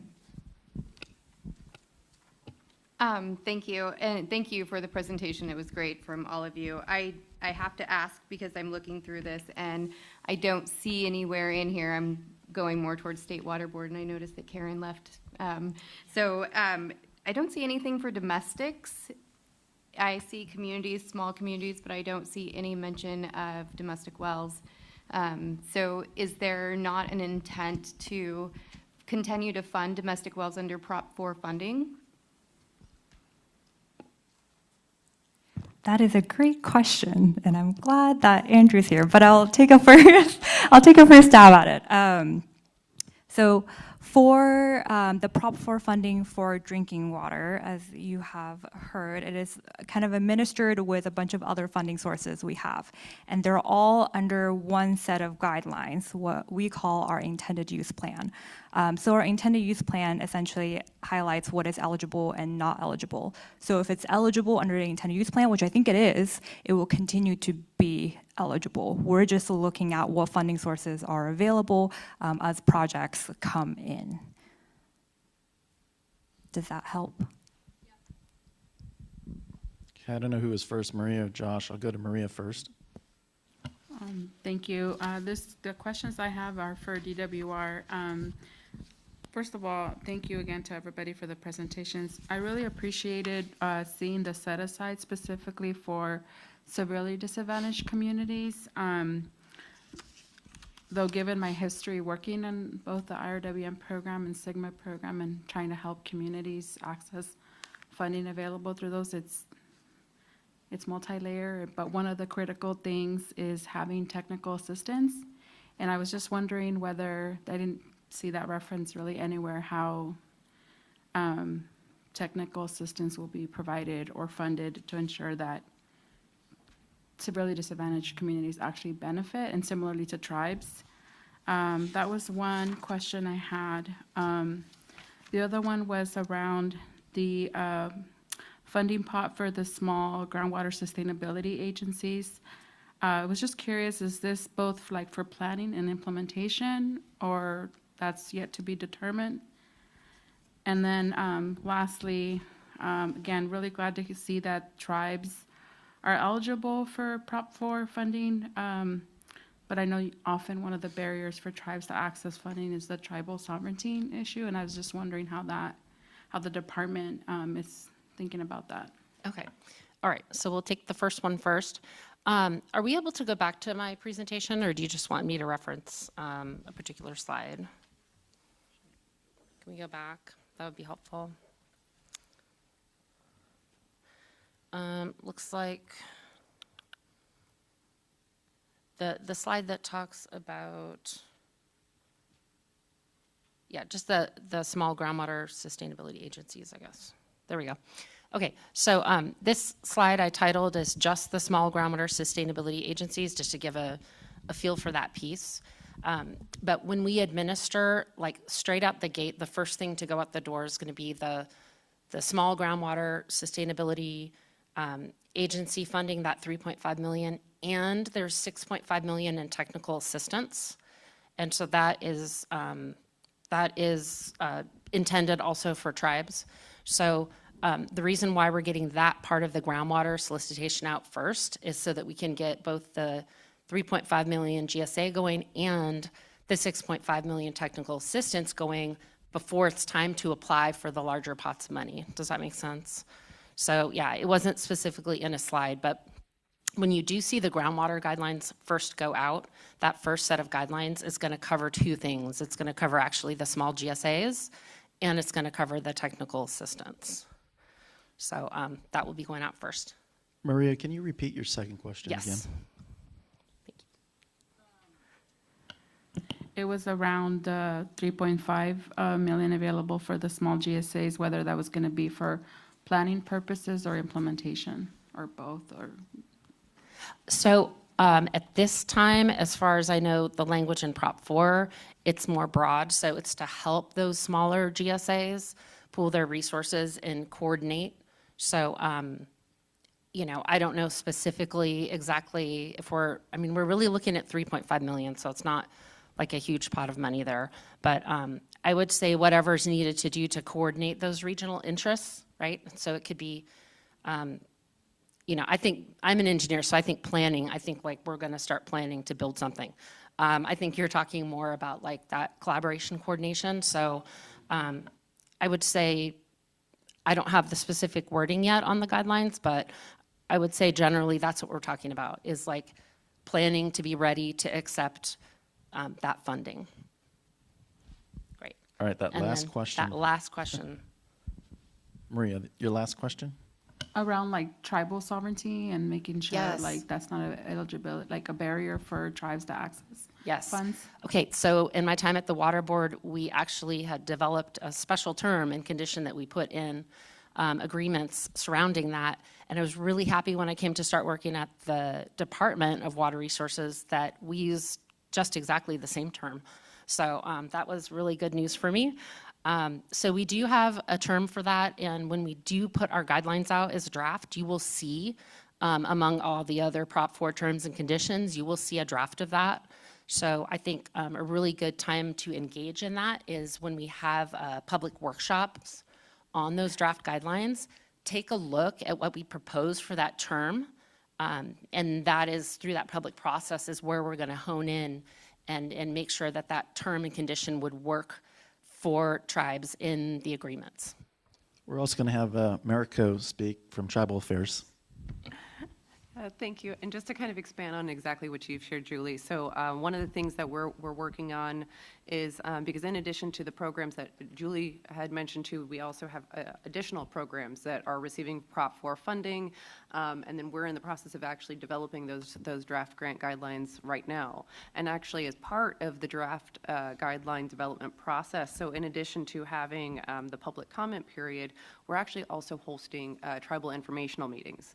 So tribes that have an opportunity to receive information about the purpose of that grant program and the guidelines, and then making sure that we're also receiving that tribal input during that draft grant guideline development process so that we have considerations. And that even includes receiving tribal comments on how those guidelines are developed and even accessibility to apply for those grant funds.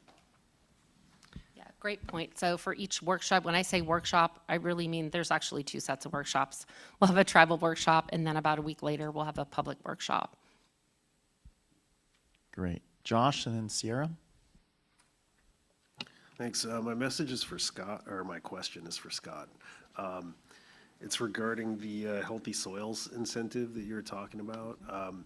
Would a cultural fire project that that looks at soil moisture and food sovereignty in an unagricultural sense, would that qualify for those funds?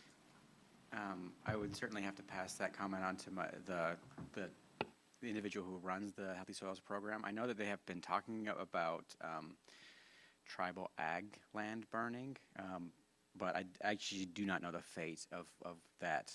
Perhaps Virginia knows more, but I cannot answer that question clearly, sorry. What I know is that we're doing a tribal set-aside for cultural burning, and yeah, exactly what the land looks like. I'm assuming that it encompasses land that's used for traditional gathering of food and materials, but we should also confirm with our actual program manager too. And then just follow up, what's the timeline for that particular set of funds? For the tribal set-aside, specifically for the Healthy Soils program, another excellent question, which I am not fully prepared to answer. I would be happy to get you in contact with Michael Wolf, who I'm sure can answer both of those questions relatively quickly. I do know that for the State Water Efficiency and Enhancement Program, we do have an integrated tribal set-aside, whereas the Healthy Soils program is intending to have its own solicitation, specifically, from what I understand, specifically because they are adding a specific soil management practice, which is that tribal ag land burning that is not available to the traditional Healthy Soils pathway. Yeah. Okay, Sierra? So this is a question for the Water Board about the wastewater, small disadvantaged communities like the planning and the construction. I'm just wondering who is generally the lead applicant on a situation where you're trying to get a collective group of individuals that are, say, individually on septic system into some sort of collective SOAR? Because this is something we'd love to see in my community, but just the effort to get even to the point where you have a defined neighborhood, because it wouldn't be like the whole community, it would be a small neighborhood we have 27,000 homes on septic systems in a very tiny area. Just how to even get to the point where you can design a septic to store? I'm just wondering, who typically does that? Yeah, that is a great question. So the applicant can be the association that's currently on septic, or it can be the system that's absorbing the septic. So for Sacramento Area Sewer District, for example, they have applied for septic to sewer on behalf of multiple communities to integrate the septic into their sewer system. Is it like an HOA style community, or can it just be like, oh, this street where there's a bunch of houses that is not defined in any other sort of way as a cohesive group? Another great question. I think the project would have to make sense, I imagine. I'm also an engineer, so I'm practically thinking, there's a sewer line, and I imagine a certain amount of communities will have to be willing to connect to the sewer line. It's probably not just one house at the very end. Right. So I imagine the design will probably have to make sense in some way. If you're interested in having a specific conversation about septic to sewer and how other communities have done it, I'm happy to connect you with the program manager overseeing it too. Okay. That might be useful. Thank you. Yeah, we do have other examples too. All right, we have a few more minutes for this topic. And everybody's probably in a rush to get to happy hour. Okay, can I ask the members for a round of applause for Julie, Lisa, and Scott?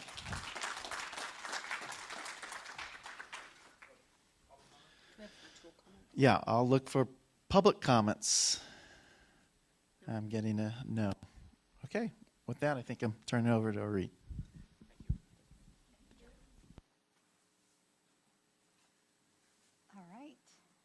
Thank you. All right, and lastly, just wanted to check with everyone. So a couple of questions, would love to get your thoughts on it. Maybe we'll just do a quick round. You can answer both one or just say pass. Okay.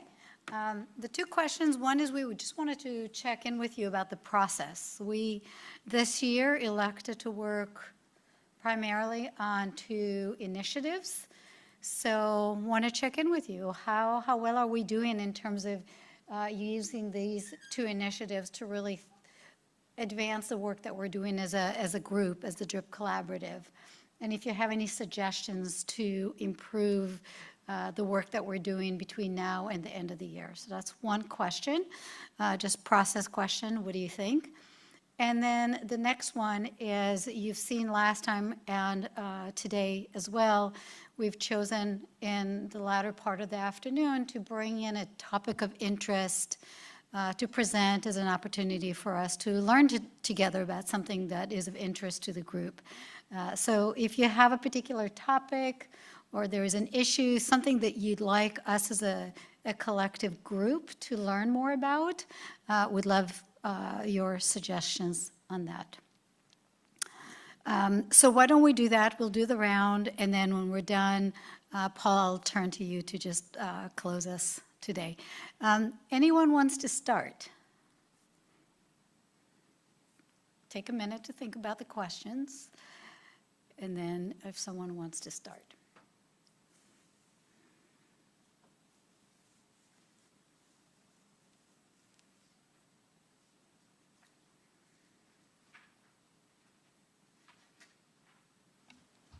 I'll start.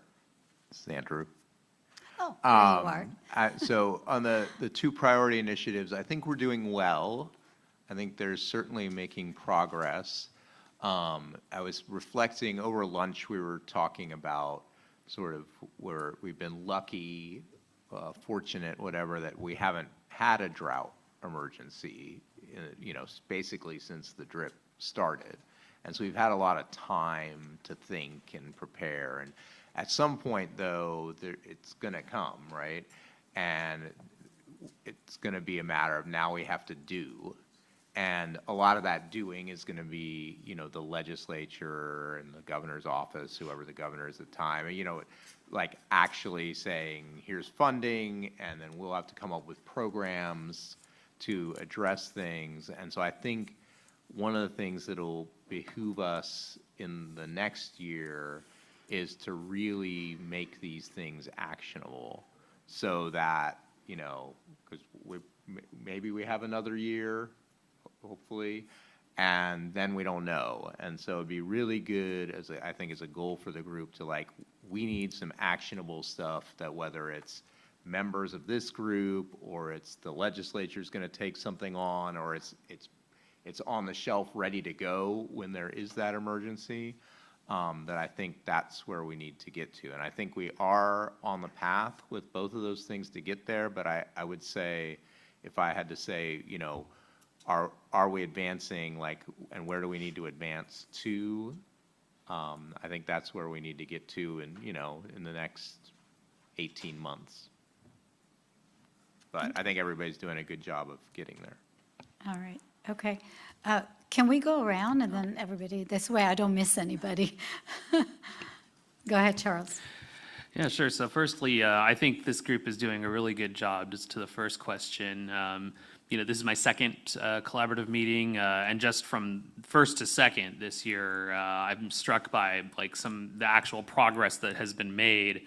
I'm really looking forward to in the roles and responsibilities section, to seeing that evaluation of all the different counties throughout the state. I think that's really going to generate, kind of going back to the actionability part of this, that's going to generate a good understanding, or at least a starting point for the system stressors, which as a county person, I have an inclination as to what a lot of those are going to be, but it'll be good to have a systematic approach.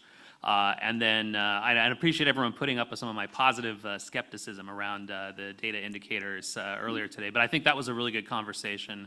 And I think that, so both of those I think are going to lead to concrete, places for us to focus our energy on. I'm especially looking forward to the California Water Data Consortium's work there. So I think this has really been just in the space of my involvement, seeing the progress. That's really encouraging. On the final meeting this year, in terms of who we want to hear from, I've noticed it's come up twice now that we keep looking to the impact of the nitrate management zones and the ILRP coalitions. And I think that there's a lot of room for better understanding of those entities. I would love to have someone from the management zones come and speak and just describe their role in drought response and preparedness, because they have a really big role in that in the Central Valley. So I think hearing from someone in that world or someone from one of the GSAs. So those are just two extremely important aspects of this process that I think are not underrepresented because they do get brought up, but I would love to see a little more direct involvement from them. Mm-hmm. Thanks. Sophie? Yes, this is my first DRIP collaborative related meeting. I've really appreciated the conversations had today, especially around the drought indicators and metrics. I found that to be really interesting. And I think there's a lot of forward momentum that can come from that, given that I don't know much about the past momentum. As for opportunities for someone to come and speak, I'll have to think about that and get back to you. Sounds good. Emily? Thank you. I think the only things I would add, a couple of things, I think it makes a lot of sense for this group to go through the priorities and identify 2 for each year in order to really get work covered. My only concern with this process is that I feel like sometimes we're thorough and we're maybe a little too thorough, because going to Andrew's point, in terms of we will also be against a drought pretty soon and we need some actionable steps. The other thing I've been thinking about is as the state moves into a better financial position, we will be able to make financial asks that we haven't been able to before. And I'll use SAFER as an example. It's now basically relied on with GGRF dollars. I mean, there's other dollars flowing in, but we really should be thinking about what are some of the other priorities that general fund dollars can assist with and that sort of thing. And so there's a couple different opportunities I think that I worry that we might be missing if we're taking a deep dive into, like today, I'm not even sure still what audiences we're talking about for the press. So it's like, I'm just trying to figure out, okay, what are our outcomes here and how do we make them actionable? And whoever you guys bring in to speak is always interesting to me. So I'll take a pass on the second question. Thanks. Thank you. Katie? Yeah, thank you. I think it's been really valuable to have focused on only 2 topics for this year. So definitely, if we're looking forward, would continue to keep that narrow and focused, but just maybe shifting to some of the more immediate actions. And then I really do think just all of the work that's being done between these sessions with the work groups and the focused and DW, all the team's efforts in between the meetings has been super valuable in keeping us making forward progress. So just acknowledge that work as well. Marika? I agree. It's really helpful focusing in on a couple of topics. And some of the earlier DRIP collaboratives, we were passing around, maybe up to 10, potentially even 15 at some point topics, which started getting really overwhelming. So it really, I think, helps to focus in conversations on what are the immediate priorities for the meetings. And then, I just really appreciate everyone's involvement, and then also being able to hear from different voices as well. So when we have, some substitutions or alternates that come in, it's always really nice to kind of meet some new folks and then get a fresh take too on how the DRIP Collaborative is messaging information and making sure we're making it accessible to maybe new participants. So thank you.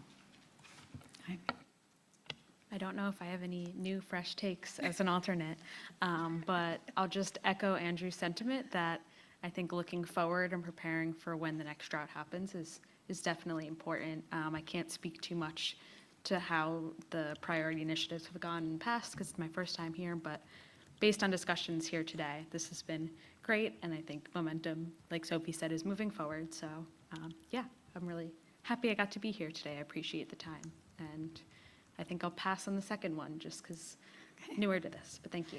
Thanks. Nate? Do we go on? No? Yep. I think as an emergency manager, sometimes it's challenging to kind of, we're used to reacting and kind of getting involved. We do the planning side, but we're at our best when we're reacting and kind of addressing. So the conversations are interesting because it forces us to kind of look at things a little bit differently and to make sure that we understand. We're constantly collaborative, but we're always collaborative in the state, on our state window with our state partners, and now we're looking at a whole different thing. We're consistently with SEMS, so we're very careful not to wander too far. And as there's but I think the approach of a couple and digging into those, I think works. I think it's a great approach. And on top of that too, as we see new members and different people around, the continuity of your core team helps everybody kind of keep the pace going because it's not a constant reboot. So kudos to your team for doing that, and I appreciate everybody for kind of opening our eyes on my eyes on the emergency management side to kind of look at things a little bit differently, which is very helpful.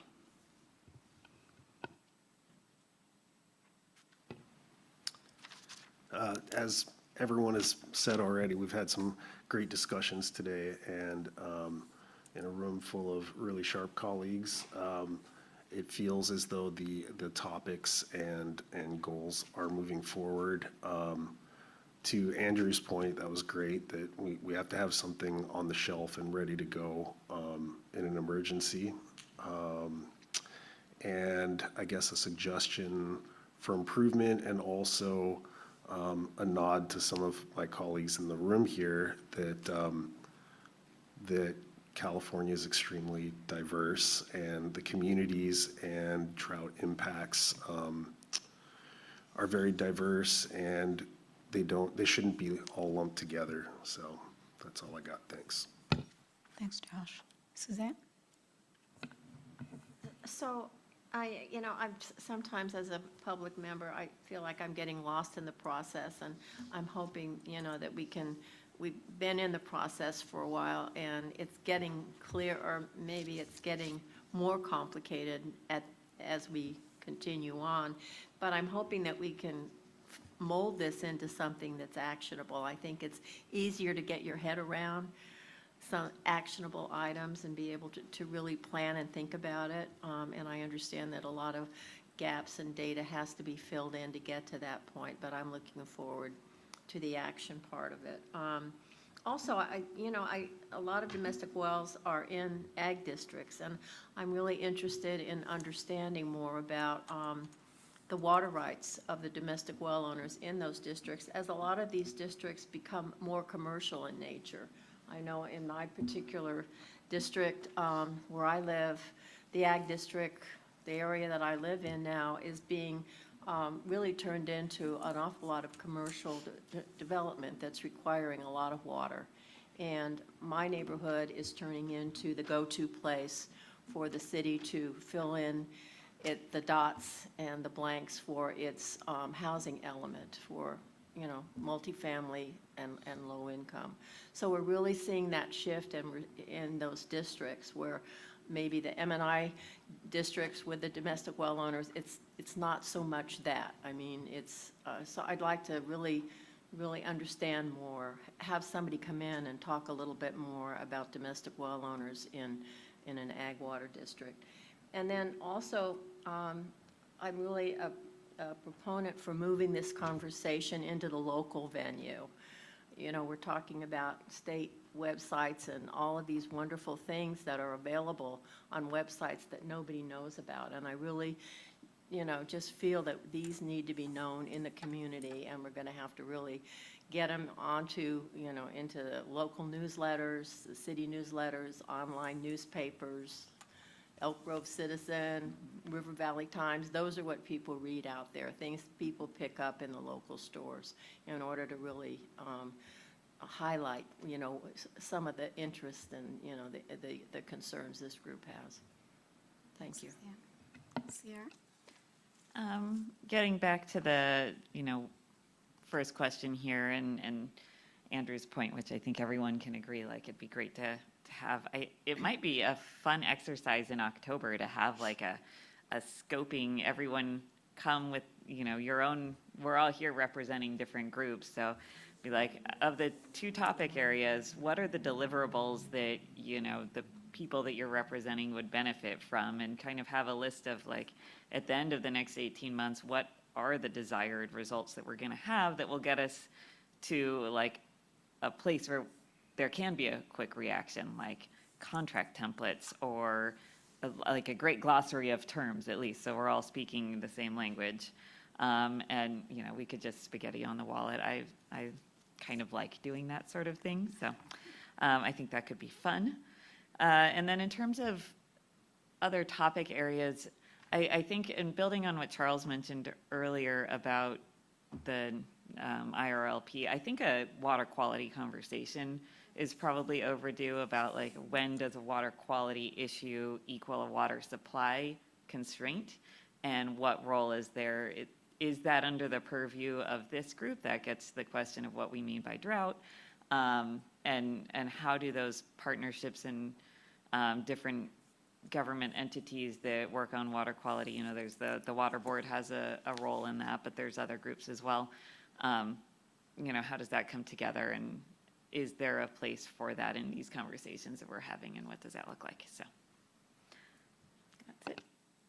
Virginia? I like those suggestions, so I'll just tag team on Sierra's question number 2 answer. And yeah, I really appreciate the conversations we've been having this year at the DRIP. It feels accessible and good for setting baselines and laying the groundwork for future work. So thank you, everybody, for that.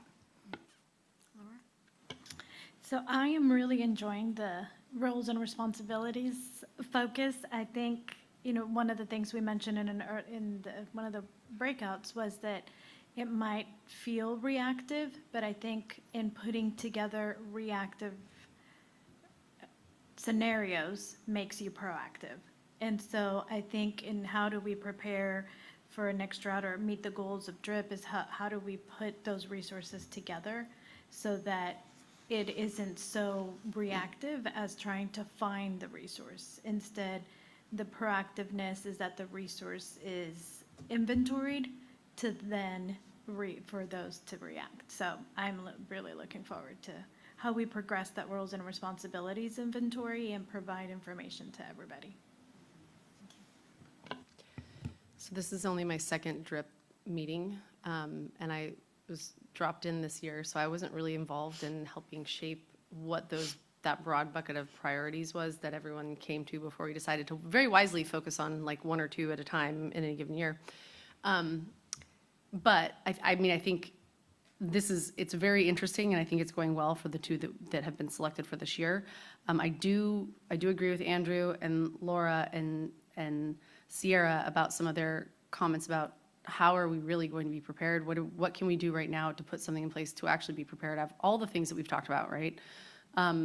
And I just want to, and I don't know if this goes in the first question or the second question, but one of the things that Joaquin said earlier today really resonated with me because I feel like it's the same sort of thing that I say to anybody who will listen, which is that when we have these really, really good years, much like when we have really big water years, when we have really big budget years, let's figure out how to do something that will be sustainable for SAFER and for other water infrastructure funding. SAFER has always been an orphan. We knew it was going to be an orphan, and it went to GGRF, and it continues to be an orphan, and it gets bumped down to the lowest priority.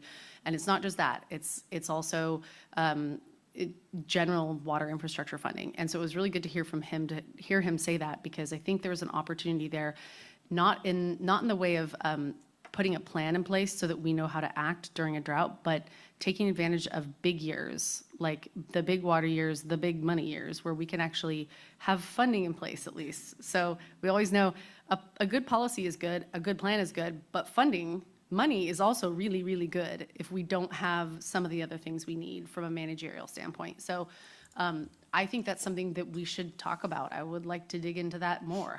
What are the options for structuring something like that? Does it tee off a version of the state revolving fund? Is it something like WIFIA? What are the things that we could do here to at least put an idea in place and a structure in place so that we would have something like that for the long term? And I know that's not squarely in the drought lane, but I think it is part of it. And so I would just put that out there, maybe not for October, but maybe for some time in the future, to have a conversation about it, because I think there's an appetite and an opportunity. Yeah. Thanks. I was so ready to be like everything Andrew said, and now I'm like everything Alex said. So if I can just loop those two together, like everything they both said, I think is absolutely amazing.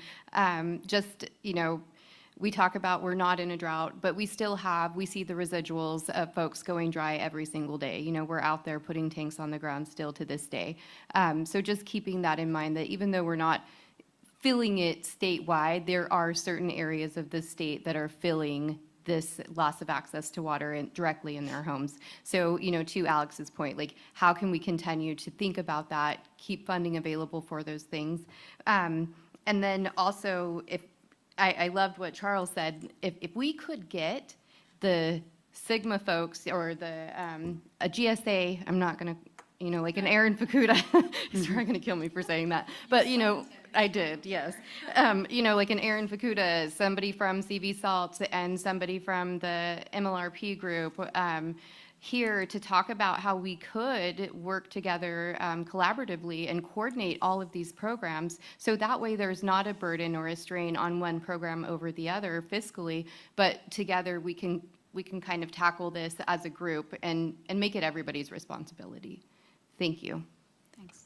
Yeah, I don't want to, I just want to say plus one to everything that Alex said and Andrew. 100% agree on needing to develop that long-term financial strategy. And I think this group in particular is very well positioned to talk about both the emergency response during drought periods, but also really building that resiliency and making sure there's the right parts of funding for that. We have a really great opportunity through Prop 4. So I think thinking about, again, that tangible deliverables, is there a way that this group can really look at some of the draft guidelines that will come up and provide maybe some recommendations? I know we'll probably do that individually nonetheless, but that's a real immediate opportunity. And then love the idea of bringing in the folks that were mentioned, yes, EV Salts and a GSA representative, but also, again, just thinking of my recent tenure at USDA Rural Development, is also not forgetting other funding agencies that do play a role and have resources to help rural and tribal communities address their water infrastructure needs.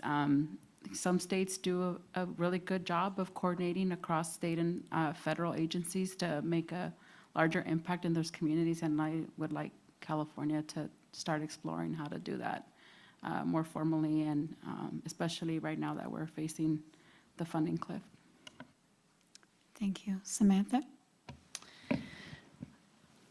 Yeah, I agree with a lot of what's been said, and I appreciate the focus that we've defined for this year, that I think is a really nice, it's a nice lane that is, I think, adding value to the broader picture of what our various different entities are doing across the state.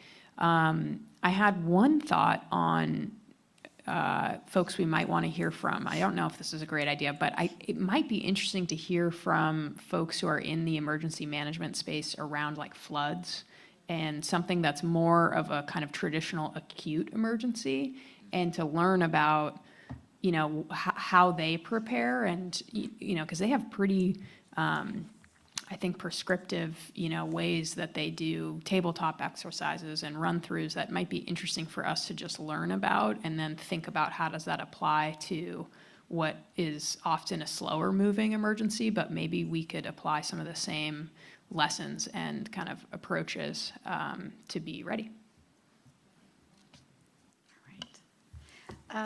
Paul, can I just go through just a couple logistical things, and then I'll let you wrap us and close the meeting? All right, great, thank you. And really appreciate hearing from so many of you elevating this tension between really doing those deep dive studies and wanting to be prepared and action-oriented, and I think we're working towards that. So a couple of things to just let you know. We are very excited. Coming up in September is SB 552, Drought Resilience Symposium, which will be here in Sacramento, September 24th. Would love to have you join us. Gonna just recap and celebrate the accomplishments, what has been done to date, what we have learned through it, and also really forward-looking, thinking about what's ahead. So hopefully you can join us for that. And just a reminder for the next 3 key dates for the DRIP Collaborative. August 24th is the Roles and Responsibility Workshop. September 3rd will be the next Indicators and Metrics Workshop, and then we'll meet again here October 17th. That's our next collaborative. And with that, I'll let you, Paul, just close us out. First, and I want to thank everyone for those comments because I think they're actually spot on. And I think one thing I keep in mind is we are still in a drought. Groundwater basins are still in drought conditions and have not gotten out of it. So in my mind, we're still in a drought, even though surface waters may be in certain conditions. So having actionable items come out of the DRIP Collaborative is absolutely important and is sorely needed immediately. So that's why I think having these two to start chipping away at those things we know are going to be asked when the next drought hits and we have a new administration, new legislators, and they wonder, like, what the hell do we do? And we'll have things about what's been done in the past, recommendations for the future, things that this group have really brought forward. So I'm excited by that. I really enjoyed today. There was no way to wrap up sort of the discussions today because it was so thorough, and really enjoyed the breakout sessions, and I usually don't like breakout sessions. So I will say that. But I do want to thank all the new members that were here, and especially to everyone, especially those who had to travel. Long day, but I think it was absolutely fulfilling, and I just want to thank you and look forward to seeing you at the workshops. Invite your friends and colleagues to the workshop. The more voices, the better, and I look forward to seeing you all in October, and have a nice summer and stay hydrated. Thank you. The party doesn't have to stop here. You can go to a happy hour at Iron Horse Tavern, located on R Street. 15th and R. Thank you so much.